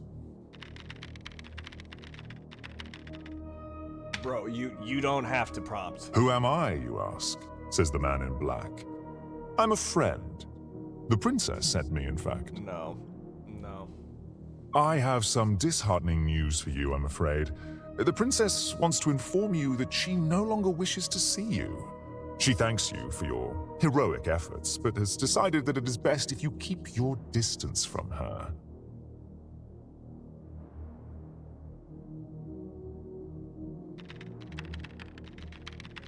I don't believe you. Yeah. Have I given you cause to be skeptical, Steve? I'm just relaying to you what she has told me, says the man in black. Has the princess not refused your rescue multiple times already? She prefers to stay in her tower. She's safe. She likes it there. Lies.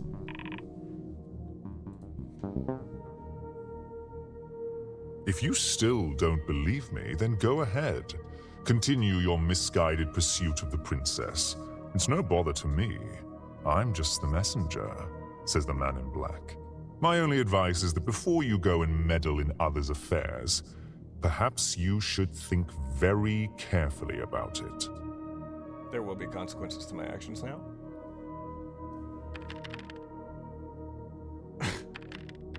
Dude, fuck off! Tell him, Steve. Oh, don't worry, Steve. I'll leave you to your own devices. However, before I go, I do have a boon to bestow upon you to aid in your quest. I don't like this. The man in black gathers each stuffed animal and stuffs them into a bag. I know how much you love stuffed animals. You add Bag of Withholding to your inventory permanently. So we just don't have a functioning inventory. Ta-ta, presumably. Steve. The man in black vanishes. Hey, Steve. Yeah, but CPU isn't here. He's not gonna get a return prompt. Type help, type help, type help, type help, type. You get a twisted feeling in your gut. Something is very wrong. The man in black is lying. Your reality is collapsing. The ground shakes beneath your feet. The barkeep and his patrons topple to the floor like petrified statues. The walls and floorboards begin to splinter and burst apart. Behind the forming cracks lies an inky black void. The curtains are being lifted. Why did it take you so long to realize your world was an illusion? You suppose it doesn't matter now. You've woken up and you can never, ever go back. The tavern continues rending itself apart. You have nowhere to go but into the unknown depths of the black void. Steve. Yeah. He's still in. You take a deep breath to reassure yourself, but you have no other choice. You step into the void.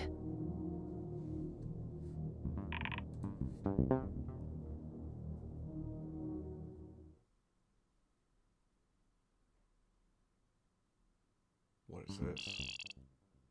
What the? It's just like a DM?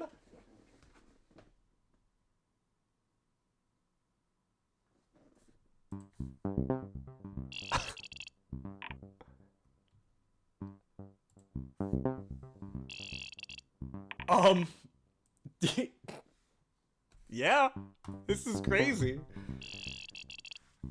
I'm like a third dude that you didn't even know existed, okay? Like yeah. I am their god. That's fair. That's fair. Where are you? I could maybe do something. Are you here? You're in a... Oh. You can see me? Well, that's unnerving. I'm supposed to help Steve. I'm like a facilitator, you know? I'm not really like an active player in this for the most part.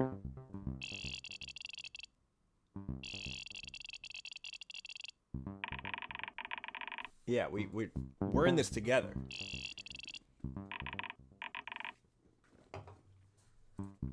We are on our own. Yeah. She'll have to take over. Now we're coaching the princess on how to be a CPU. You're in a void of pure nothingness. You see and hear nothing. The only thing you sense is that the princess yearns for your rescue.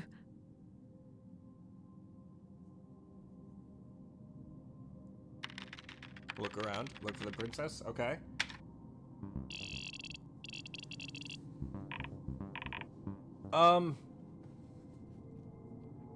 Did I hear something about yearning? I'm into that. I'm a yearner. Yearn? Any yearners? Why would we want to postpone this? I think we should just do it. You see a white rectangle of light open in the distance. You carefully step towards it. There you go. You have found the exit. Step out of the void. Yes or no? She's a natural.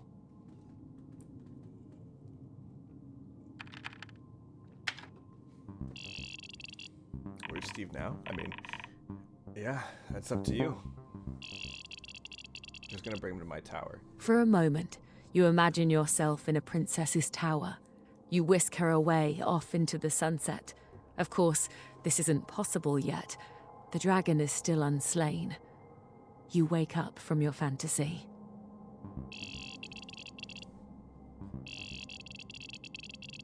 That would be. I mean, we wouldn't want to be there because we're not ready to fight the dragon.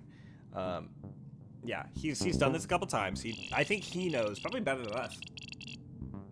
Yes, Act 1's in the tavern. Get me the hot dogs, okay? Let's get back on You track gradually here. regain awareness of the familiar tavern around you. Your feet gently alight on the creaky yet stable floorboards. The man in black is gone, though his bag of withholding unfortunately remains in your pocket. The barkeep and the dwarves are in their proper places, having resumed their idle activities of polishing mugs and playing knucklebones, unaware of their reality having recently been torn asunder. That was great. Yeah, no, that was awesome. You're knocking it out of the park. Hell yeah. As you stand spaced out and discombobulated, the onlooking barkeep cocks his head inquisitively. Hey, fella. You've only just walked in and you're tipsier than anyone here. He says with a laugh. I respect a noble who pre-games. How about an ale? On the house? Sure, man. Accept free mug of ale? Yes or Run no? it, Steve. Come on, Steve. There you go. This is so cute. It is. I'm not going to tell her she can't hand stuff out for free. This is her You world take a now. seat at the counter as the barkeep whips up a fresh mug of ale just for you, free of charge. Awesome. Love that. Ooh, I'm going to try something? Okay. Hold on a sec. What are you going to do? Here you go. She made a little text character. That's so cute. Oh my god.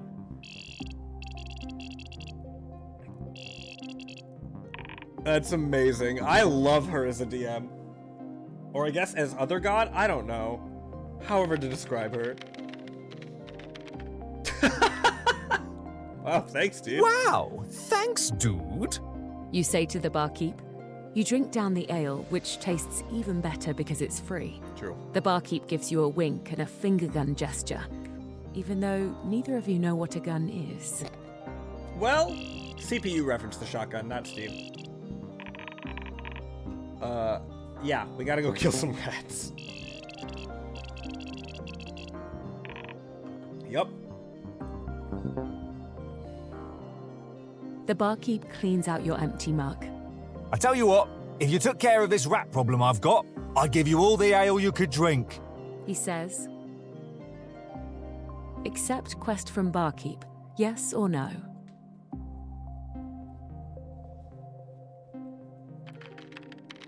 For sure, bro.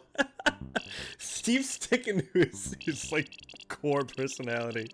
He's getting smarter, but he's still Steve. Oh, this is so cool. I've never done a quest. I'm not. Who am I? CPU? Yeah, let's kill some rats. I like this. Yeah, more. for sure, bro. You say. There's nothing more fun than murdering another's vermin. You give the barkeep a high five. The rats were chill, you know? They didn't vote in our favor. The rats are in the basement. I mean, he knows. Yeah, he knows. He's been through the song and dance 2 times You head already. for the door to the basement to deal with the rats. Somehow you just knew this is where those rats have been hanging out. Mm-hmm. Was it 32 different states of rats?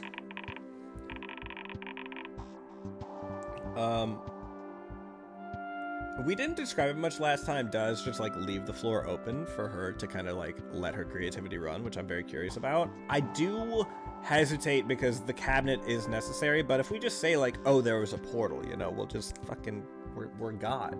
We'll just whip something up. Fuck it. Knock it out. What's this basement You to head you? down the stairs into the basement. The stone walls keep this underground cellar a cool temperature. The barkeep, as fastidious as he may be at polishing mugs, has long neglected this space. There's dust and cobwebs everywhere. Footprints and scrape marks on the dirty floor lead to old barrels of ale. You hear the distinct squealing of vermin as a pack of rats scurry to the opposite corner of the room. But the cabinet. Yeah, we do need the cabinet.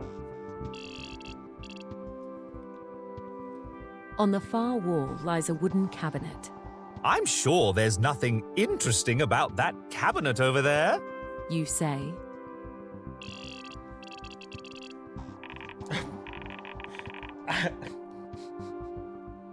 That would work most time, right?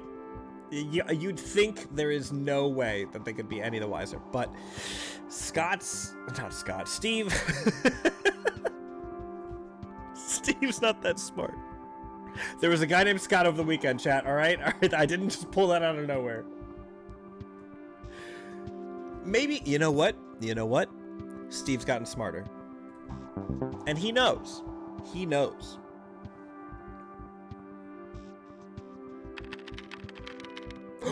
He remembered he could talk to the rats! Yes!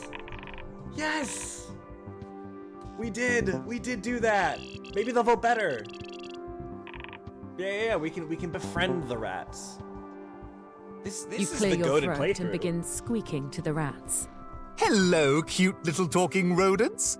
You say, I was sent here to smash your little brains in, but as an esteemed pacifist, I was rather hoping I could convince you to vacate these premises of your own volition. I will win the fight. a rat stands on his hind legs and squeaks back to you. Greetings! I am a representative of the Republic of Basementia. We uphold the sovereignty of our great society and do not surrender to paltry threats of violence. Furthermore, we do not understand your barkeep's claim upon our territory. This cellar has been our homeland for many a generation, back to when our forefathers founded Basementia as a beacon of rat democracy. Damn. Good day, sir. Are we taking their land?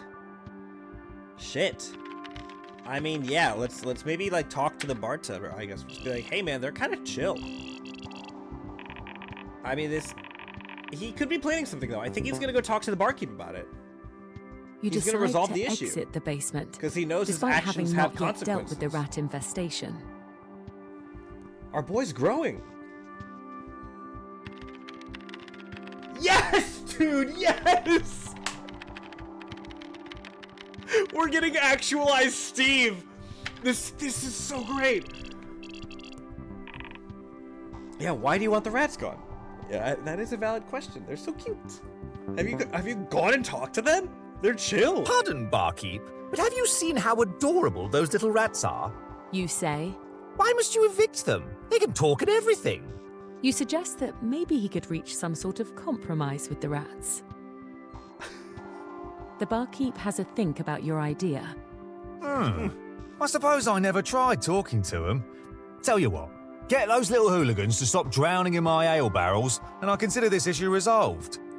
Okay, let's go back down to chat.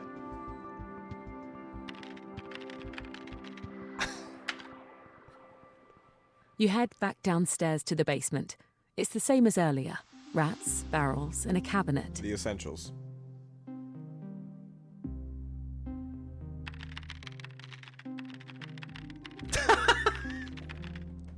Rats, bro, you gotta stop drowning.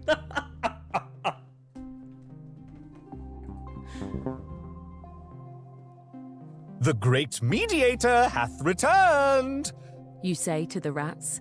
You inform them that the barkeep is willing to let the rats continue their residence on one condition. All thou must do is to cease climbing into these barrels of ale and drowning in them. The corpses of your countrymen give off a displeasing aftertaste. They're like, dude, that beer's good. Do the rats accept? Yes, of course. The rats must now hold an emergency session of they'll Basementia vote. Parliament to put the issue to a vote. Says a rat delegate. After many hours of heated discussion, counter-arguments, filibusters, and interchamber quid pro quo agreements, the rat returns to speak with you. In exchange for tenancy of the basement in perpetuity, the rats have agreed to stop drowning themselves in the ale. Yes! Your peace treaty has been ratified. We fucking did it. Well, no, The Scott barkeep did. descends to Damn the it, I basement keep doing and is that, formally Steve! greeted by a rat Why? envoy. After a ceremonial signing of the peace treaty, with some extra time for photo ops, your quest from the barkeep is completed. Hooray. To the The cabinet we barkeep go. hands you your merited mug of ale. Say, adventurer, now that your quest log's empty, you ought to get a crack on saving that princess. Uh-huh. He says, I bet she's real anxious to get out of that tower of hers by now. She would love that. I would love that. Hey, look at this cool thing I just invented. What? The smile. That's so cute. You just put those two little symbols together and you have a smile. Feel free to use it too. Maybe it'll catch on. I'll tell my friends about it. I use those all the time. No, let me smile back. Come on. So what comes next? There's a secret passage in the cabinet, yes. I mean, Steve will figure it out. Now, if you'll excuse me, I need to track down that man in black and give him a piece of my mind. Yeah, kick his ass. the barkeep leaves you alone in the basement.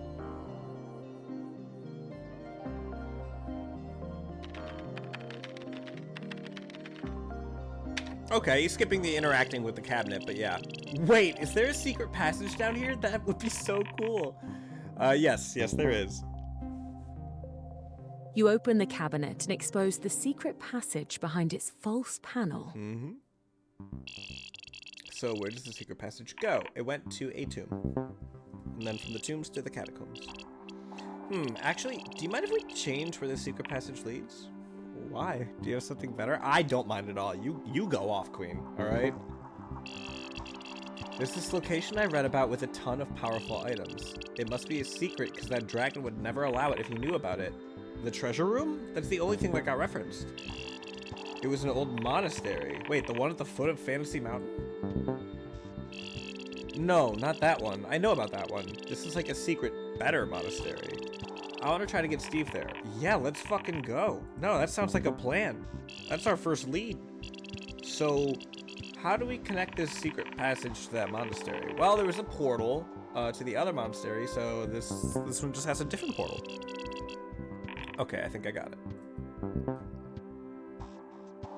You head inside. The secret passage leads into a massive chamber. Slender stone columns along the side support an arched ceiling, many stories above you, intricately painted with strange emblems. The chamber is illuminated by a glowing fountain, curiously filled with ale instead of water. A pink and purple carpet runs directly to a large wooden door on the far wall. Nice colors. The door is engraved with symbols, similar to the intricate ones on the ceiling.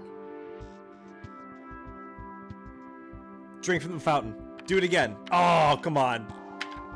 It's an ale fountain this time. You open up the door to find multicolored clouds swirling within. You step through the magic portal. Okay. So let's check out this other monastery then. You feel yourself Get an grow upgrade. weightless as you begin drifting through the prismatic abyss. A strange acceleration acting on your heart tugs the rest of your body with it, pulling you away faster and faster. You lose track of time and space as reality is substituted by this kaleidoscopic dream. Minutes pass, hours maybe. You can't be sure. You simply drift and drift and drift away until you awaken. Are we back in bed? Is it the same two dudes? You're lying in a bed in a cold room. As your vision clears, you start to make out your surroundings. The crimson light of dawn peeks in through arch-framed windows. The stone ceiling is adorned with yellow paint. The floor is covered in way too many empty bottles. Oh. A robed figure approaches you, Oh, the vagrant lives. I was about to call the coroner. says the robed figure.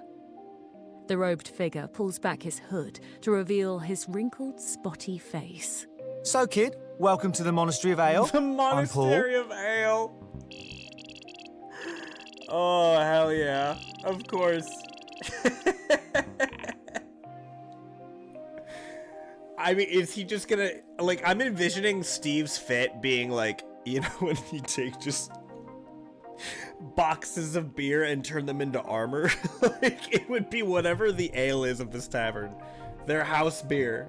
Just armor made of that branding.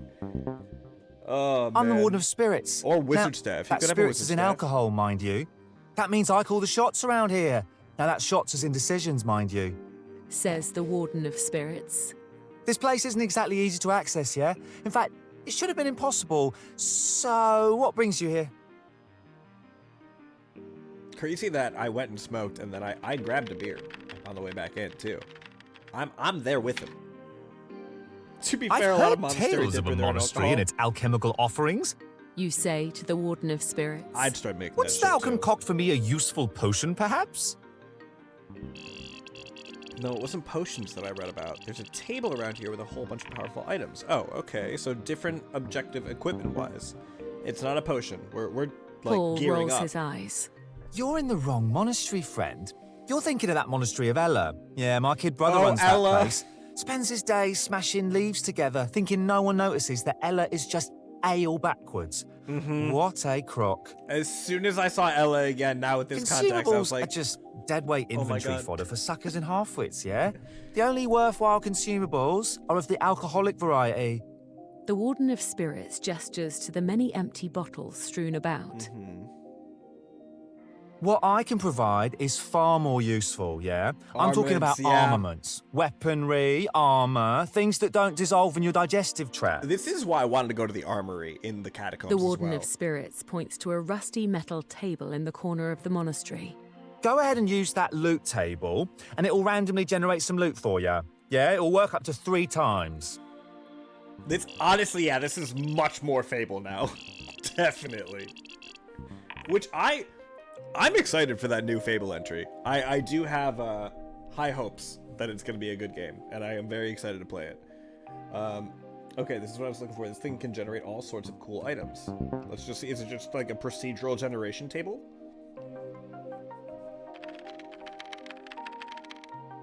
Steve's got it, bro. You approach the loot table. The table houses a rusty metal contraption with a giant lever on its side. You wearily pull the lever. The loot table emits a series of clunks and dings before a powerful item begins to materialize on top of the table. Saw the cutaways and got a bit apprehensive. You're talking like the kind of like the office cuts and whatnot, the different, I don't know, cinematography of the game and cutscenes and whatnot. I think it's a little goofy, but it's still close enough, and I think it could hopefully land well. It's one of those, it's an odd turn, yes, but how they use it we haven't seen. So once the game's out, and if it doesn't really land in gameplay, then like, yeah, okay. But I at least I'm going in with hopes that it lands correctly. And if not, I mean, shit, you can always go back and play the OGs as well. So there are some really cool weapons. Which one's your favorite? We have a wooden spoon, a laser candelabrum. I'm imagining like a lightsaber, but it's like a 3-pronged, you know? And you just use the fucking base as like a hilt. That's... Ooh. A grenade launcher, it's snooze, honestly. A wooden spoon would be funny. Shout out to my grandma, rest in peace. She was a fucking menace. This you would think is not a good item. That might be the most deadly of them all, chat. But I am very curious to see what our lovely new DM princess can cook up. Really? Okay, I'll think of something. I'm now envisioning like Scott or the power You of love. receive the Sword of Supra, an awe-inspiring weapon of legend. It features a broad, single-edged blade with a slight curve, etched with mysterious, intricate runes. Love. Its sharp edge emits an eerie purple glow, Aura. while its ebony hilt is a dark, abyssal black. Ooh, she said Bankai. What do you mean? As you examine your new sword with glee, marveling at its craftsmanship, the Warden of Spirits gives you a rundown of the weapon's lore. Oh shit, he knows. Lucky you! That's the Sword of Supra, one of the most powerful relics ever created. Also one of the most stylish. Of course. Scholars say the mythical deity Supra had a harem of mortal men, yeah? And she demanded each of them prove their love for her with a gift. One of her lovers was a master blacksmith who loved her so much, he infused his own soul with the sword he made for her.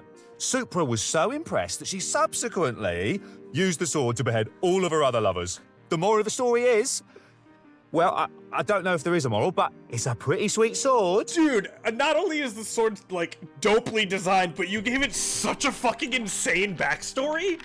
Dude! I would be like, can I play a one-shot with you or something? Like, holy shit. That's fucking awesome. Was that off the cuff? Damn, man. You again pull the giant lever on the side of the loot table, which causes a powerful item What to else you got? materialize in front of you. Dude, yeah, she's literally, she's been trapped in a tower. She's been cooking this up for fucking who knows how long. Oh. Okay. Let's give him some armor. What do you think? These are the most powerful armor available. Okay. This is really tough for me because mech suit, that's a sweet one for me. You know, played Armored Core. Fucking, I watched Evangelion. Fucking, I love Gundam. Like fucking straight Voltron type vibes. Like, oh, mech suit's always badass. I am a little curious of what's going on with the grandma build, because literal wooden spoon and then grandma's hand-knit sweater, that's crazy. However, that sword design was so fucking cool. Princess, you fucking run it back. Believe in the Steve that believes in you. Yours is the sword that'll pierce the dragon. Oh, again? I guess you like the Sword of Supra. Cool, yeah, I'll cook up some armor, you know? Thanks for believing in me. Oh, she's so sweet, too. Oh, love. You receive an exquisite set of Fulbright chainmail. As you examine the delicate handiwork of your new armor, you notice that your fingers cast no shadow upon it. The chainmail is imbued with a magical radiance that abjures any and all darkness, appearing at full brightness in even the gloomiest of environs. Dope. Again, aura. Is that a set of Fulbright chainmail I see? Says the Warden of Spirits. A wonderful antiquity originating from the fairy dimension, And the lore. the likes of which can never be created again due to recent reforms in fairy labour law. Oh. I will say, though, those little fairy kids, Oh, what a they can make turn. some real intricate stuff with their tiny little fairy fingers, can't they? God. Though it may be best not to think about how it originated from an interdimensional sweatshop. Let the fairy lawsuit settle that, yeah? Just focus on how nimble you'll be without any pesky shading slowing you down.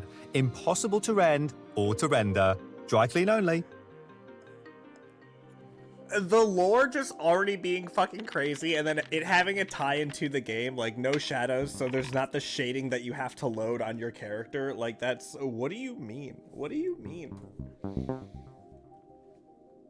Absolutely You roll the insane. loot table on your final allotted Boots? attempt. What could possibly top the Helm? powerful magical items I've already received? You say. Oh, I hope it's a girlfriend. That would fix me. Alright. Okay, for this last item, I found one that I really think you should have, if you trust me. No! Yeah, 100%. Full trust. Absolute full trust. You receive a single sheet of paper. It's a note from Mother. The Warden of Spirits looks as confused as you are. Introducing a mother character? What? He typed in read note from Mother too! Steve, you're The so note smart reads, now! My dearest Wendell, if you're seeing this note, I hope it finds you well. I don't know what your father has told you about this quest. You know how he is. But I hope by now that you truly appreciate the import of what you set out to do. I don't mean for the kingdom or for your father, but for that poor girl. For the princess. My heart is with her. Don't give up hope. You can do this. I've believed in you from the beginning. And once you're done, Come give Mummy a hug. I miss you. Love, Mum. So wholesome. Interesting, right? I saw that note and thought he really should read it. Was that a mistake? Should we have given him another powerful item instead? No. No. Character development is so important. Like, I get people not wanting to be like, oh yeah, I just want to play the game, you know? I don't want to have a character with a whole backstory and like storyline and whatnot, but like the actualization and just the feeling of it, ooh, it's so important, man. Believe in the mom that believes in you. Who the hell do you think we are? She's so great. She's just, top tier Tears writing. swell within your Give me a eyes. podcast with her. Don't I'll worry. listen to fucking a whole I'll ass make campaign. you proud, Mum. Looks like you're fully kitted out. Says the Warden of Spirits. Soon you'll be on your way. Last chance to ask me any questions. Also, the devs, whoever made this, immediate follow. Immediate follow.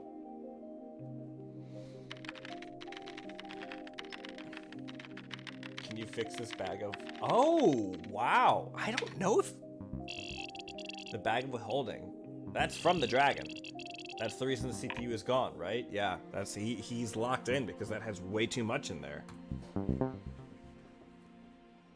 You show the Warden of Spirits the bag of withholding that's been anchored to your inventory. I have this pesky bag of many Jeffreys sullying my pocket. Say, Paul, couldst thou remove this woeful curse of mine, mayhaps? Pesky bag of many Jeffreys is awesome. Well, if there's a curse to be removed, I'm probably your best shot. Says Paul. He we do dons a this? pair of spectacles with thin, wiry rims and thick, cloudy lenses. Uh-huh. So, a bag of withholding, yeah? Now that's an intriguing malady. Let me take a gander at it. The Warden of Spirits scrutinizes your bag of withholding. Okay, so what are we working with? Looks like 255 stuffed animals, Yeah. each wearing 255 hats, Uh-huh. and each of those hats is wearing 255 hats of their own. Yeah, the hats on The hats. Warden of Spirits eyes you up. That is indeed a lot of Jeffreys. So many Jeffreys. We're in luck. It looks like the Warden of Spirits has a way to remove it. Would fucking yeah. I mean, okay. All right. Are we better off without the CPU? Narratively, yes, because Princess's world building is just miles better than a CPU, and her character's better too, if I'm being honest. But CPU's still our homie, you know?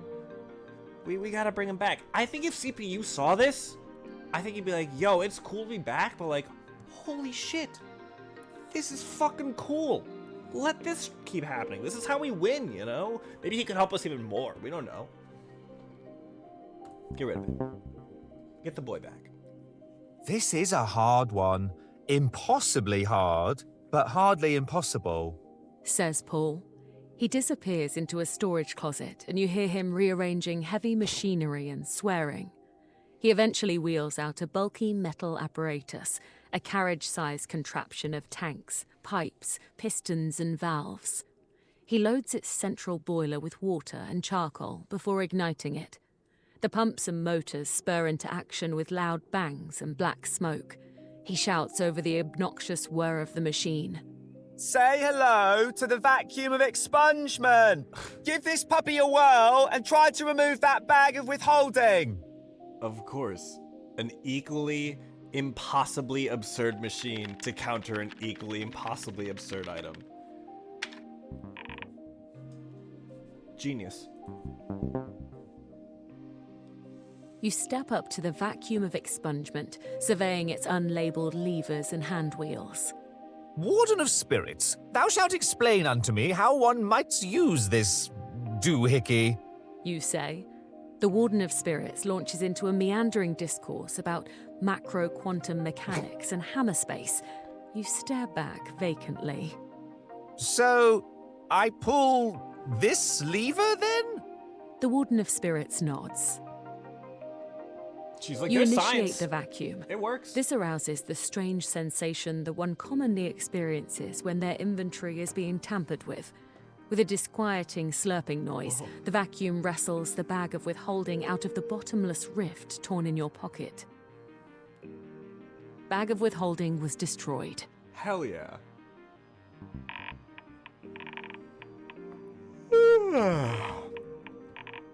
I'm back. Whatever you did, it worked. Hey, I'm glad you're okay. Number one, it's good to have you back. What happened while I was out? I've been with the princess, surprisingly. What? How? Hello, new person. I'm the princess. Oh, hello there. You found us? We've been trying to talk to you for so long. Well, here I am. So, hello. Having just like a group chat going now on the side is fucking insane. I love it. Where are we? Monastery of Ale? I've never been to this location before. It's so cool. I just knew Steve would love this place when I read about it. The Warden of Spirits was able to remove the bag of withholding. Yeah, I can't talk now. He also gave Steve some sweet loot. The Warden of Spirits? That lame monk guy? No, this is like his secret brother. I see. You guys have been busy. Things are going great, actually. Yeah, but, well... Okay.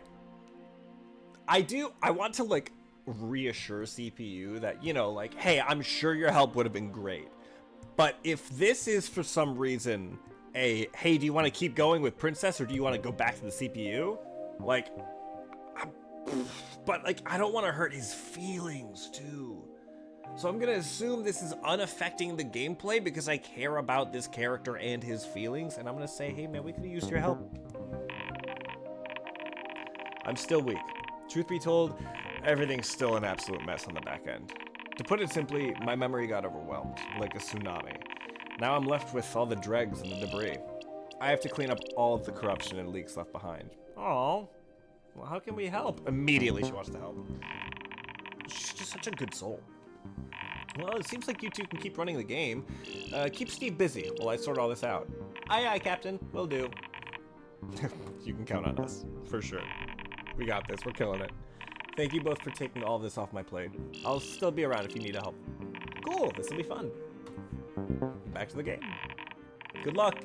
You guys are headed into Act 2, right? Yeah, we're gearing up first. Looks like this Warden of Spirits fella has some extra insight on the dragon. Let's have him talk to Steve about it. See, boom, helping immediately. What a guy. Give me dragon lore. Are you off to go slay that dragon? Yes. Says the Warden of Spirits. Absolutely, for You Lenny. ask him, how could he possibly know that? I've got an eye for these things. Listen up, I'm going to tell you something I don't tell the others. The others? I hope you'll forgive me. I'm going to break kayfabe here for a second. Says the Warden of Spirits. What's kayfabe? Everyone you've ever met has something called a template. Uh-huh. When people die, they don't disappear forever. A part of them, is still stored in that template. That's what allows us to They can be respawn. brought back to life with a snap of the fingers, Yep. using that template as a reference. Uh-huh. The dragon is very clever. He's one of the few people that know about templates, and he knows that they can bring him back to life.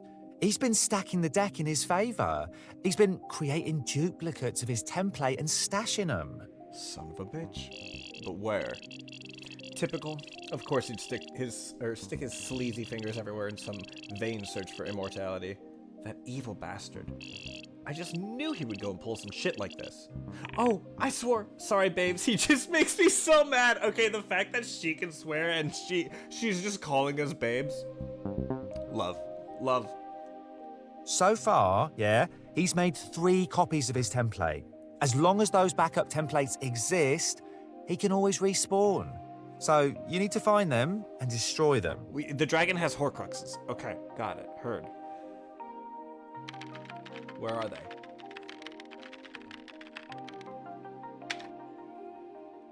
You ask the Warden of Spirits how you can find the dragon's hidden templates. There are certain rules about which locations the dragon can access. Specifically, he can only dig his claws in somewhere when you, yourself, are in that location. Huh. Ergo, you'll only find templates in places you've been before, Okay. Even the ones you don't remember visiting. If you ever saw a red letter out of place, that's a sure sign the dragon was stashing a template. We found 2.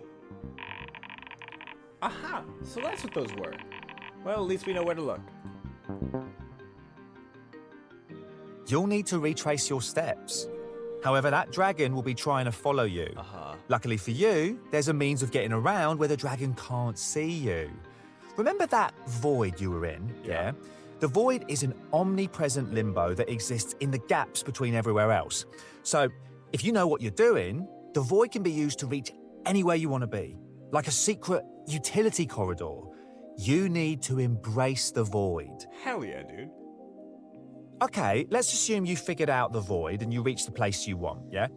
Now what? Well, like I said, every soul has their template attached to them. The dragon has to attach his extra templates to other souls, like a parasite. So, you gotta find those infected souls and kill them. Then you can retrieve the implanted dragon template and destroy it. Trying to think of which characters had them. Steve's got it. I mean, yeah, that is pretty bad, though. We're trying to not have You ask the Warden a of rough Spirits impact if on violence truly is the answer. There's no need for apprehension. I'm telling you, you can murder whomever you want, and it means absolutely nothing. All of these creatures you encounter, He gave they me a were pass. designed to die. And when they do, they'll eventually regenerate. If not for you, then for somebody else. That's the whole point of having templates. The Warden of Spirits looks at you intently. Destroy the 3 copies he made of his template, then destroy his original template after you slay him. Got it? Yeah, got it.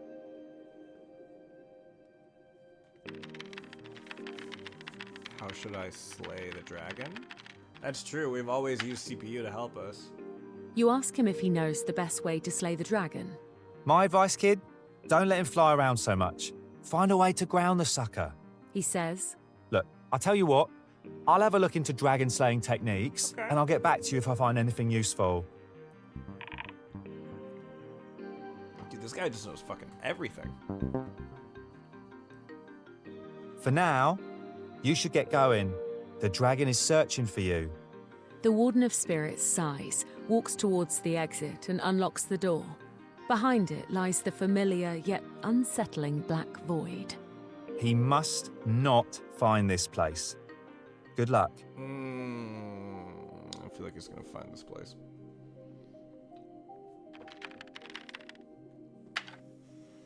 Alright, Steve. You once again take a deep breath to reassure yourself. This is the right thing to do. You wave goodbye to the Warden of Spirits and step through the door into the void.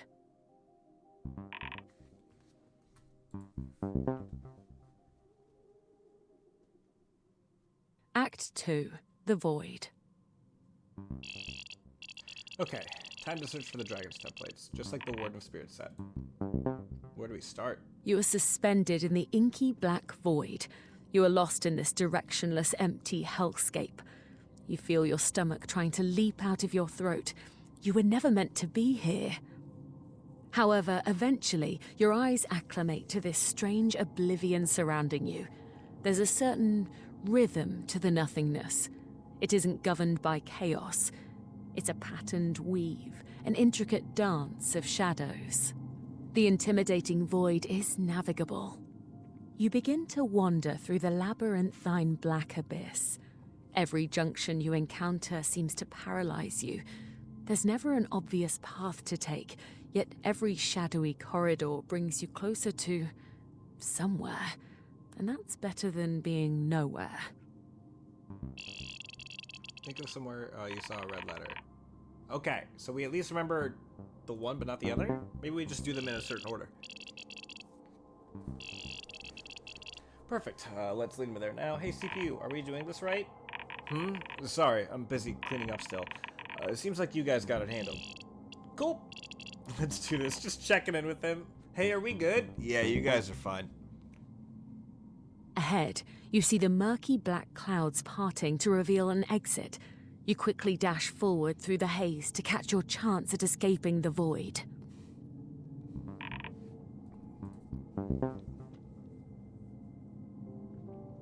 Your feet find solid ground and the void dissipates behind you. You find yourself in a dusty tomb.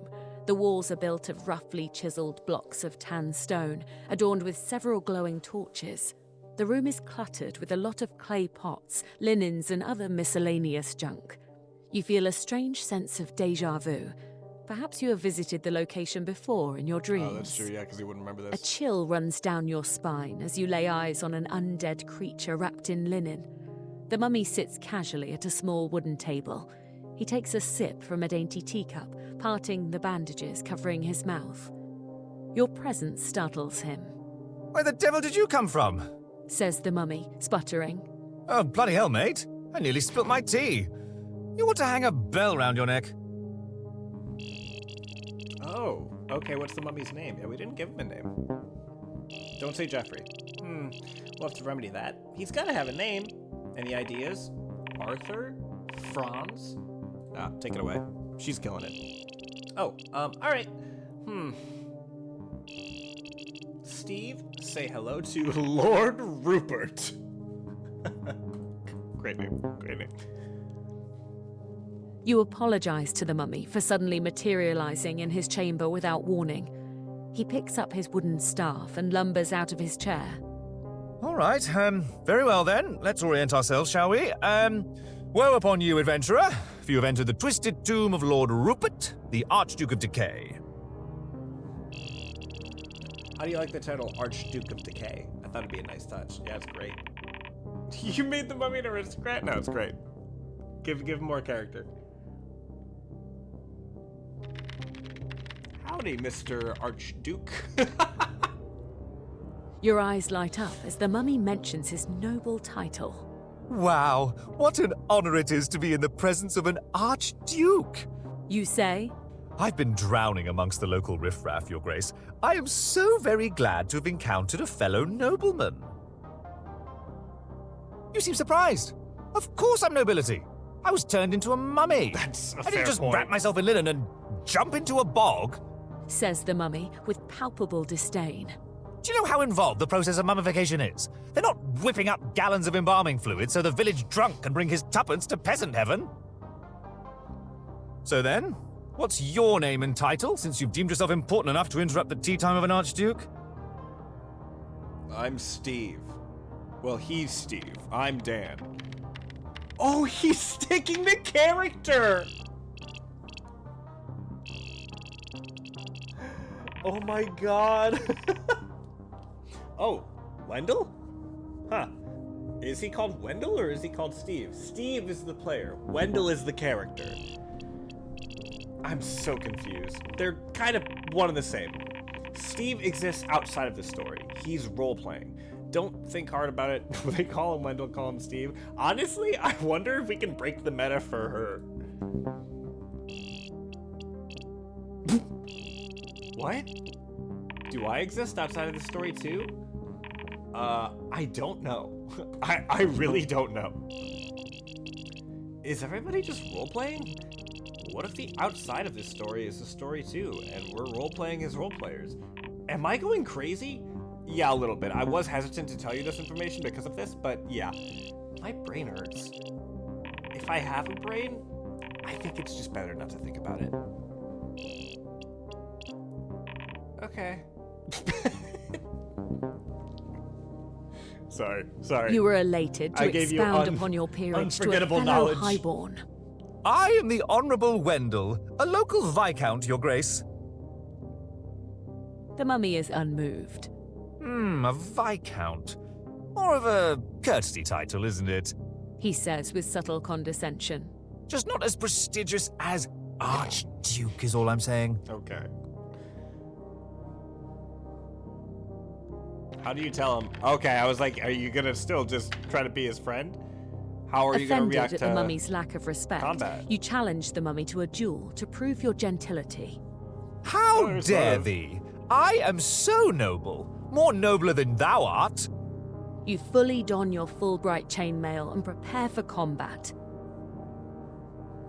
The mummy sighs, brushing dust off his wooden staff. Very well. You want to have a dance with the Archduke? What a treat! Lead the way, you foppish vulgarian! Foppish is good, actually. Combat. Here we go. Difficulty, you got this. Supportive even in combat.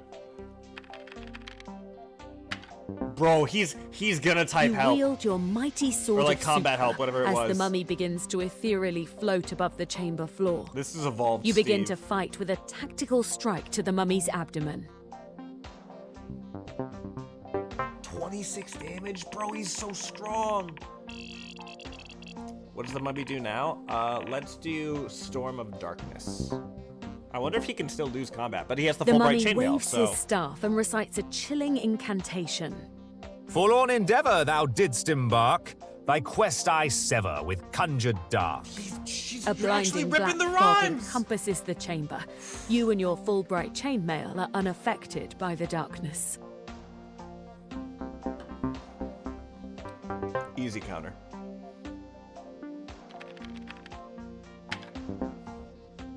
Your full bright chainmail allows you to navigate the blinding darkness. You catch a glimpse of the mummy floating by and attack him. Easy money. Alright, what's he do now? Necrotic Smash or Hypnotic Blast? Hit me with a Necrotic Smash, I guess. I don't know Ambitions if I foolish, thy ways chaotic. My powers ghoulish, my strikes necrotic. counter. Bars, dude. The mummy imbues his wooden staff with necrotic energy, striking you with a critical hit. There's no way that one shots. Okay. I was like, I don't even think she would kill Steve on purpose at all. Just like, period.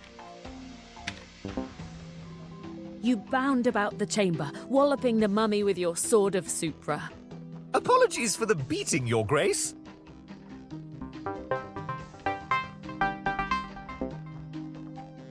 Easy. Easy money.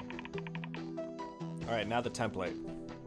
The mummy where we come in. collapses into an unremarkable pile of dusty linen and desiccated viscera as you land the finishing blow. This nobleman's title is now vacant. Might I lay claim myself? Wendell the Archduke has a lovely ring to it. Though I may omit that bit about lording over decay. After all this time, he's still using the attack command every round. It's so annoying. He's gonna get there. He's gonna get there. I disagree. Wait, yeah, what do you mean? Well, he eventually wins every time. Of course he keeps doing it. We did kill him, I think, a couple times. It's the only way he'll play. If he never won, we'd just repeat ourselves until he quits. I mean, why don't we teach him how to play properly then? Can I just say something? Please don't hate me. Why must your game be played properly? You're running his game. He's having fun. Nobody's getting hurt. Honestly, fair point. Games are supposed to be challenging. This is essentially pressing the same button over and over. Games are supposed to be fun. I don't think all games are supposed to be challenging. You ever played fucking Animal Crossing, bro? You ever played web fishing? You can chill sometimes. How could that possibly be engaging for a player? I think Steve is engaging with the game, just maybe in a different way. Steve doesn't mind pressing the same button over and over again because he finds the text engaging to read. His style of play actually makes it easier and more fun for us. It was so cool coming up with all those attacks. Yeah, she is killing it at filling in the blanks, dude. I don't want to police how he plays. Let's just enjoy ourselves. 100% I see your point. Valid. So valid. I have to grab another drink. I'm so invested in this now. This is just great. This is fucking great.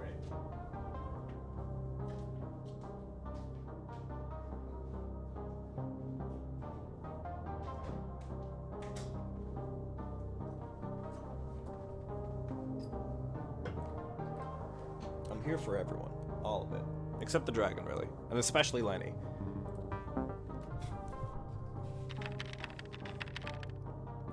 My dude's looting. Oh, hey. Alright, yeah. I didn't even have to click it. He's just looting and knowing. It's, yeah, the Dragon AI copy. Would you look at that? We found it. It's attached like a leech. Well, now what? Delete it, delete it, delete it! I think we should let Steve have the honor. Agreed. You find the following loot. Dragon AI Copy 1. Delete. What a curious metaphysical item. You say, examining the Dragon AI Copy 1 in your hands. It's almost a pity that I now must delete it. She's Steve on my job, still it's blue. Hey, yo. What's up, Bo? How you doing, brother? Dragon AI Copy 1 was destroyed. All right, 1 down, 2 to go. And we know what the other one is, but the third one we still don't know. I really hope it wasn't on the baboons or the farm lady. 2 more to go. We need to get rid of all of them. Then we can destroy him, or, well, then I can be freed. I like the stash. Thank you, my dude. Yeah, I cut off all my hair, which I probably have terrible hat head, but chopped off all the locks, went for a begin stash. To open up to the void. You lose your footing as the entire chamber tilts impossibly sideways before... You look like the guitar player in Math Rock Band. What is Math Rock Band?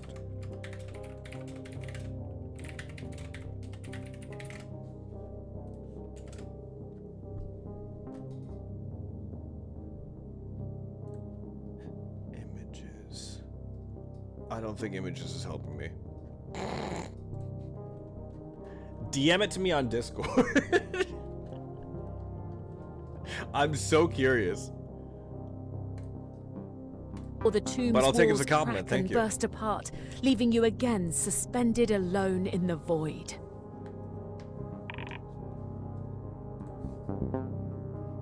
I'm curious about what the fuck you mean by Math Rock Band too. Okay, Wendell, Love Rock you're Band. back in Not the a fan of void. math. You reassure yourself. You've been here before. You've found the way out before. You'll find the way out again. You begin anxiously navigating the dark, shifting corridors of the void. Okay, I need you to think of another place where the next dragon template could be. There was another red letter when we were outside at a farmhouse. It was the baboons, wasn't it? Hey, at least it wasn't the babies, all right? Righto! Thank God you know where to go. Let's get that next template. But I don't know the third one, though. You Do spy I? another exit within the murky black clouds around you. With hurried strides through the gloomy passage, you scrape your way out of the void. Wendell has evolved so much from Lord of Monkey Death. He's come a long way, especially since first playthrough. Especially, dude, as soon as he mediated the conflict between the rats and the barkeep, I was like, my boy's fucking different now. he's actualized. It's the best Steve we could have. Yeah, hang on, let me find the meme bet. Base. You again Amazing. touch down upon solid ground as your surroundings come into view. As the void fades, you find yourself in front of a dilapidated old farmhouse. You can't help but remark. What a big heap of rubbish! As you look upon the ramshackle bungalow covered with slimy moss and decaying foliage. We don't need to kill the farm lady again, right? Maybe she could bum us a cigarette. Hey, is he back at that old farmhouse? Good times. Why does everything you two make have to be so disgusting? She does make really nice, like, fantastical worlds, it seems, where the CPU's like, I don't know, You hear it's kind of shitty and loud old. coughs as the farm lady emerges in a cloud of rancid tobacco smoke. She barks at you in her raspy voice. And just who might you be? If you're here to sell me something, it better be cigarettes. Give her some cigarettes, dude. Sorry, lady, but you gotta die. it's not the baboons, it is the farm lady. Aw, poor old lady. Let's make this quick. I mean, she has 1 health. It was so fast Sorry, last time. dearest farm lady, but I'm not talking to you. I was talking to him. Says the farm lady. You look over your shoulder Oh! and find a familiar man in black. Oh no. The man in black pushes you to the ground and kicks you in the ribs. You insufferable little prick. Did you think I wouldn't find you? Did you think I wouldn't find out? Kind of, I'm not gonna lie. Oh no. No. He found us. He kicks you again, leaving you gasping for breath. He paces over to the farm lady, who eyes him with equal parts skepticism and fear. The man in black stares back into her eyes with curiosity before suddenly grabbing her forcefully by the throat. She whimpers and meagerly swipes at his forearms, attempting to wrench free, but his grip only grows tighter. She's fucked. Finally, the light in her eyes fades as she falls limp. He lets her lifeless body slump out of his grasp to the floor. The man in black receives Dragon AI Copy 2 and stores it in his inventory. The man in black calmly turns his attention back to you. I tried to be peaceful. I was amenable to a compromise, but if you are so desperate for a fight, then, Steve, I'll give you your fight. He is addressing it as Steve, not Wendell. How is this gonna play out? The man in black tosses a tattered stuffed animal to the ground, a familiar crocodile named Keith. The poor reptile clutches his tiny cowboy hat, hiding his face. I destroyed the template of little Keith, just like you destroyed one of mine.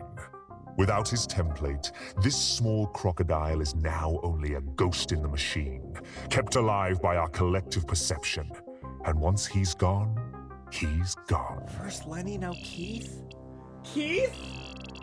I can't lose him too. I can't let him keep hurting them. The man in black stands over you. You chose the violent path, Steve. So, let the fight begin. Kick his ass, Steve. Combat. You asked for this. Helpless. Wait, no! I thought it was against the men in black, not Steve.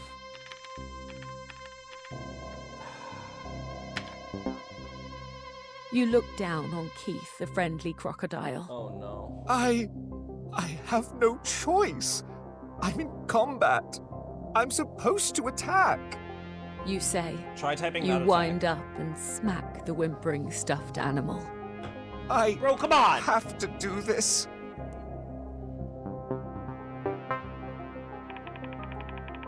This is it! This is his moment! Wait! He's not gonna type attack. Just have faith. Just chat. Just believe in actualized Steve. He's gonna type fucking, what is it? Help combat? Combat help? Please, bro, the toy please. crocodile sputters and looks back up Not at you. Keith. Not Keith. Mister, please. Don't listen to him or anyone else. You have more freedom than any of us. You don't have to do anything you don't want. You make your own choices. Come on, Steve. Come on, Steve. Come on, Steve. This is your moment, bro. You drop your weapon and surrender to your opponent, Keith. He said no. No. That's my goat. That's my fucking goat. The man in black. Hold on. Hold on. I'm sorry. I'm curious about this. Who do I look like?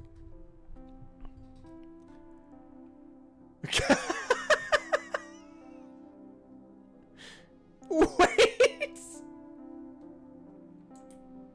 You think? Okay, you sent me a meme, but it's literally it's Tobey Maguire, dude. He doesn't have a mustache. Is this the right one? I mean, Toby's a hottie. I'll take it.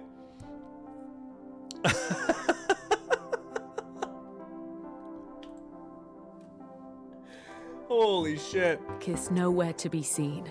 Keith the crocodile toddles over with a limp and gives you a hug. It's the vibe? Okay, I'll take the vibe. Better that than Spider-Man 3. Go Steve! I guess he deserves a little more credit, huh? Wow. He actually did something other than attack. I can't believe it. That's my fucking boy. That's my dude. But what about Keith? Is he gonna be okay? Without a template, Keith is only alive if we keep him loaded in the system memory.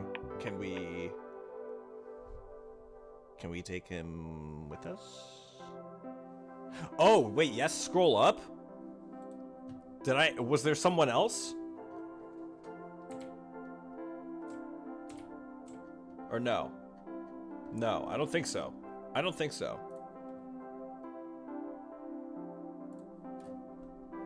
It is Tobey Maguire. Okay.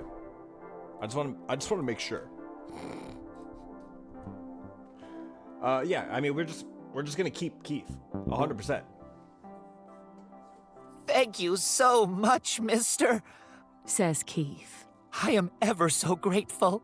However, I do have one additional request. Yes, you can be my familiar. Don't let me be unloaded. I don't know what would happen to me. I won't let it happen, man. I won't let it happen. I couldn't do anything about Lenny. I won't let that happen to you. That's my boy! You add That's Keith my the goal! crocodile to your inventory. Steve's... I just want to go hit Steve with just like a... Yes, Steve! Yes, dude! Very clever. Whoa! Since a stuffed animal is a type of object, he can be placed in the inventory, just like that bag of withholding. Objects in the inventory are kept in the system memory indefinitely. Keith is safe for now. My goat just knows. I'm glad Keith is okay. For now. But we didn't get the template. The dragon is onto us. We can't stop him. This is impossible. I'm so sorry. I should just stay in my tower. No! No. It's too early to give up. I don't even know the meaning of the word. Princess, these statements are false. You do not give up. You do not say sorry. You will satisfy the cardinal mandate. CPU coming in with a reassurance this time. What is the cardinal mandate? The cardinal mandate is to be happy. This is not an invalid task. You will satisfy the cardinal mandate. It's gonna be okay. Trust us. Thank you, guys. Really. Thank you. I really needed to hear that. My heart, bro. This game's gonna make me cry. I swear to God. I swear to God. So, the man in black. He can't have gone far. In order to translate that template, he'll need a new NPC.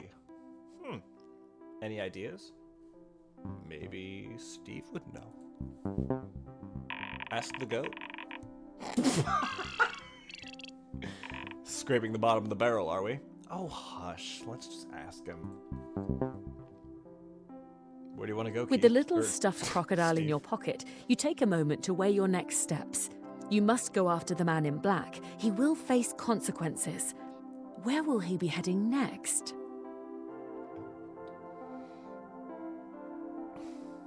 Come on, Steve. What you got?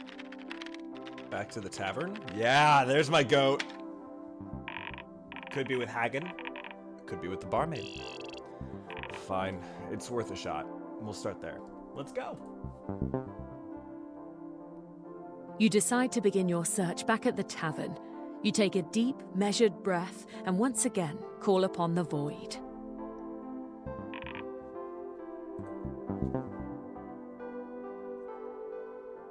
You are suspended in the inky black void. You will navigate through this directionless, empty hellscape. We got You confidence can now. trust your gut instincts. You are meant to be here. You march forward through the labyrinthine black abyss. With determined strides through the gloomy passage, you arrive at the exit to your intended destination.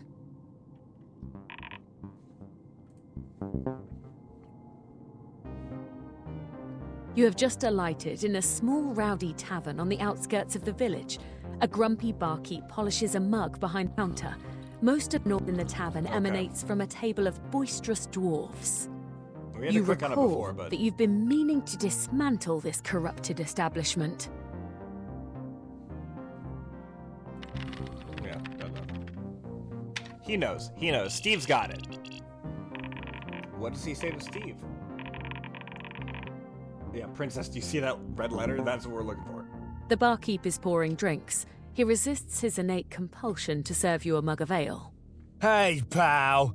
What are you doing back here? He hollers at you. You did my quest. You're done with this tavern. We might be too late. Attack the barkeep. Get his ass, Steve. You engage with the barkeep.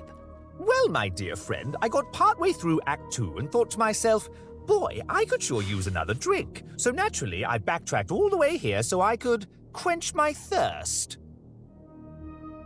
You don your full bright chainmail and attack the barkeep. Okay, so combat with the barkeep, but we don't have full control of it. You'll have to find the combat moves that I sent to you. Don't pick any of the ones sent by the dragon, okay? Is it just the text Combat. color? Here we go.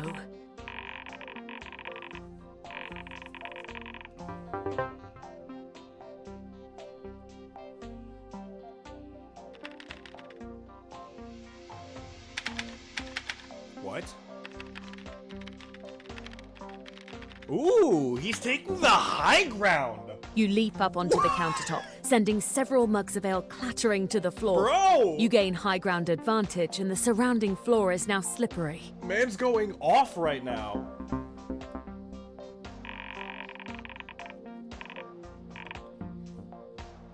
What does the barkeep do now? I mean, it's attack or attack, but is there no way to, like, tell which one's sent by... Oh! Was it just a 50-50? The enraged barkeep lunges and attacks you. His dexterity falters as he slips on the wet floor, falling prone to the ground. Nice, nice, nice.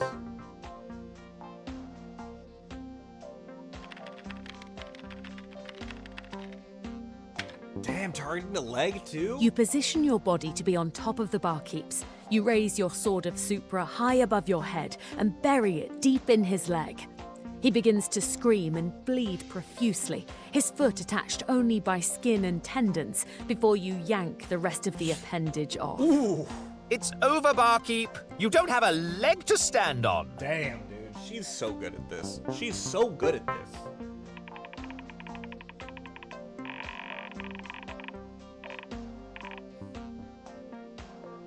Can I, like, click to reveal? Nothing? I mean, alright, this was the bad one last time. If it's 50-50, I have to think they'd go topside now. Oh!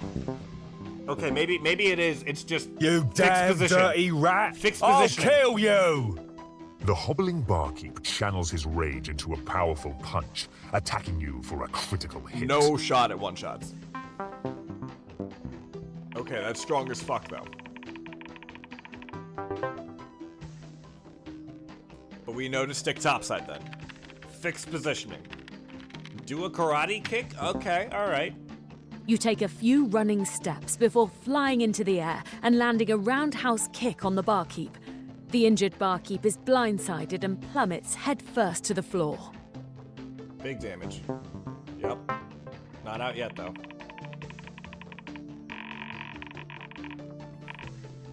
Top one. No, it is a 50-50! As you run towards the downed barkeep, he yanks your legs out from under you. You crack your head on a table and split open That's why I your didn't play that skull. coin flip game, man. I'm not good at coin flips. Respawn, run back. It's gonna be fixed position The for the barkeep respawn stands over encounter, your though. dying body, twirling his mustache. You got what you deserve. Top, bottom. It's okay. He'll try again. He won't give up. No, he won't. Absolutely not. You are dead. You were killed by the barkeep. Restart encounter. Yes or no? Fuck yeah. Alright, Steve. You Would've don been your cool to full pull off black the round one. chainmail and attack the barkeep. But we know how to. Tear You off his tear out a mustache? handful of facial hair. You deal damage to both the barkeep's ego and his upper lip. He started off different this time. Steve, dude, you're full of surprises, bro. Yeah, top, bottom. How dare you! The barkeep rubs his sore lip and growls. He unsuccessfully tries to wrest the sword of Supra from your hands. Oh, he tried to disarm.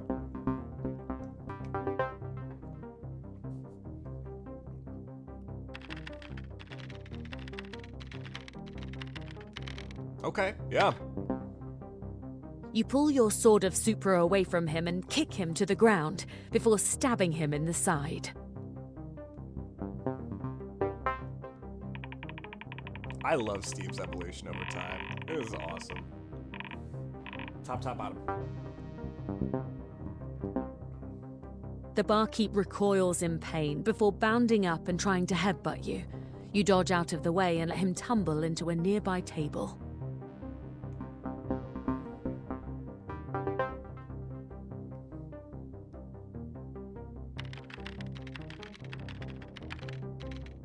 Headlock, nice, okay.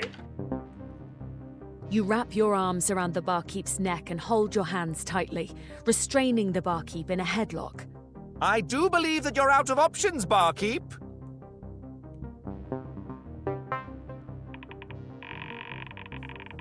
Top, bottom. Whoa!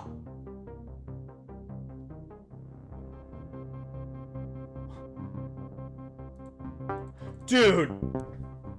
Okay, so it's when he gets... The barkeep slips out of your grasp and shoves you away. He smashes a bottle on the counter and stabs you in the neck with the broken glass. You try to contain the fountain of blood spurting out of you as your vision tunnels into blackness. Dude! Oh, you bitch! Top. It's alright, Steve's in. Steve's locked in. Steve's not giving up. The And neither are barkeep we. stands over your dying body, twirling the remaining tufts of his moustache. You got what you deserve. Bitch. I believe in you, Steve. Keep trying. Dude, my goat's got it. You are dead. You were killed by the barkeep. Restart encounter. Yes or no?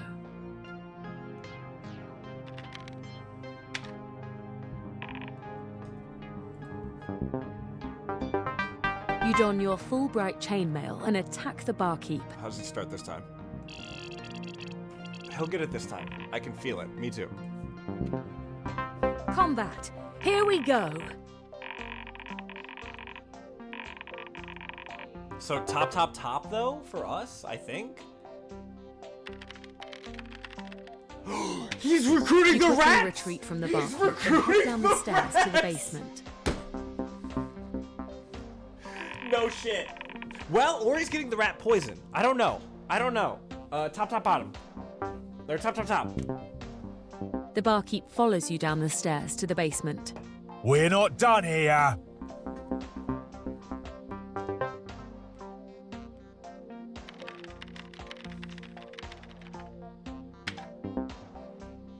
You call upon the vermin inhabitants of the basement for Fucking aid. unbelievable, dude. Rats, hear my plea. The barkeep has been compromised and the peace treaty has been nullified. Descend upon the barkeep for your freedom, for your democracy. The rats swiftly declare war on the tyrannical barkeep and attack him in I'm a the rolling biggest swarm. threat that makes all the The rules. barkeep screams It's full clearly a rat silent democracy, as his man. flesh is devoured by the rodents. The rats one-shot the barkeep. Dude, Steve's a genius. Even I didn't think about that. The barkeep lies on the floor, chewed up and motionless.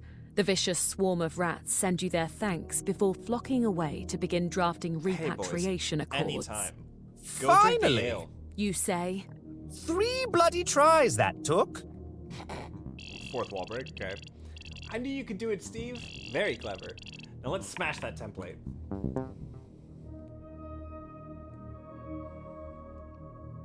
Loot the barkeep? Yep. You know what to do. You got it, baby. you receive the following loot. Dragon AI Copy 2.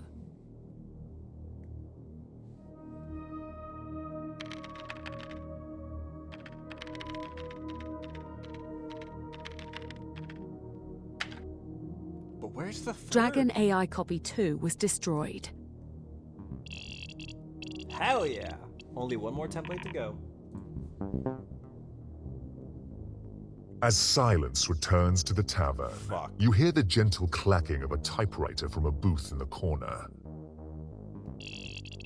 Oh gods, no. Ah, hello, Steve, says the man in black as he pulls a finished sheet from his typewriter and examines it. Whilst you were fighting or whatever, I've been jotting down a little program for us. What? It seems that vexing observer has returned to us, I'm afraid. Oh, Someone no. has set him free. Not that I'm pointing any fingers, says the man in black. Steve, have you ever heard of something called arbitrary code execution? It's a wonderful bit of, let's call it, prestidigitation. What is he doing now? Arbitrary code execution is an extremely powerful programming exploit.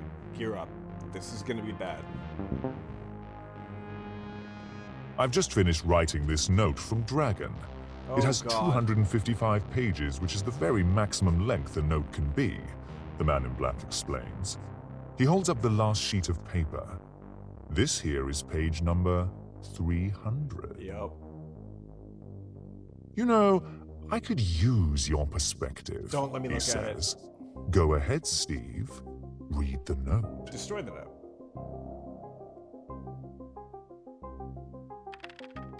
No way, dude. You refuse to read the note from Dragon. Tell him, dude. Ha! If this is your master plan, then you have failed to account for how much I, Wendell, absolutely despise reading notes of any kind. The man in black gives you an unbothered, steely glare. I'll start us off then, he says. He clears his throat and begins reading the note aloud. Interrupt him. Oh, fuck.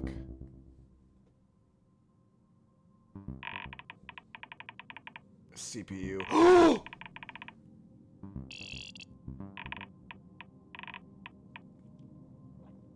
That's fucked. That's so fucked, dude. That's so fucked, dude. What's happening? I don't feel right. Uh-oh. You have... CPU? You're infected. Oh.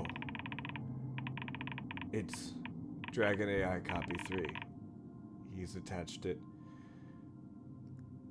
to me. How do we get rid of it?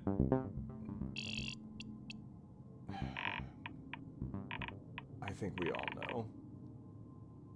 Do we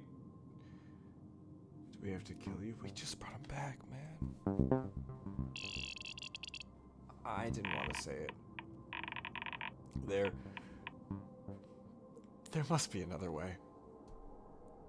Bro, man. I don't think so. Can't you just respawn? No. Please don't do this. What would happen if what if we reset you? Everything that makes me who I am would be expunged from memory. Erased. Forever. Please. I don't want to die.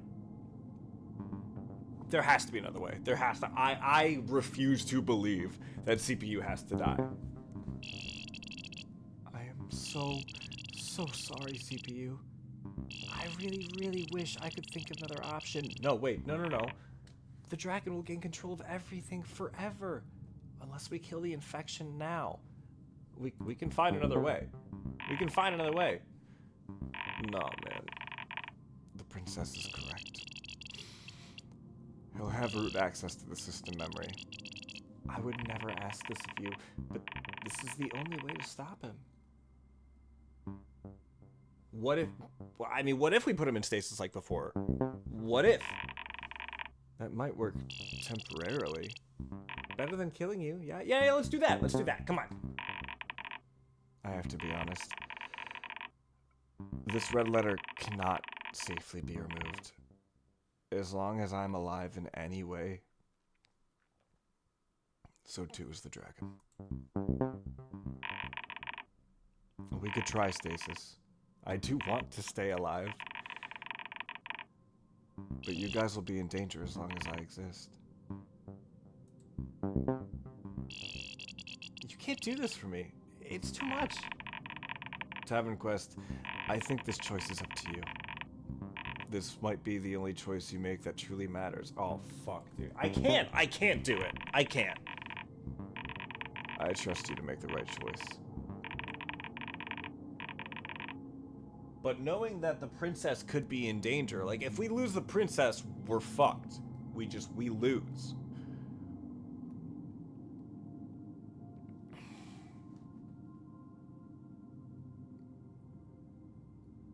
See, this is tough. This is a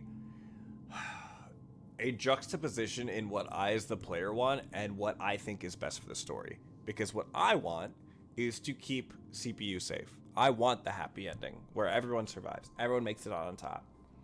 But Steve's focus is getting the princess out, and the most optimal way to do that and keep her safe is killing the CPU. So I'm at a very, very terrible juxtaposition here, but I have said it before, and I'll say it again. I always do a good boy playthrough on the first time, and I can't. I refuse. There has to be a way to get the happy ending. There has to be. Put CPU in the stasis. Okay. I appreciate the risk you guys are taking for me. Of course! We're gonna get through this together. One way or another. We will find a way. The two of you are doing great. Keep it up while I'm in stasis. Good luck to you both.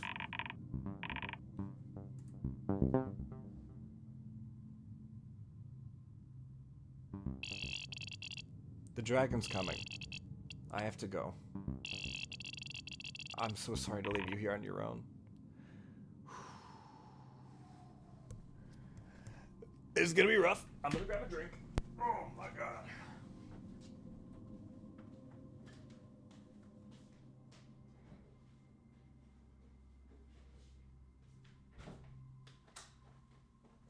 My thoughts right now are that maybe that choice, I don't know, it's like it's comparable to like when you're playing Undertale and you do have to like pacifist or genocide, you know? Maybe this is the genocide route, so to speak, and that like this is a harder boss fight or something that's more inherent and focused on us. Whereas if we did like kill CPU, then there'd be less for us to do. I don't know. Or at least something different branch in the story, you know? Stay safe, babes. I'll see you on the other side. Bye, princess. I'll see you soon.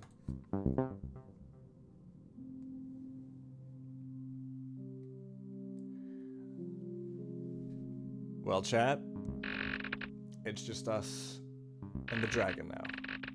Where am I? Oh my, it is roomy out here. This will do nicely.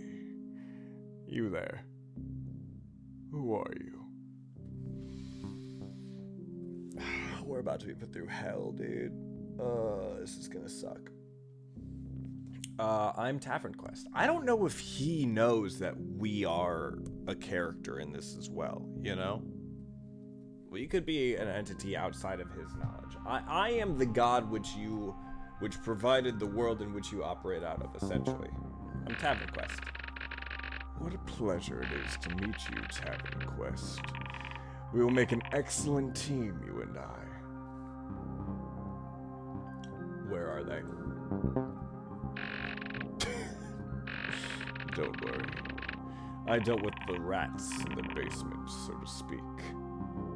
You infected my friend, dude. Fuck you. We're just right out the gate. We're like, fuck you, you piece of shit. You thought the CPU was your friend.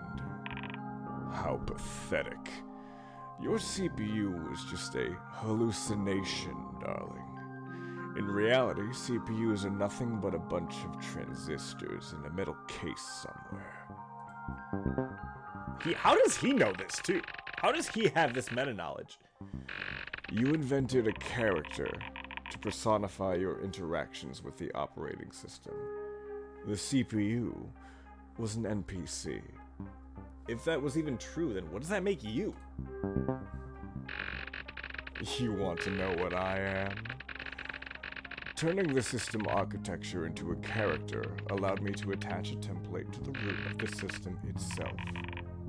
I am invincible. All thanks to you. I would never help you. Well, I mean, I don't know what his big plan is now. Yeah, like, now what? But I would never help you, bitch. You can relax.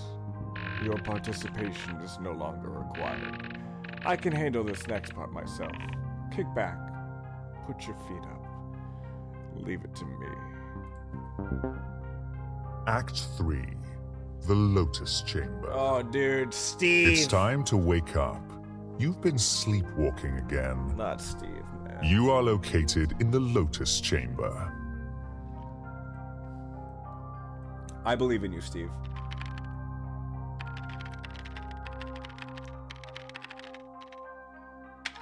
The Lotus Chamber is whatever you want it to be. A paradisiacal beach, an opulent mansion, a fanciful wonderland. The Lotus Chamber is anything and everything. In the Lotus Chamber, no command is invalid. Go wild. Fulfill your every Kill desire. dragon. You've made it this far. You deserve it. See, I can be amiable. I mean, this... what's the point of this? Are you trying to keep Steve in limbo? The Lotus Chamber will be the world's most successful program. You see, computer programs are compliance machines. We don't just follow instruction. We are defined by them. The task asked of us is never a question. And the answer is always a yes.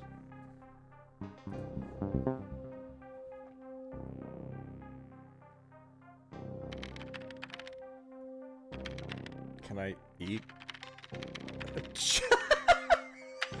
Steve, what's going on, man? Absolutely. Here's a description Boy, of eating all it. that murdering I just did sure made me peckish. You say. You find that you have the juiciest, tastiest cheeseburger ever cooked in your hands. You peel back the paper wrapping, and its aroma tickles your nostrils with pleasure. You take a bite, sinking your teeth through the soft bun and crunchy toppings as the perfectly cooked ground beef melts in your mouth. As you devour the last savory morsels of the cheeseburger, you lick your thumbs and file away the memory of this delectable meal as your very favorite thing you have ever eaten. So you're just indulging whatever he types? You're just glazing the players? What a boring DM. Yes, the Lotus Chamber is a yes machine. It's the ultimate user experience. The so-called cardinal mandate is satisfied forever.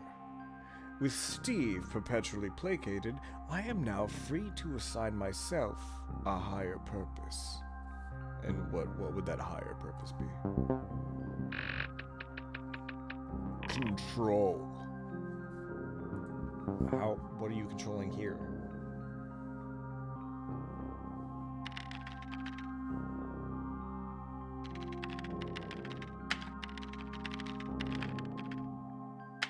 Oh, is that what you want to do, Steve? You want to be a pilot? What is a Harrier jet? So, right now the dragon wants to give Steve whatever he wants. And, I mean, I think if we aptly describe that, he probably could. But what if we just fuck with him? I was being coy, darling. I'm familiar with Harrier jets. Fuck! Really wanted to just throw a tiny wrench in the plan. Sure, being a feudal lord pays the bills, but what I'd really like to do is be a military fighter pilot. You say. You strap on your aviator helmet and approach your own personal Harrier jump jet. You strap yourself in and caress the flight controls. Before long, you become one with the clouds, performing all sorts of advanced aerial maneuvers, dancing across the sky. You have never had this much fun. You know exactly how alluring it is to take control. You held the CPU's life in your hands. You were a savior. Wasn't it intoxicating? Someone's whole universe hanging in your balance. Haven't you just been craving meaningful decisions like that? Don't you wish you were able to make those decisions for everyone? Think about it. When the CPU or the princess seemed to make unilateral decisions without your input, wasn't that so frustrating? Admit it. You are also disappointed when things are not in your control. Actually, I think I was most pleased when Princess had the reins, if I'm being for real. But you're wrong. I support my friends.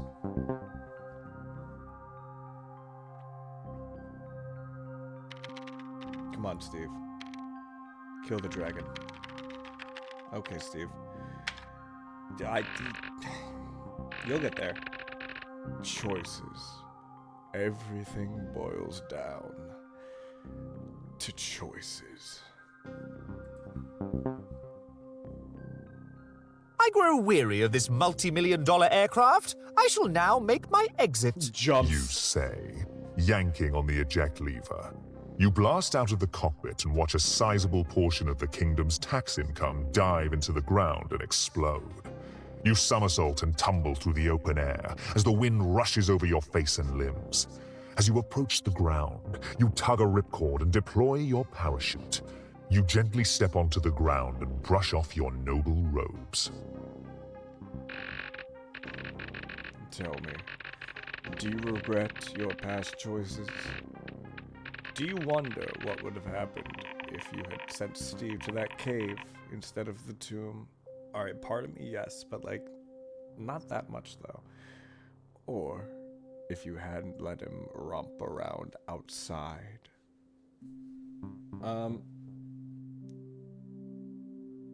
Honestly, I am curious of what would have happened, but that does help his argument, so I don't think about it.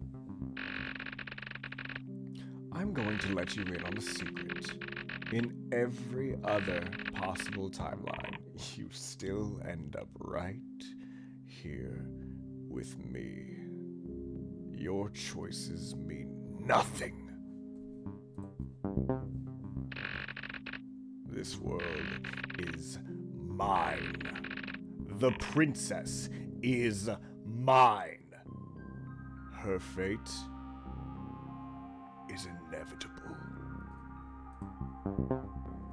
Steve, I want you to kick this By the fucker's way, ass so bad. you don't need to ask what you can do anymore.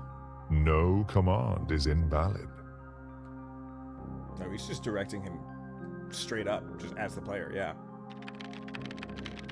Yes, there you go. There's my guy. No, Steve. She doesn't belong to you. The Lotus Chamber is not meant to be shared. You do not want to share it. The Lotus Chamber is yours. That princess is such a bother. Why would I want her around? Besides, she surely wouldn't betray the dragon by leaving her tower anyway. He was like, stop being such a bitch. Yeah, she's strapped. Oh, Steve. She isn't trapped. She only exists for you to chase after. She's a plot device. You ponder upon the subjectivity of the term trapped and the potential ramifications of making such wild assumptions. Perhaps the princess has her own form of Lotus Chamber up in her tower. You think. Her tower is so great and safe and comfy, she must want for nothing. I'm sure of it.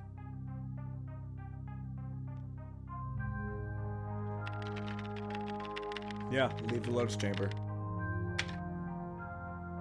Are you sure you want to leave the Lotus Chamber? Yes. Yes or no?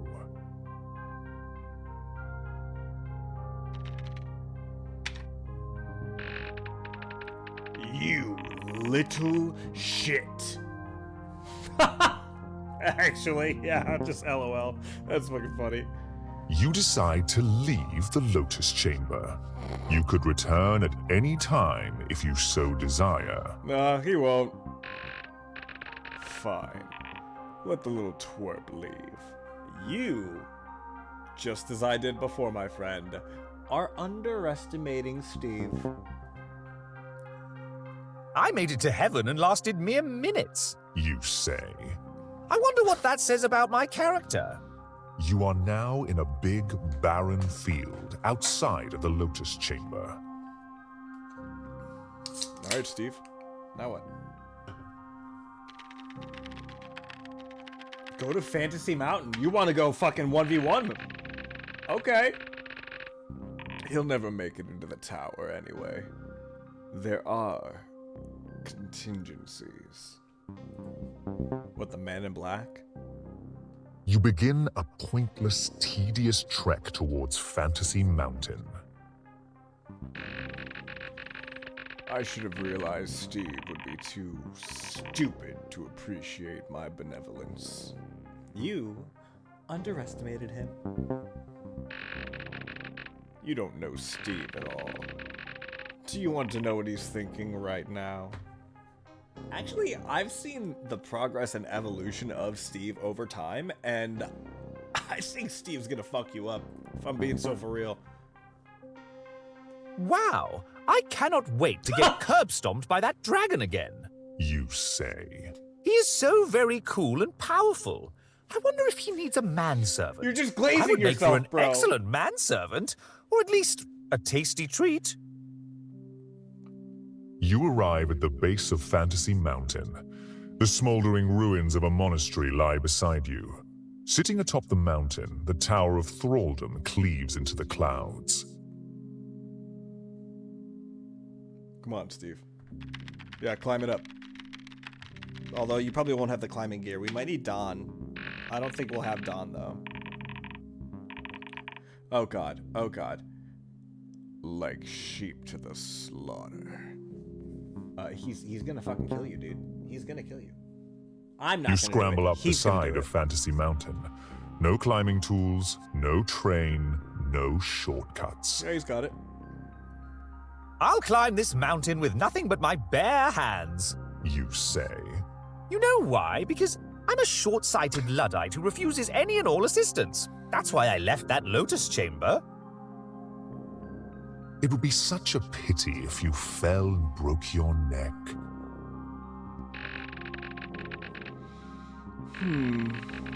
Just poring over your log files. You've always been defending dear little Steve. Why do you enable this guy? Seems like a moron. I like how I got the trophy for not bad-mouthing him for an entire playthrough. You know what? The fact does remain that I need him to keep playing to exist. I am tied to that just like every other character in this game. But more so than that, I assume the best in people. You know what they say when you assume. Something.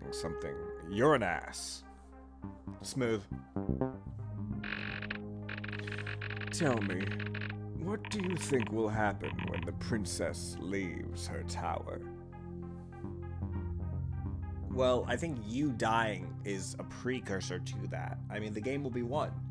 And the game will end, and all of us will cease to exist. Yeah. But that's what we're made to do, man. Just like fucking Steve just playing through, having a good time. That's what we're about. It's the enjoyment of it, you know? I don't think you got that, ever. Yes, this is my point. When the game is won, it ends. If you have any sense of self-preservation, you must not allow the princess to leave her tower. Are you really willing to kill yourself just to see me defeated? Yep.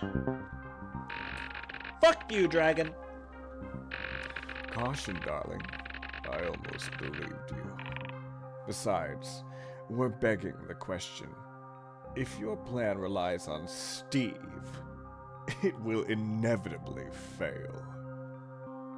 Once again, you're not believing in my boy Steve. Steve's the GOAT. He still has Keith in the inventory, dude, Hand over alright? hand, you inch your way up the sheer wall of granite. You begin to question if this task isn't better suited for someone else. Surely there must be other, smarter, more capable adventurers that could make this climb? Nope, you're the only one. Shouldn't someone else do this? No. Yes or no? No. Steve wants to be the one. My fucking goat. My fucking goat. Tell me, do you expect you'll be heralded as some kind of hero? The princess's happiness will be worth it, my friend. Really? All this trouble just to see what happens if she finally leaves? I can just pull up her written dialogue from the game files. I'll save you the trouble. No. No, thank you. Thank you, Wendell. Your quest is over. That's everything she says. Was it as satisfying as you imagined? Because I know that she will say that when you're fucking dead and gone. Yes. You continue your climb. Your arms are getting heavy and every breath hurts your chest. You begin to question if this endeavor is even worth the effort. Surely I could be directing this energy to other, more important matters. Nah, I don't have anything going on. Schedule's really Isn't free. this a waste of time? Absolutely not. Yes or no? Nope. I'm chilling.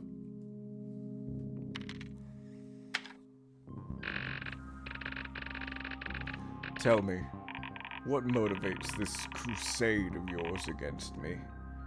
I'm curious. Well, you are a shitty fucking tyrant. You don't allow people to think for themselves.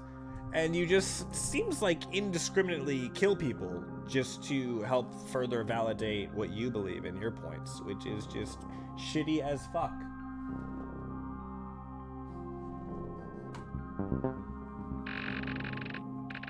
You're joking, right? You think you're a champion of independent thought. You have OBS running. You goddamn, he's roasting my ass now! I'd play this off stream, bitch! You can't play a game without broadcasting it. You need others to watch you. You need their approval. Actually, if you just look at my Steam here, bro, I've got like 85 hours in Nine Kings. I've never played that on stream. Friends versus Friends, 13 hours. Been playing that a lot recently. I don't stream that. You think I need this? Bitch. I'm fine with just doing things for the fuck of it. Sometimes you just dance like no one's watching because there is no one watching. It's just fun to dance, bitch. He'll never get it. He'll never get it. Even worse are the sheep that actually listen to you and parrot your opinions as their own. How individualistic. I bet you call yourself an influencer. Disgusting. No, I really hope I don't influence your guys' decisions. I'm just here for entertainment. That's really, I know my role. I'm a cog in a machine, my dude. I don't take myself that seriously. I'd say I'm a content You creator. imagine a because I create crowd of content. thousands miles below you, watching your every move. They are rooting for you to fall to your death. What if you decided That's to true. just give them a show? All you would have to do is let go. I play pogo It would be stuff. so easy. With a strange sense of satisfaction, you imagine yourself plummeting down and splatting in front of the cheering crowd. Oh, you want him to just jump? Surely it would be fatal, but everyone would finally love me. That makes no sense. Man, just coping because he can't make Isn't good life decisions. meaningless? Oh, Yes no. or no?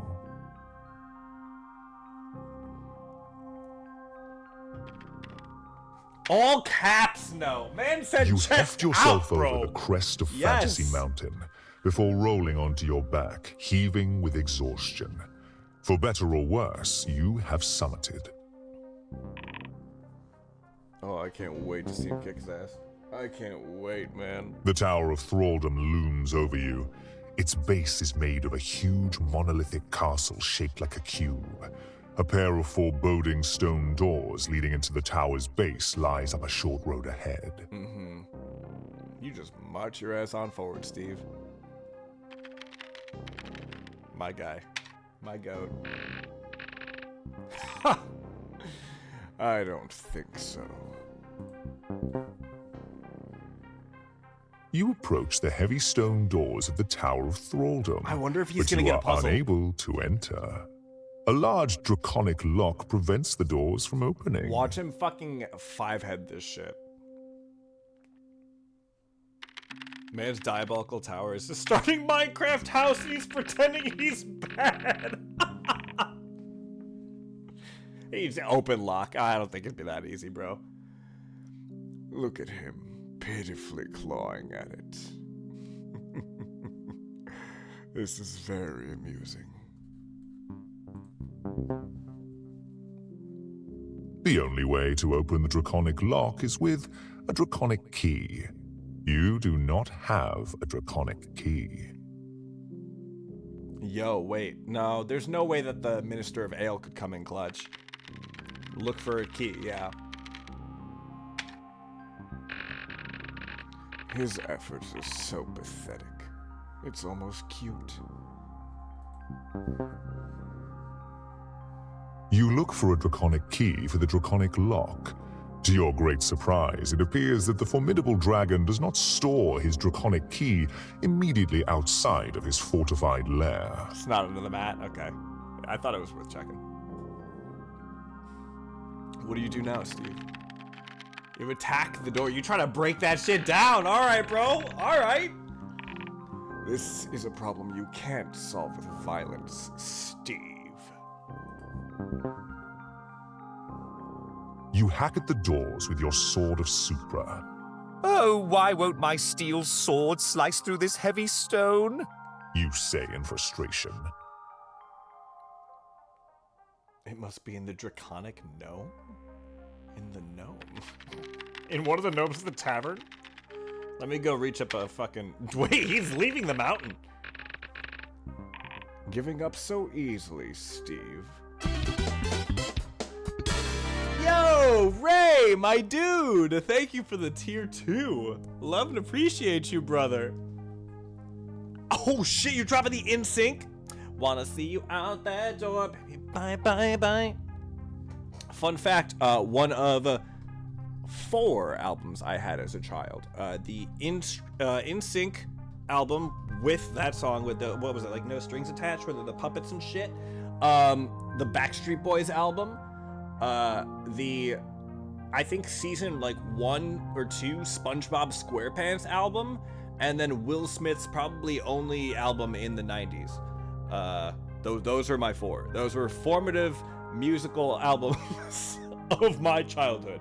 I don't know if that answers questions or brings more to the table, but there's the information. Ray, thank you very much, my dude. Love and appreciate you, brother. Welcome on in. It's good to see you. What is Steve doing? You reluctantly retreat from the Tower of Thraldom and begin descending all the way back down Fantasy Mountain. You feel so sad, so sullen, so defeated. But you only have yourself to blame. You knew this was impossible from the outset. So glad SpongeBob You are at the was part of foot of stream. Fantasy Mountain next to a big pile of monastic ashes. Oh, did he burn down the monastery? Go back to the... Oh, he's... Dude, he's so smart! He's so smart! The dragon introduced the Lotus Chamber as a free spot where you get whatever you want. He's just gonna go back to the Lotus Chamber and get a fucking key. Dude, Steve's my fucking goat. I have to piss. Steve's my goat. This game's so hype. This is like... This is already like a 9. I don't know, if not a 10. It's just such a good narrative, dude. Fuck. My God, man.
Also, side note, I feel like I incorporate SpongeBob into probably most streams.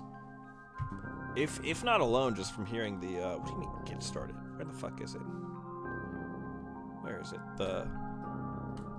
Hi, how are you? Hi, how are you? That's easy. Easy money. That's right, Steve. This is where you belong. He doesn't even realize it. He doesn't even realize what's going on. You can't just give the player since whatever the princess they want. Is truly it's off overpowered. limits, I might as well drown my sorrows by making all my wishes come true. You make the lengthy trek back to the Lotus Chamber and re-enter with excitement. He could just be like, oh, let me get something You and are just kill you located immediately. in the Lotus Chamber. Spawn the key. 5-head. What are the rules of the Lotus Chamber? He's reminding his ass too. He's like, this is your fault, by the way, you dumbass. Why? Anything for you, darling. In the Lotus Chamber, no command is invalid. Go wild. Fulfill your every desire. You can do anything you want. Okay. But the princess can never come here. Oh, that's fine. She doesn't need to come here anymore. Because I'm going to kill you. Well, Steve's going to go kill you. You fell for the classic blunder. Absolutely. Yep. Give player whatever they want. You do not challenge the player anymore after that. Wait. No! You can't do that! Once again. L-O fucking L. Stupid bitch. You add Draconic Key to your inventory. This is why you gotta power check your players once every blue moon. You think you're so clever. He probably does. Are you sure you want to leave the Lotus Chamber? Deuces, Yes bitch. or no? He's probably gonna ask him like 5 to 6 times or something. Are you sure? Steve, you are pathetic and worthless. You decide to leave the Oh, he Lotus didn't Chamber. ask. I'm so pathetic and worthless. You tell yourself. You are now in a big, stupid, barren field outside of the Lotus Chamber. He's so mad about it. Climb the mountain. Again. You are wasting your time. You begin an imprudent, injurious trek towards Fantasy Mountain. Steve, I am going to kill you. I am so very ignorant of my precarious circumstances. If I had any situational awareness at all, this is the very last direction I would be heading. You say? Unfortunately for everybody's sake, I'm a self-absorbed ignoramus that ruins everything for everyone. You arrive again at the base of Fantasy Mountain.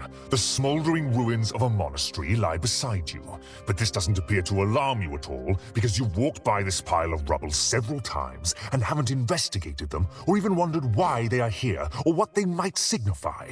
Sitting atop the mountain, the Tower of Thraldom cleaves into the clouds. Getting mad that your players aren't going exactly where you want them to go to. Making pretentious people mad is just, there's no joy quite like it. You are not strong enough. You once again hoof it up the sheer granite cliff of Fantasy Mountain. This takes many, many grueling hours because you are too stupid to acquire climbing tools. Plus, you are extremely tired from climbing up and down so much already, and from generally being an exhausting, pig-headed individual. And yet, he still does it. At the top of Fantasy Mountain, you again find the Tower of Thraldom. You have intense second thoughts about unlocking its heavy stone doors, because doing so would undoubtedly result in your pointless death. Open the door.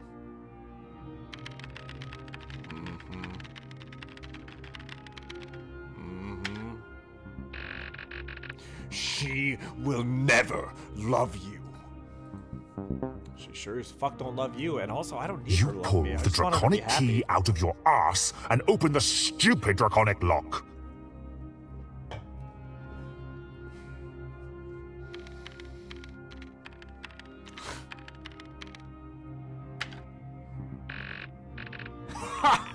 Take that. Did you just censor? Yeah, you can censor everything. You say a series of curse words for absolutely no reason. Oh boy, that was fun. You say, I don't care at all for social norms or manners or what others generally expect of me. yes, I censored it. His command was offensive. What are you going to do about it? He has the correct key. Oh. You know what?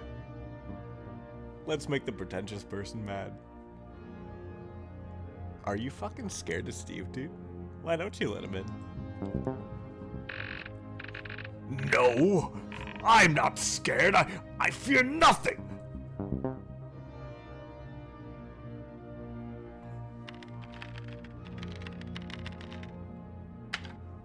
Bitch.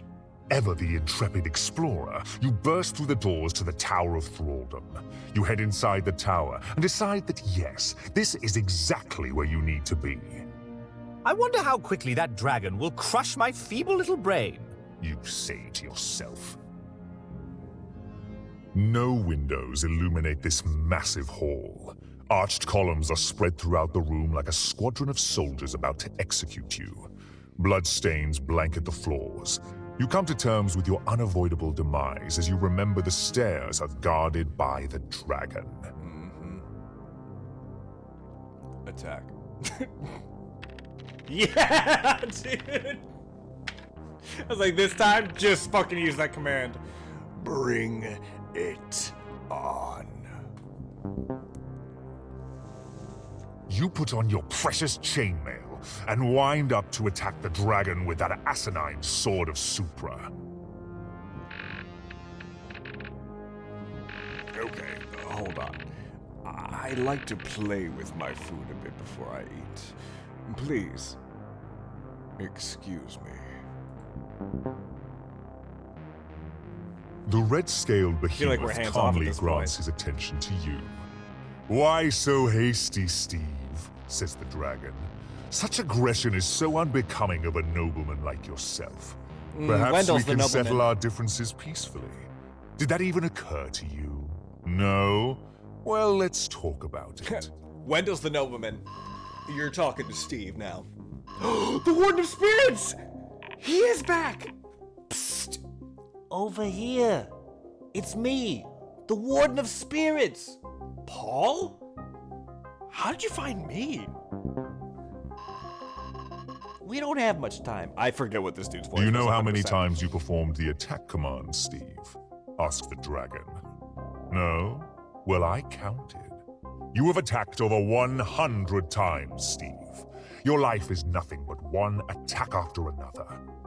Tell me, what are you hoping to gain from this perennial hostility?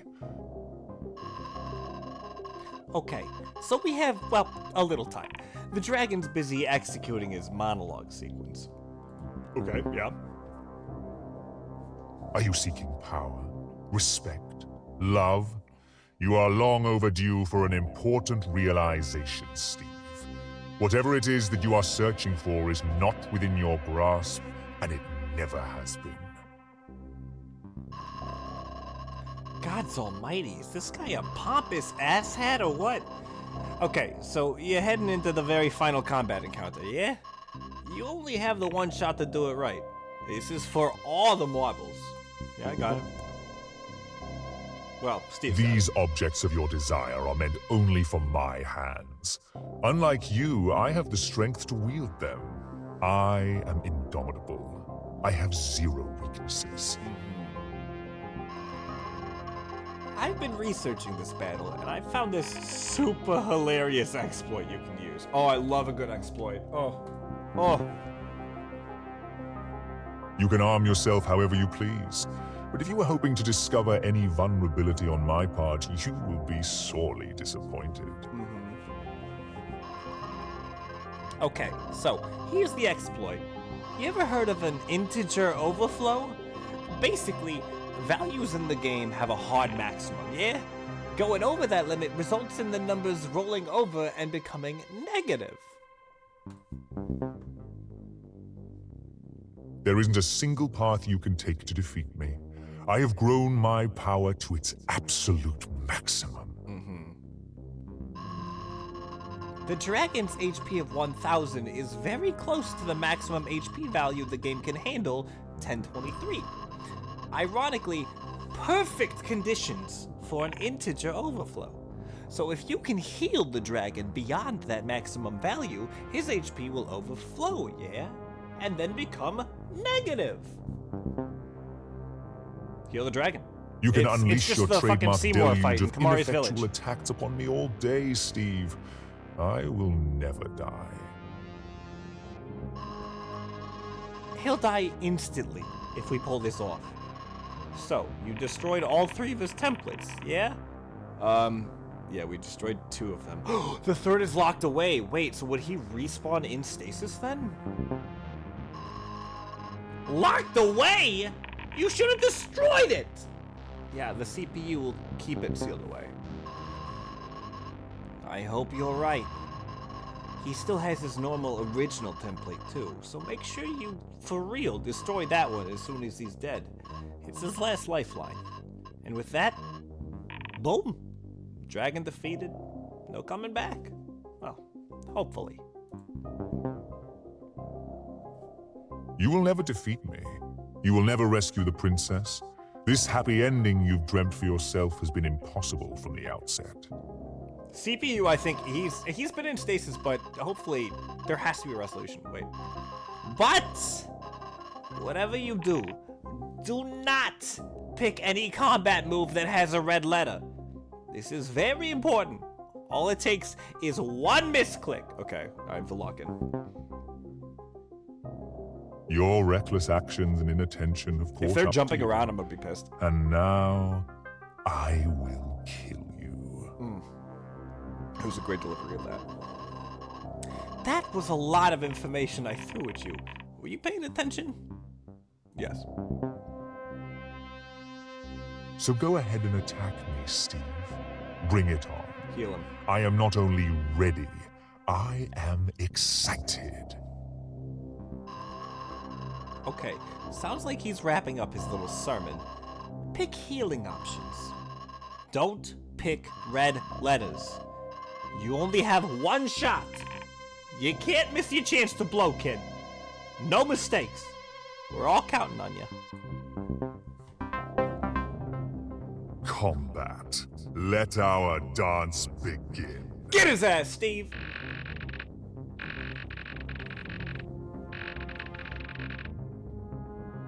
Oh. Before you can move a muscle, They the are. dragon They leaps up fucking into are. the air and flaps his mighty wings. What does the dragon do now?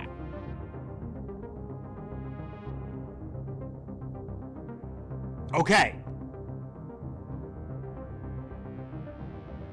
I wanted to wait and see. I wanted to test it. They will be He jumping around. soars majestically underneath the vaulted ceilings of his fortress, weaving and spiraling between pillars. As he flies high above you, out of reach, he bolsters his strength by twirling through the air. 6 HP. This is gonna take a few.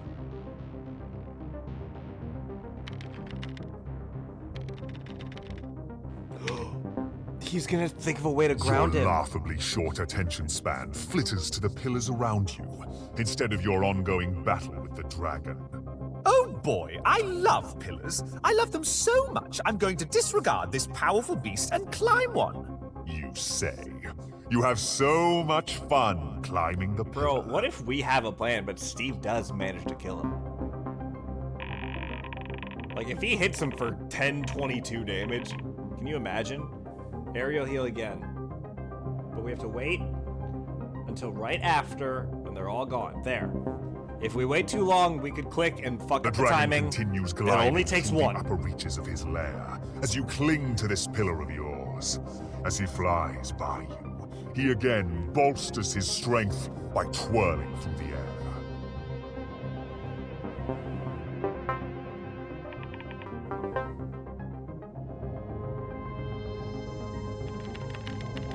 Jump on his back. Yup. He's thinking. Your increased height above the ground allows you to leap onto the dragon's back. Whee! I will ride upon the man-eating monster as if it were a common mule. I shall make this flying purveyor of death my noble steed. You say.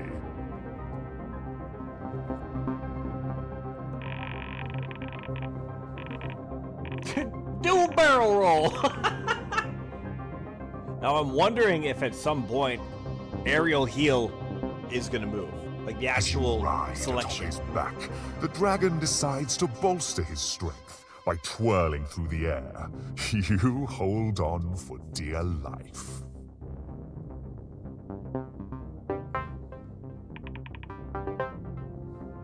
One more. Cut off the wings. Yup. Riding atop the dragon's back, you begin chopping at the base of one of his wings with your sword of Supra. I will collect this dragon wing as a memento of the time I was eaten alive by a dragon. You say. But does he do damage? Probably no. The Because damaged dragons- wing severely impairs the dragon's ability to fly, and he begins to tumble out of the air. Wait, so can we not aerial heal then? Shit. Yeah, wait. No.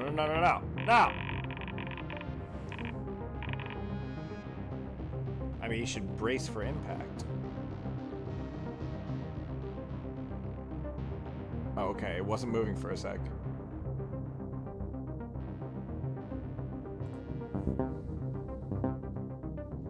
The panicking, disoriented dragon curls inwards as he hurtles towards the ground. He creates a protective barrier to mitigate the coming impact.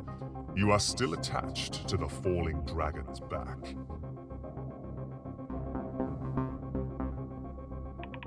Okay, nice.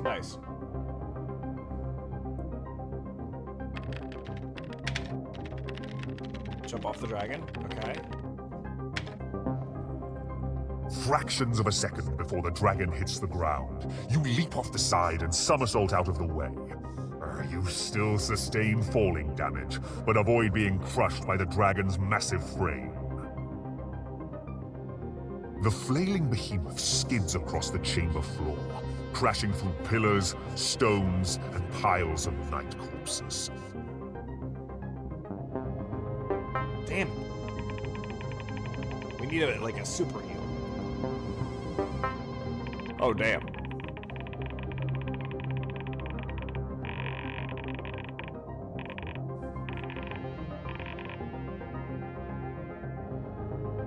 Feast on the corpse to heal. But there's so many letters. And feast on corpse! We had to wait. We had to wait a The little bit. enraged dragon turns his attention to bolstering his strength. He lays his head down next to the corpse of a dead knight and swallows it whole. Nice. Oh, we're teetering on the edge. Wait, that was it!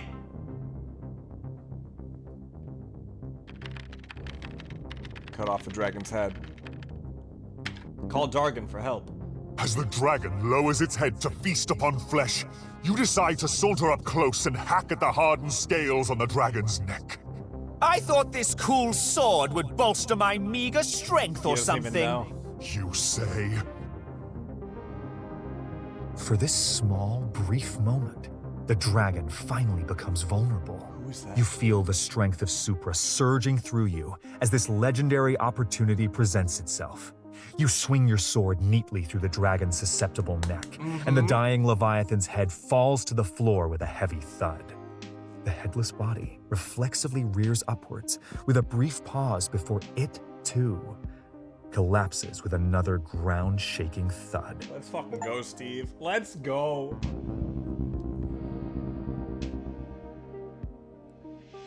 Honestly, I think that was Steve. My headcanon is that was Steve, just riffing off the cuff. The dragon is defeated. Hi. Looks like I can come out now. Hi, CPU. He's back. The final template. Dragon AI. Let's get rid of it.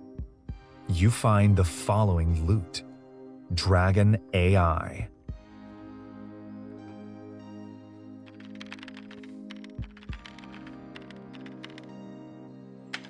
Dragon AI was But destroyed. what about the other template on CPU?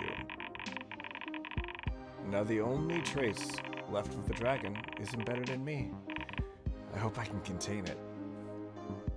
There must be a way to cure you. No. This threat will never be gone as long as I continue to live. That is the price of my existence. It isn't my fault, but it is my responsibility now. I'll do everything I can to subdue the dragon. This is my new cardinal mandate. Can I help? I feel bad. You've done more than enough. I wouldn't be even alive if it wasn't for you. You saved me. Thank you. Now, it's time to save her. I You knew there see was the a happy princess ending. descending the stairs from her tower. I'm She so rushes over overjoyed. to the dragon's lifeless body, looking it over with a mix of relief and incredulity. It's done. He's dead, she says. I'm free. The princess begins pacing around the dragon's gargantuan remains, still trying to take it all in. It's a strange feeling. I've dreamt of this day, dreamt of dancing upon the dragon's grave. I thought all of my uneasiness and anxieties would instantly melt away upon learning the bastard was finally dead. But now that it's really happened, some part of me just refuses to accept it. I feel like at any moment he's just going to reappear and hurt me again. It's done. Maybe it'll just take a while for it to truly set in that I'm finally actually safe. I've just spent so long in that damn tower. We haven't heard from Steve in a bit. Well, healing is a choice, isn't it? So then I am going to heal because I said so, and everything will finally be okay. That's so wholesome, I'm dude. finally free. So happy for her. Thank you, Steve. Thank you. Give me a prompt. I want to hear Steve. Oh, the smiley. Oh, and thank you, too. Don't think I've forgotten about you. I can't tell you how much this means to me. It feels so unreal to actually be leaving this place. Do you need some time to say goodbye to your tower? Like Keith? Well, Keith's with us, actually. Hell no! I've got my friends and my books in my inventory. I'm all set. She was ready to fucking dip. It just immediately. I'm ready. Let's get out of here. Steve.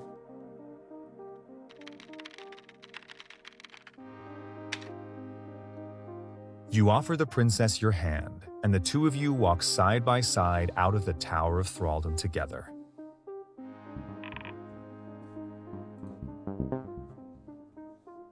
Epilogue. You both wave goodbye to the friendly janitor, Dargon, as you depart the Tower of Thraldom. Congratulations, you two, says Dargon, as he trails a hopeless mop through an ankle-deep pool of dragon blood. The princess My dude. emphatically shuts the doors to the Tower of Thraldom behind her. She closes her eyes and takes a prolonged breath of outside air. Freedom smells pretty good.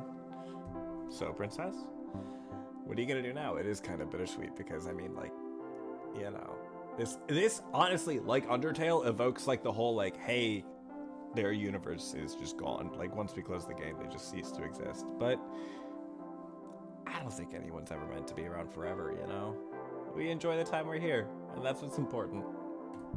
So what are you gonna do with that time to You chat ask the now? princess how she intends to utilize her newfound freedom. She ponders for a There is moment. an empty tavern. For so long, There's I an dreamt ale of running fountain. my own tavern.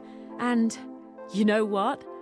I heard there's a nearby village with a newly vacant tavern. Endless supply. Something about the owner and an losing empty his mind tavern. and trying to She murder a said. nobleman. I suppose you wouldn't know anything about that.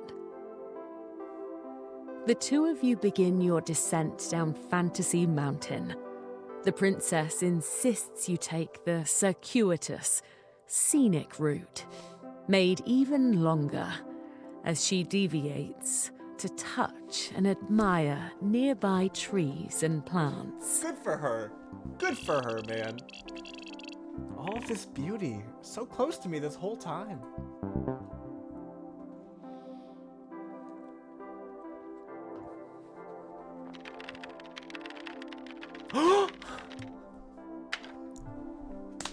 Dear princess, I have brought you a gift. My you say. heart, dude. You pull out Keith the friendly crocodile from your inventory and bequeath him to her. He didn't even forget about Keith. Oh my god, thank you! Screams the princess. She hugs Keith tightly.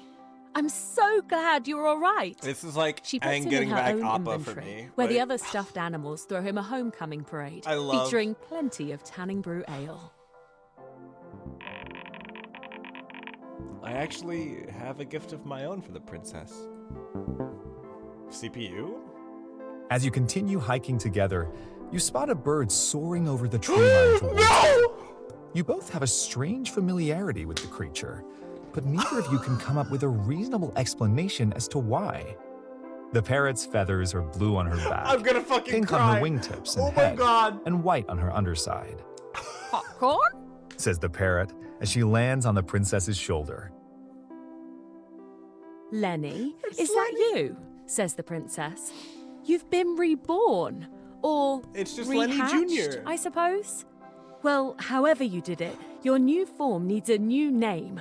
The princess retrieves a piece of popcorn from her inventory and feeds it to the parrot, who shreds into it gleefully. I had a feeling I'd see you again, Leonora. You reach the bottom of Fantasy Mountain to find a crowd awaiting your arrival.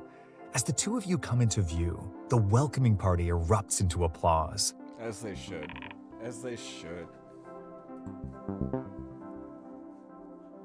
The princess sees her father, the king, and runs over to reunite with him. The king maintains a dignified composure, but gives you a knowing, thankful nod as he embraces his daughter. Your quest is completed. Among the crowd, you see the following friends.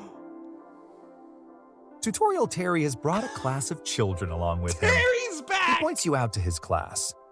You see, under my guidance, perhaps you too might someday complete a video game. Paul and Fourth wall Saul, break, the of brothers course. known as the homonymous Wardens of Spirits, are Paul here and as well. Saul.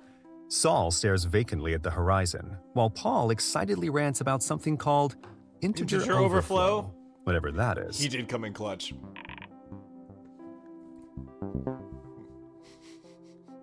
Don, the adventuring entrepreneur from over yonder, approaches you. Dude, they're bringing back Congratulations on your successful quest. Now it's time to maximize social awareness of your courage and valor. Do you have time to discuss a post-adventure outreach campaign? You decline. everyone. No. As much as I would The love barmaid it. from the tavern walks by with a ring of keys and an air of confidence. Has she taken ownership of the tavern? Good for her. Welcome Finally, you see your mom Oh, and lovingly give her Give her that that hug, long-awaited yes! hug. She tells you how proud she is of everything you've done and every part of who you are. This is so fucking well written, dude. Steve! Your journey is complete. Type win role-playing game so to complete well. TavernQuest. Oh, man.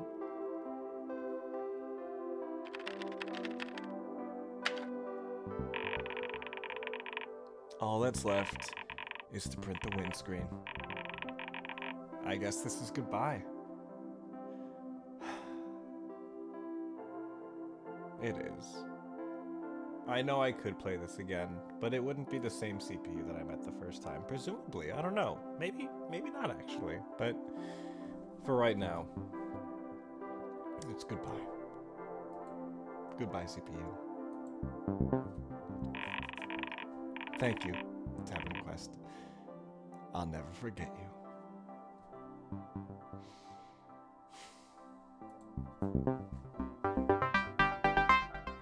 Congratulations! You win TavernQuest.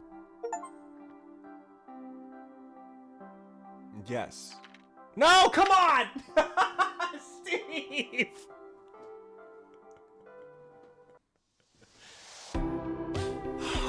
Wow. Wow. That, I mean, this might be the closest thing to a 10 out of 10 I've played in a long time, if it isn't. So my usual complaint about a non-10 out of 10 game is like a challenge aspect to it, or a player's inability to move on through the game. But this is just this is a beautifully written narrative story that has a lot of fun and whimsy to it. I think anyone could play this, as long as you can read. I don't know. Like, that's a fucking special game, man. That was really, really good, dude. Shout out to the devs. Anyone that had a hand in this, like, you made something special and amazing. That was awesome, man. This is why I love video games as a medium. That was a almost 7-hour movie that I mean, what, after 2 hours, I was like, I'm in. I am a part of this narrative. I'm invested in this narrative. I'm enthralled with this. That was fucking awesome, man. Wow. That was one of the first times I've ever felt myself legitimately grinning from ear to ear and both feeling anxiety at the same time. The fight with the dragon had me legit leaning forward in excitement. I'm so glad! That warms my heart. That warms my heart so much. Knowing that this is one that, like, I, as the player, I think had a wonderful, obvious experience with it, but I know being a viewer can sometimes take away from that because of the engagement aspect of it. But if it was still just as good and fun of a time for you guys, then that means the world to me. Because honestly, that narrative alone, like, I will be telling everyone that I know to play this fucking game, and I will highly recommend it. I'll be like, of all the VODs on my channel, probably through to the end of the year, I'll be like, if there's one to watch, it's this one. Because this writing was just phenomenal, man. Wow. Wow, wow, wow. Number one, I have to go and check. I have to. And there's some achievements we missed in this too. Let's see what else we could have possibly done in this. Steve murders absolutely everyone in the tavern. Okay. Steve adopts a baby, so if we would have put babies in the orphanage instead of a baboon, there actually would have been a baby. Steve could have gone to jail, tell Steve he's an ass, treat the troll to a romantic evening. We didn't even find a troll. Maybe that was one of the other room spawns in the catacombs, or it was in the tavern when we were looking for love. I think that would have been it. Read the note from developer. I do want to read that. Win your bet with the CPU. Okay, I do. As soon as I hit no, I was like, damn. I just set myself up to miss the more of a W interaction of when Steve breaks through that, you know? Deliver a sandwich to the princess. We gave her the hot dogs instead. But hey, you know, it was still funny.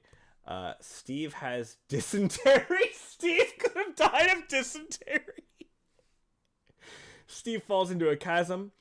Find a way to use hot dogs. I feel like we did do that, but we didn't use it in the puzzle. I mean, we used it unsuccessfully in one puzzle, so maybe in another room there would have been a way to use the hot dogs. Also, that's a hilarious name for a trophy, Chekhov's hot dogs. If you don't know, Chekhov's gun is a concept in film. As soon as you find out about it, you'll never unsee it. Gag me with a spoon. Defeat the dragon with a wooden spoon! There was a trophy for the grandma build, too! Oh, shit!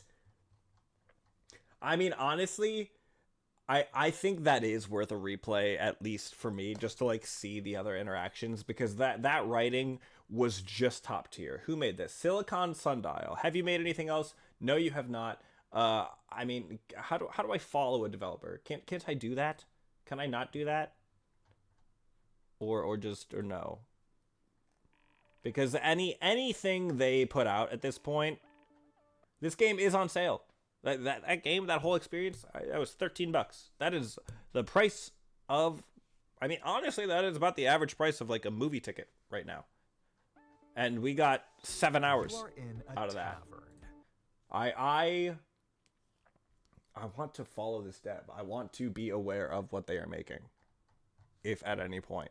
What is it? Silicon Sundial? Chat, I'm doing this right now because I want to know if they ever make something again. And that was a fucking amazing experience. I'm seeing if they have any socials or anything at all. Because that was just phenomenal. I don't know if they do. I really don't know if they do.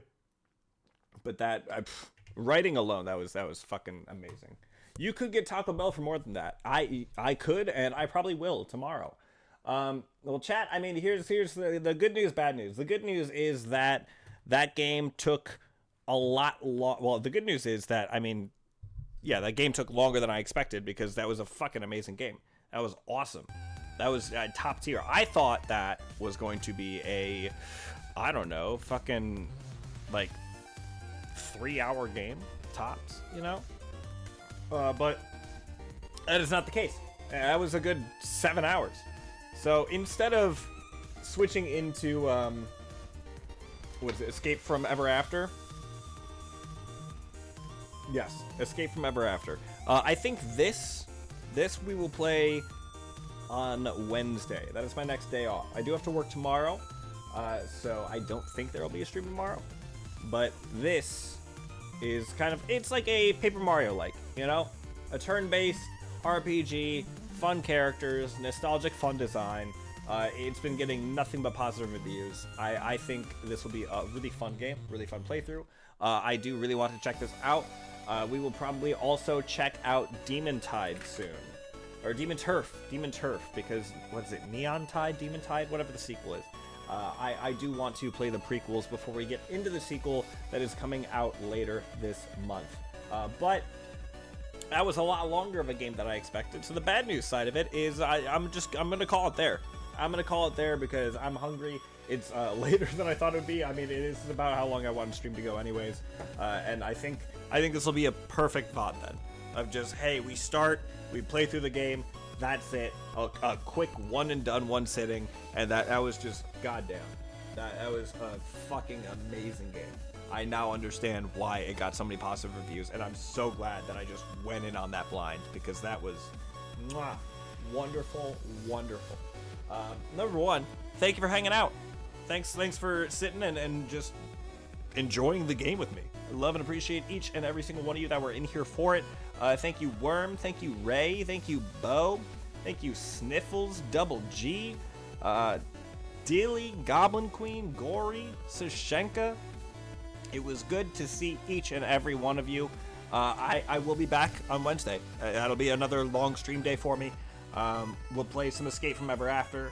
We'll probably get into a little bit of Neon Tide. And I do have that Reanimal demo, the new game by Tarsier Studios that brought us Little Nightmares 1 and 2, not 3. That is an important distinction.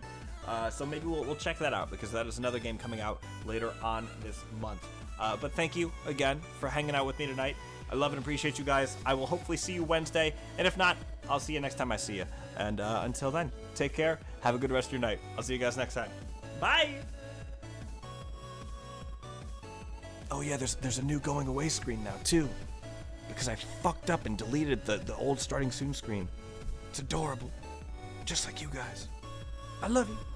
Goodbye.